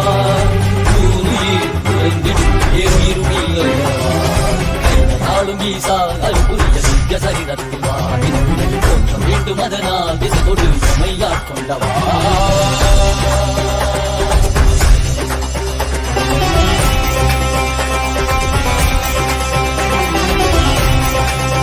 மாற்றமாம் வையகத்தின் சேரே வந்தறிவாம் தேற்றனே தேற்றத் தெளிவே என் சிந்தனையுள் ஊற்றான உன்னாரமுதே உதயானே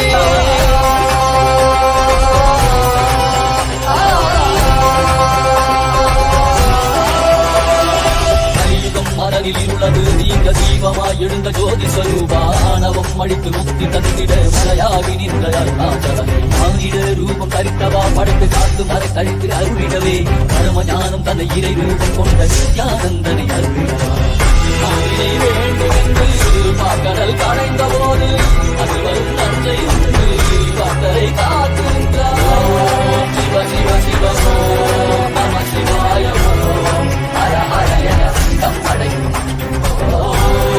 சிவ சிவாயமோ நம சிவாயமோ அகதிமியன காலம் முழங்கும் நாளும் ஈசா அற்புரிய திவ்ய சரிதத்தில் வாடின் வேண்டும் அதனால் திசை கொடு எம்மையாட் கொண்டவா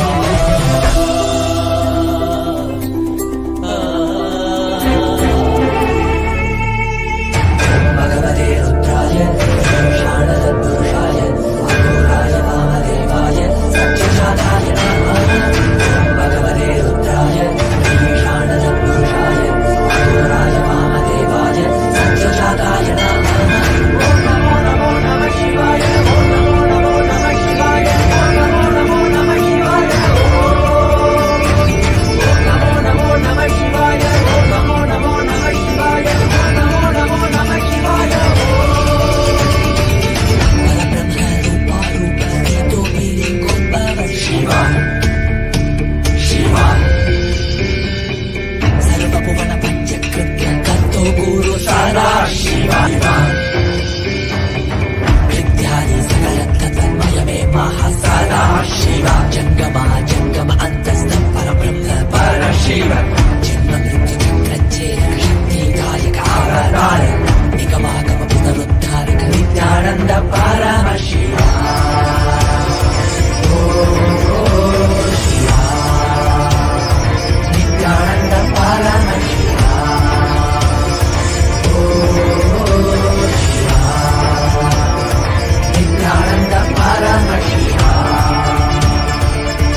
ஆலை அவத அரசே போற்றி ஆடக மதுரை அரணே போற்றி ஆரமுது ஆன ஆனந்த போற்றி மறையும் மறைக்காக்கும் மலையே போற்றி முழுமதியாய் வந்த முதலா போற்றி அருணையில் உதித்த நித்தியனை போற்றி மாமதுரை மீட்ட சுந்தரா போற்றி அருணையில் உதித்த நித்தியனை போற்றி மாமதுரை மீட்ட சுந்தரா போற்றி Paramashiva, Paramashiva, Paramashiva, Paramashiva. Paramashiva, Paramashiva, Paramashiva. Paramashiva.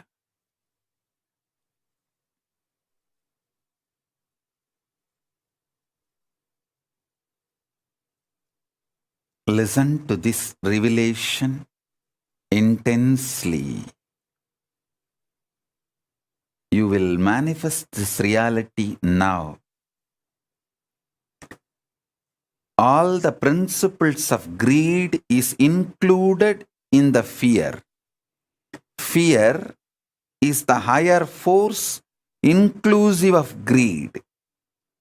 Powerful cognition is higher force inclusive of fear and greed. Initiation is higher force inclusive of fear, greed, powerful cognitions. Consciousness is higher force inclusive of fear, greed, powerful cognitions and initiations. Same way, electromagnetic force is higher than the principles of gravitation and inclusive of the principle. Weak nuclear force is not only inclusive of the principles of gravitation force, electromagnetic force, weak nuclear force and strong nuclear force.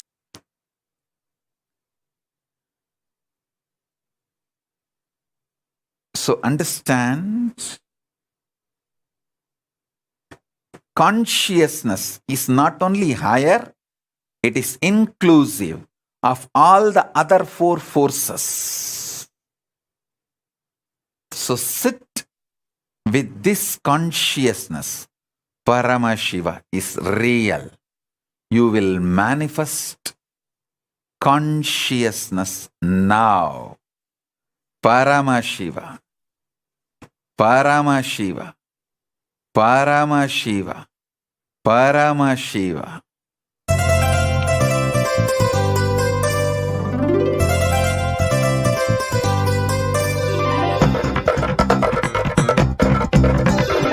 नित्यं मन्त्रं नित्यं यन्त्रं नित्यं तन्त्रं नित्यं सर्वं नित्यं मन्त्रं नित्यं यन्त्रं नित्यं तन्त्रं नित्यं सर्वं तपोयज्ञदानादिभिः शुद्धबुद्धिर्विरक्तो नृपादे पदे तुच्छबुद्ध्या परित्यज्य सर्वं यदाप्नोति तत्त्वं परं ब्रह्म नित्यं तदेवाहमस्मि तपोयज्ञदानादिभिः शुद्धबुद्धिर्विरक्तो नृपादे पदे तुच्छबुद्ध्या परित्यज्य सर्वं यदाप्नोति तत्त्वं परं ब्रह्म नित्यमस्मि नित्यं मन्त्रं नित्यं यन्त्रं नित्यं तन्त्रं नित्यं सर्वं नित्यं मन्त्रं नित्यं यन्त्रं नित्यं तन्त्रं नित्यं सर्वम्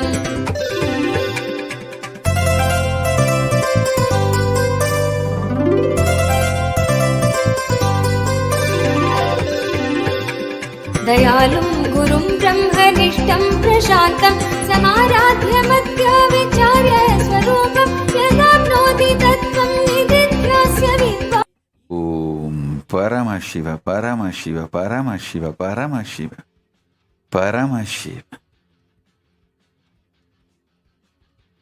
I bless you all with this conscious process and initiation. Paramashiva is real. Paramashiva. Paramashiva.